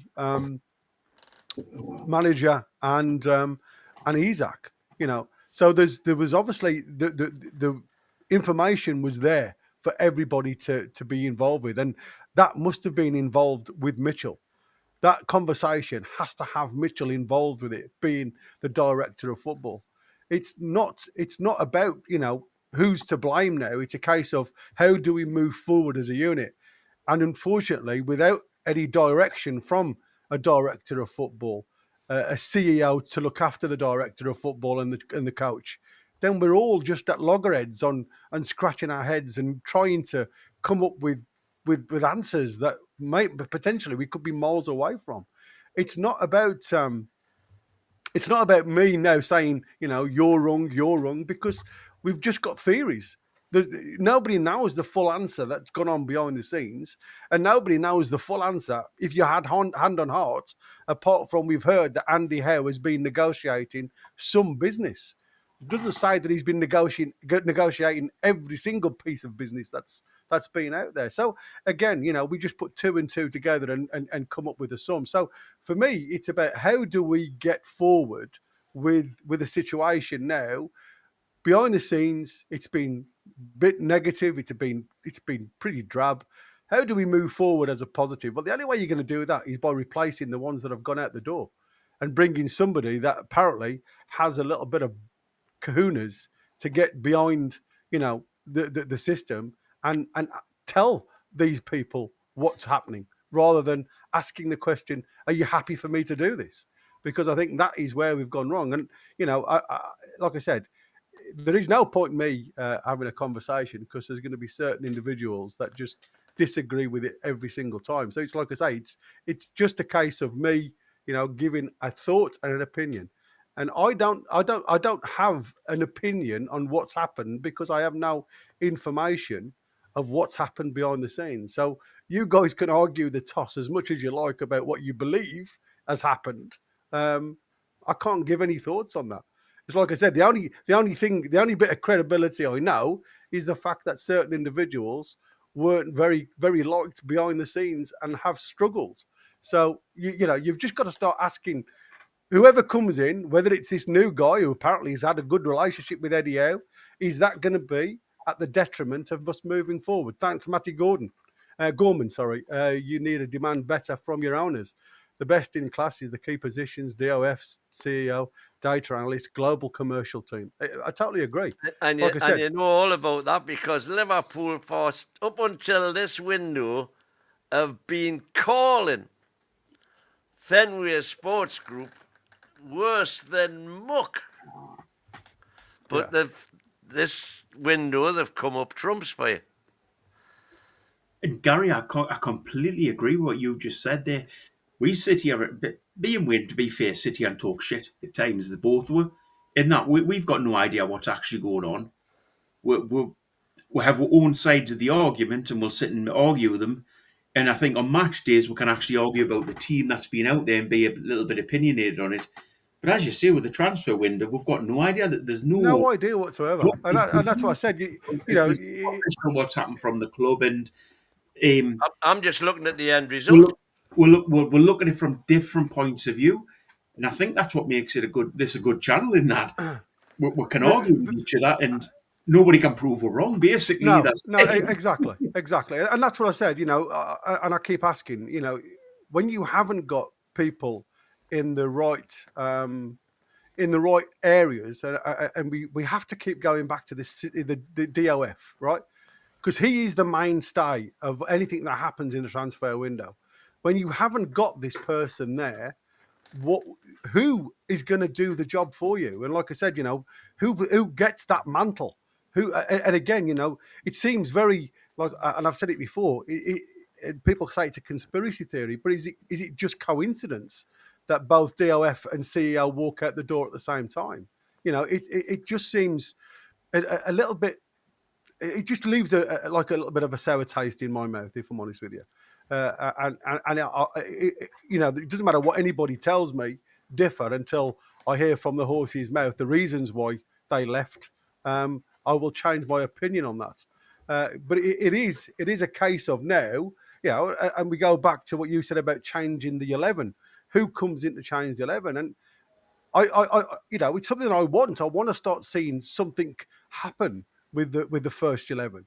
And I agree to disagree on some of the points that Gary Morn was saying about giving them time to work and get into a system. Sometimes when you're thrown in the deep end, players sometimes have to learn the hard way, and we see it at Man City where they go and get players in.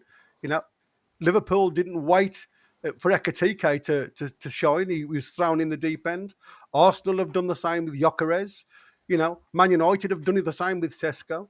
So all these big teams, and I say big teams in inverted commas, is the fact that, when they buy these players, they throw them in the deep end. And it's a case of learn your routine while you're in the team, rather than, and I keep saying, unless you've been involved in football on a training field, it's like kindergarten stuff. There's very few challenges. There's very few people push you off the ball. Yes, there's closing down the space. There's lovely gives and goes.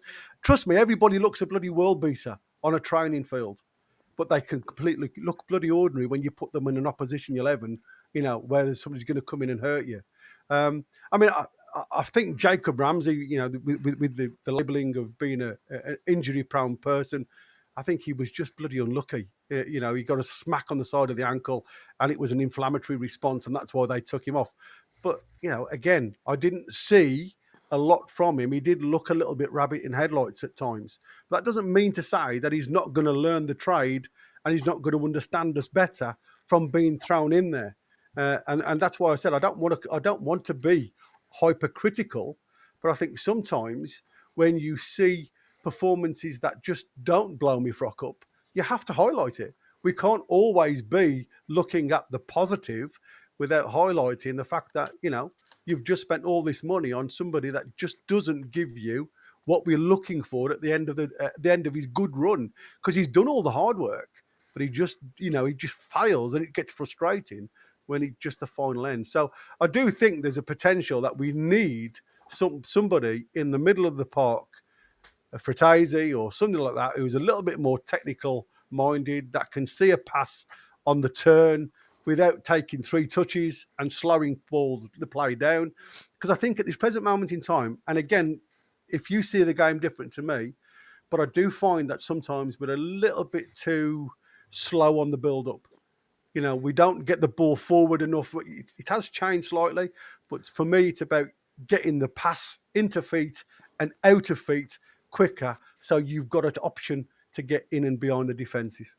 I think haven't say you'll never walk alone. It's not argue, it's discussions with people with different opinions. The world would be boring if we all thought the same. Absolutely. Connor is saying, how can Wissa start, as he's had no pre-season and trained on his own? Walter Mora has already played this season. An Irish assassin, God bless him, thank you for the $5, Irish. Everything is conjecture. an opinion or conclusion formed on the basis of incomplete information. We are all guessing, and no one is Nostradamus here. That's true. And on that subject, I said, when everybody was whinging on about how we hadn't got anybody in, I said, I will judge the window when it closes on September the 1st. It's about to close, and I am very happy with the window, with the exception of the Isak debacle, which is not of our own making. I have to agree with me mate Connor in regards to who starts between the two strikers. In regards to Wissa hasn't played once this season. Yeah. The other lads played. He's had a full pre-season and he will be playing for Germany presumably. Yep, and he's number one striker now, isn't he? Basically, he is number one, so I think he has to start. Yeah, and as we'll win, I'm not going to argue with that. And as we'll win in regards to the transfer deal, where deadline talks and all that like that, I agree with him in some ways. In that, sometimes when he talks, the wrong clock's once a day, twice a day. So when he's talking, sometimes he is right. The stop clock is right twice a day. I wish you would stop sometimes, mate. It's strange, isn't it? Mutual. Let me. I've just seen that Jamie Vardy's going to Cremonese. So the 38-year-old has still managed to find a club somewhere. Destination. Yeah, exactly. So that'll stop the people worrying that we could have him as a backup. It looks like Mainu, who was obviously linked to us at some point, has been told he's got to stay at Manchester United. So that isn't going to happen. And to be fair, there was a lot of people that weren't that bothered about him. And like I say, a lot of the players that were linked still, Fermin Lopez linked and Fratesi, and I would absolutely love either of them, but I can't see Fermin Lopez coming because of the cost. So there's more chance. I'll tell you what I think is more likely now with Wolves signing this Toro Arakadori. I think we may go back in with another bid for Larson. Well, Larson's injured at the minute, so that's the reasons why they were always going to go and get. And that's why the lad who went to Sunderland has gone back to Chelsea because of Delap. They're pulling up, their loan deals back. I was surprised that Jackson was bounced back and forth. And again, you don't know whether there was some instruction from Jackson because apparently he was very unhappy when Chelsea recalled him back from Germany, and he stayed in Germany overnight. He wouldn't return to Chelsea. So again, you don't really know, again, how much power these players are having over their allotted clubs. And you can't really say that Chelsea are going to miss one player, are you? Because the amount of players that they've got, they've got enough to play three teams in different leagues if they want to. Does anyone agree with Steve Gotti here? He's obviously been having chat in the chat saying I didn't say how Brit made Bruno worse. I said Bruno has gotten worse every season since we bought him. Do you think that's true? No. I think, like I said, I think what you get is you've got a player. I mean, I did bring it up on 90s Mags yesterday for anybody that wants to go and have a look at it, is the fact that the midfield against Leeds was very congested and there was very little out there. I mean, against Liverpool, I thought he wore his heart on his sleeve, if I'm honest with you. And even against Aston Villa, I thought he was very good. I mean, it wasn't, an outstanding performance, but it was a good performance. But unfortunately, and that's why I said at the start, is Tonali and Bruno side by side in this deep role? Do they log each other out to a degree because they play very similar football? And the likes of Tonali likes the freedom to go left to right. He goes corner to corner in the box to box scenario. Bruno likes to stick. Box is a bit. Yeah, he likes to go forward. Yeah, and what you get there with Bruno likes to be in that right-hand channel, if you like, going forward, backwards and forwards, but more on train tracks, where Tonali has the freedom of corners to go run into. And that's why, for me, it's all about how they work and link. And having J7 in the side, and that's why I said, when you've got J7 in the side, a totally different player altogether, who will just bring the ball down and pass the ball. He won't do a lot or try and do a lot to make it confusing. That frees up Bruno to go and play forward.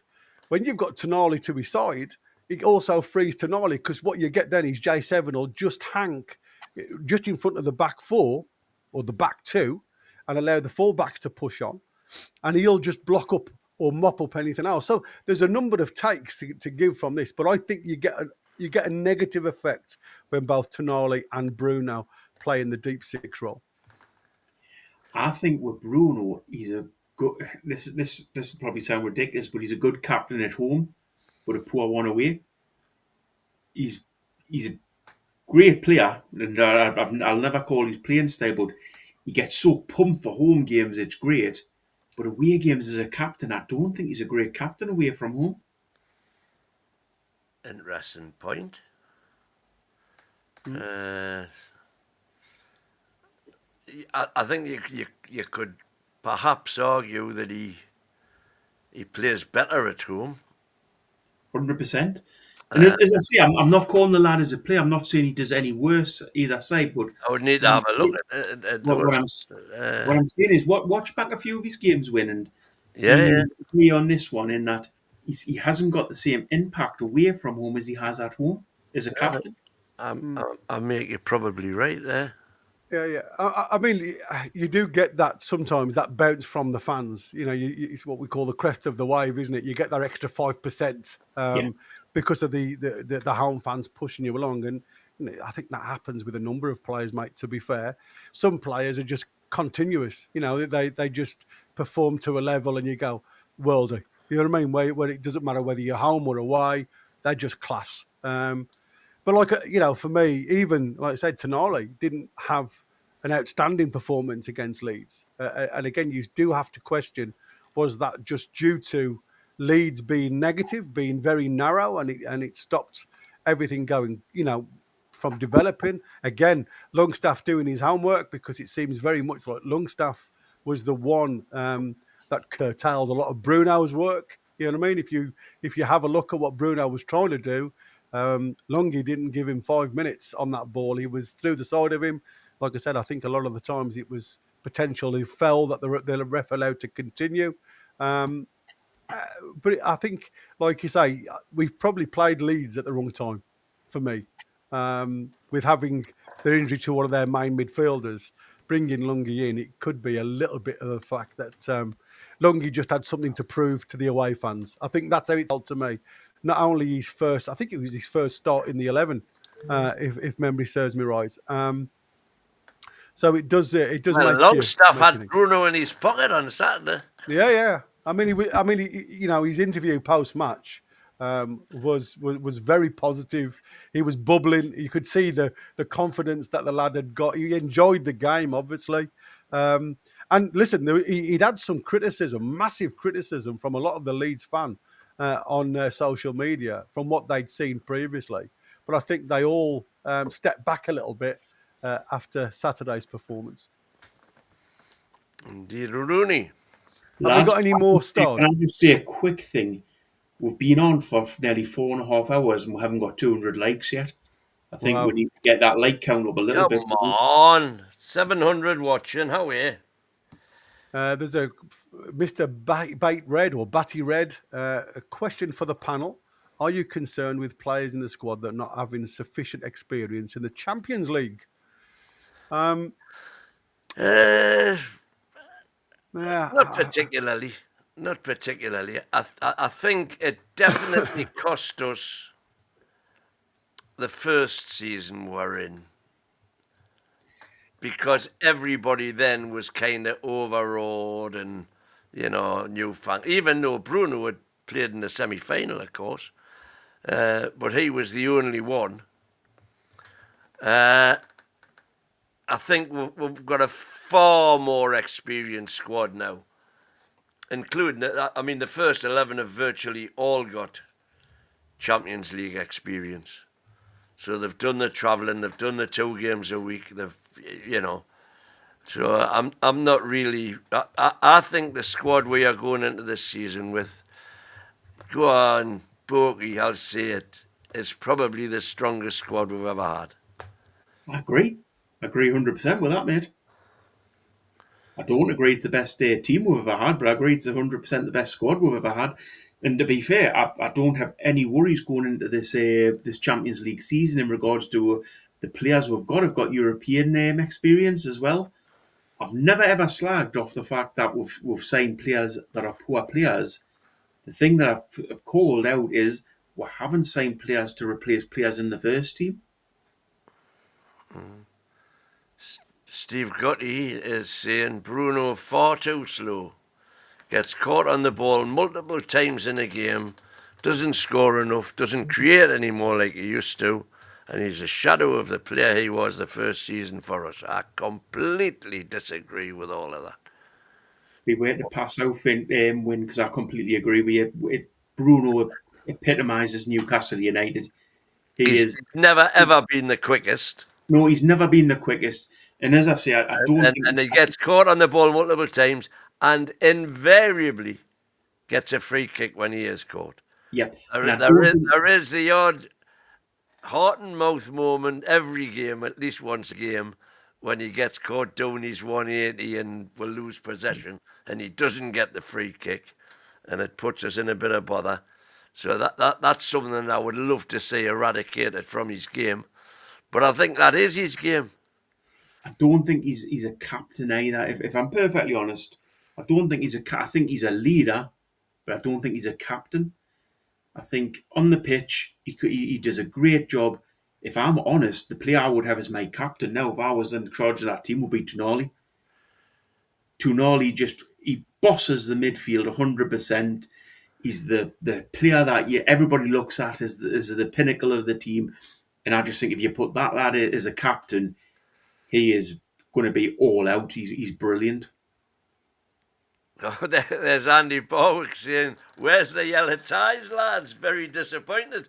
Well, Gary has. Yeah, Gary mentioned it to us yesterday, and I said, "What are you talking about, yellow ties?" And I knew absolutely nothing about any of this yellow tie malarkey. They were calling Jim. So I quickly went on to exactly. So I googled it and said, "Oh bloody hell!" I never realised anything about it, and so I quickly went on Amazon to see how quickly I could get one, and it was going to be tomorrow when it arrived. So that went out the window. It's funny, isn't it? You look at that information that we find. Somebody in the chat earlier on, while you guys were having your spiel, and I was trying to look at anything going on behind the scenes regarding transfers. But there was somebody in the chat says, "Do you guys think we're missing a set piece player now?" And I honestly believe, I mean, we've got this new set piece coach in, and what I've noticed, obviously, the start of games, throw-ins seem to have been a little bit changed with the long throws. It's gone back old school to a degree. Some people will hate it, some people will love it. I quite like the fact that we go on the press with a kick into the corner and we box oppositions in. It seems to be a new thing now coming from across across Europe. But I do see a massive change in what we try and achieve regarding set plays now. I don't think Kieran Trippier has been on form regarding dead ball situations. Toon Army seems to have come with the baggage of being able to do the job, and we see him from afar kick the balls in and around the box. But when it comes to, the 18 to 25 yard mark, Toon Army seems to sometimes just step away, where we all know he's probably got the best or the strongest shot in the squad. So why allow the likes of Fabian Schär, Kieran Trippier still to remain the men to put the feet behind it? So there's certainly a question we could probably try and answer to that one, because I seriously said before, set pieces for me have been the most negative point of our play over the last season and a half, if I'm honest with you. 2 seasons, to be fair. First season was, the first season and a half Yeah. Avoid relegation, get the Champions League. Yeah. Set pieces then were fantastic, but they have definitely dropped off. However, there were encouraging signs, especially against Villa, albeit sharing Big Dan clattered into one another, going for the same ball from a really well-worked set piece. I think that was just Big Dan's enthusiasm to follow the ball. But I've got high hopes for the new set piece team. I've got high hopes for the coach. I just don't have high hopes for anybody taking them. And again, you can have the world's best coach in the background. If boys on the field of play aren't following the rule, it just makes the whole thing look a little bit silly, doesn't it? It does take time to get used to these things. But like I said, it's not. They don't do it once on the training field and then it's done. They'll repeat it and repeat it and repeat it until everybody's got their point of view and where they should be standing at that time. And again, we saw that one, like you said, where Byrne and Shaw collided, but we've not seen it repeated since. So it's a case of are we just changing it up far too often before we get used to it? I know we've got to do it to the opposition so they don't see the blueprint, and we're not just too identifiable, if you like, on our set plays. But to me, and again, is it because we haven't got a target man in the middle of the box? I mean, we all see what damage Dan Byrne can do, but is it the likes of Dan Byrne just a bit too far out at times, sitting at that back stick where you think he'd be more dangerous on the penalty spot? You know what I mean? Does that make sense to you guys, or am I just talking hype here? You're talking complete sense, Gary. The only thing I would say on Dan Byrne is, I think we all remember the cup final goal and we all think that was brilliant and loved that. But how many times has he actually done anything like that? That's what I'm saying.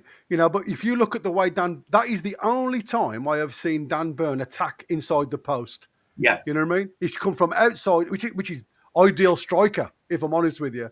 And you saw Anthony Gordon do it before he got sent off, where he actually, the first time where he stands just outside the post and attacks the ball on a diagonal, and he headers from Tino's cross over the bar. When you run from, facing the ball rather than coming backwards, you don't get any power on the ball. And if the free kick or the corner kick or whatever, or even a cross has got a little bit of pace on the ball, in actual fact, you do not need to put any neck power into the header. And you saw that with Dan Byrne, more of a guide into the corner because he met it fully. I mean, wasn't marked by the biggest guy in the world with McAllister in the cup final, but it is what it is. Harmeet Singh, so you're saying that the link ain't working? Yeah, and Bravo is saying the same. Right. Okay. Well, we'll throw that out. What's Dirk saying there? 2 hours 32 minutes alert. Chef Kikuki parked outside the training ground, awaiting the go-ahead for his medical. Hey. So let's have a quick look at all transfers and see where we've got. Somebody saying that Arsenal should be sending Martinelli out on loan, as they don't see an opening for him going forward. Let's have a look. What else have we got? Lots of European stuff. Nothing doesn't seem to be. Apparently, according to Fabrizio Romano, Manchester United will not sign another midfielder. They want Kobe Mainoo to stay, and he's going to have to suck it up and see. So, like I said, all the links for him coming our way was nil and void, if I'm honest. I'm just trying to see. There was another link that I saw earlier on that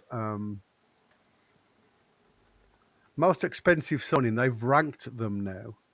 With in 25-26, with Isak being number 1 at 150 million euros, Wirtz number 2 at 125 million euros, Ekitike ranked number 3 at 95 million euros. I mean, when you look at that as your attacking 3, that can change. And again, you look at Liverpool's team from old. It's not a bad three to come into your side that can probably compete. Then obviously 4 is us with Voltamada at 85 million. And number 5, believe it or not, is Mbeumo for Manchester United. They reckon that is the ranked score of 90 of the top players to be bought for quality regarding cost. And like I said, Liverpool seem to be in the first 3 places and are making the Premier League seem to be their own at the minute. Lad, you have to look at it and just say Liverpool have done brilliant business this window. No, I understand the exact situation with ourselves in regards to we've had to sell the rat to them and it's upset and everything like that. But they have done bloody good business this winter. They are. Now, I know me and Wynn did the Premier League prediction, but I think I changed my mind now. Liverpool are top spot for winning the league. Well, I'd got them. If I'm honest with you, I'd got it unchanged from last year. And the only team that seemed to be letting me down at the minute is Man City. Because Man City seem to be a little bit topsy-turvy at the moment with whatever's happening at Manchester City. And again, you can have all these named players and you can be a superstar coach in Pep Guardiola. But when the ball doesn't run your way, it's not, sometimes as you saw against Brighton, they snatch the victory from your hands, I suppose, because what was it, penalty from Milner? I'm just this is teams getting beat off teams that they should be beaten, because big teams never do that. Man City got beat off Brighton, by the way, just out of interest. And who was it? Bournemouth beat Spurs. Oh, yeah. Yeah. So they did. That's the Premier League for you. However, I've just tried to jump on my phone on the link, and the link ain't working. So I've sent our loading master a text. Do you think there's any chance Pep walks this season if things don't go his way? He's never had 2 seasons of failure. Yeah, I mean, like I say, will he walk or will he be pushed? I don't think he'll walk. I think he'll be pushed because the one thing he cannot complain about is being backed. And then do we have the worry that Eddie Howe goes to Man City win because he's a top-class manager and could go to any club in the world? Quite possibly. I think Gary's give up on this one. Let's wait and see what happens this season if we win the Premier League and the Champions League. Very likely. So, who do you think's been the best signing for any club this season? Who's been the best signing for any club? Is it Isak for Liverpool? I think maybe Ekatike for Liverpool. Out of the lot, out everybody that's gone, if you'd asked me who I would really, really have liked at the Toon, yeah, it would be either Pedro or Mbeumo. And we went for them both, and got gazumped by bigger heritage clubs than we are.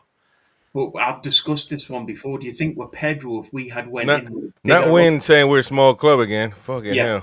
If we went in for a bigger bid for Pedro at the time, do you not think we would have got him? What do you want to win? What's the issue? I think if we had somebody who was empowered to bid more than we bid, I think we might possibly have got him. Win. What was the issue? Who wants to link what?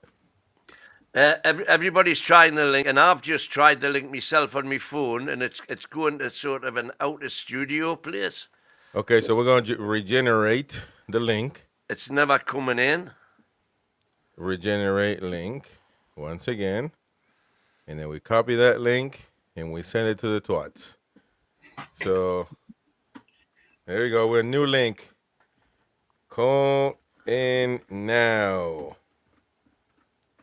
There you go. New link out there.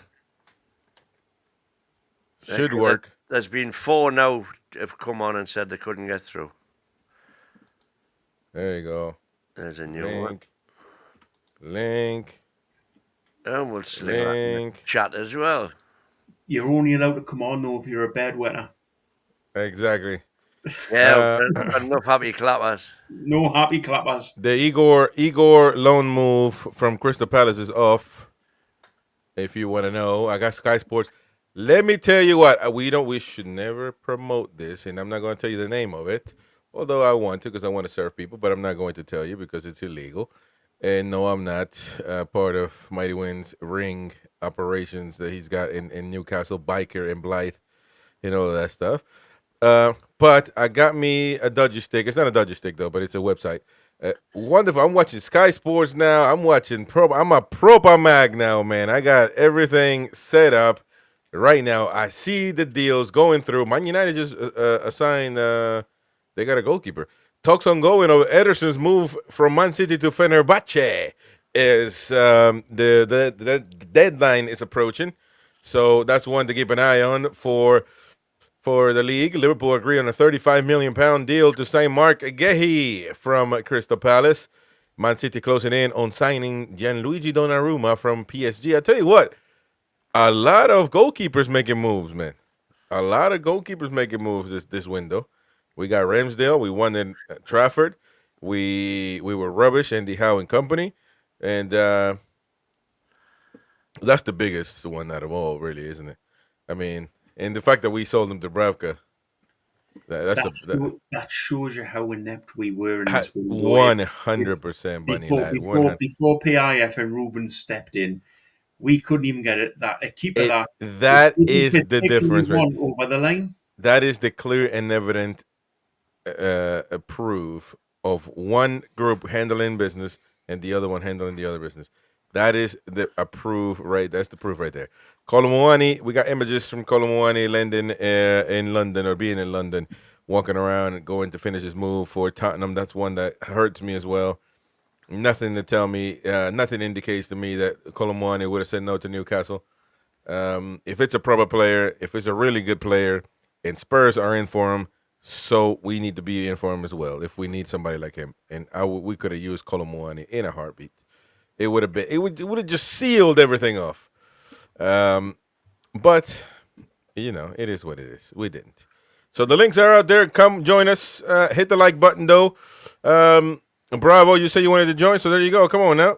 Come on. Got the new link out there. So go on and join us. Go on and join us. It is confirmed Harvey Elliott has permission to undergo medical for Villa. Also, Nicholas Jackson signed, confirmed now for Bayern Munich. And Akanji, he's gone to Liverpool. Yeah, Akanji in Milan for the Inter Milan medical and signature, I guess. So a lot of players making moves. That's to say the least. Who will be the better team? Who was made the better? I think Liverpool will be by a mile the team that's improved massively. But where we can be, where we can compete, where are we in the pecking order? Will obviously be determined by how we play. But just looking at it from now, from the window, are we closer than what we were last season compared to how other teams have improved as well? I don't know. I don't know that we moved the needle because Chelsea signed. Now that can go either way because Chelsea signed 100 players, so that could be. We don't know what's going to happen there. Arsenal. I'm gonna tell you one thing. I think Arsenal. I don't think they're going to be. I don't think Gyökeres is not going to be as good as people think he is. I'm not frightened of Arsenal. Think people have expectations about Gyökeres. I don't know that he's going to perform as good as people think he's going to perform. He might need a season. To adapt. He looks heavy, man. He just looks heavy. We got your Wissa coming in. I mean, I said I wasn't enamored by Gyökeres anyway. I mean, he shone obviously in Portugal. He didn't again, in the Championship he looked okay at Coventry. didn't set the world alight at Coventry. But I mean, it's like I said, he's got to find his feet, I think, in the Premier League. But I think it's one of them that I'm glad we didn't go for him. It's still not working, the link. People said, let me try it again. So I don't know what's happening here. But people's joined. Other people have joined.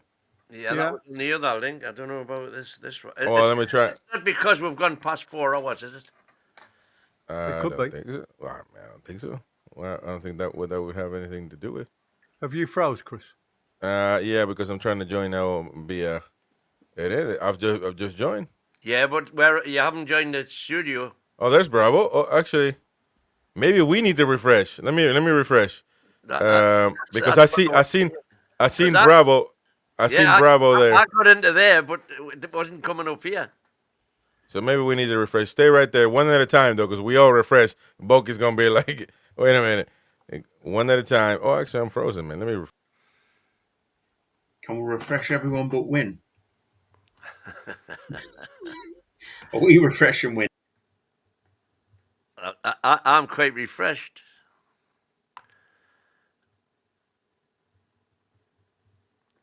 And there's me. I don't know if you can still see me, folk, but right, so I'm on my own. What we got? Let's have a look here. Look, Glazier's out. Jadon Sancho and Lindelof off to Aston Villa. Good deal. Hop Hamilton Lee. Time to get hammered, mate. Link ain't working, guys. Yeah, we're trying to fix that right now, folks. Mighty Mark. And I've got but I don't know who's in here. But you are all still in there. So I'm probably talking to myself, so I will refresh as well.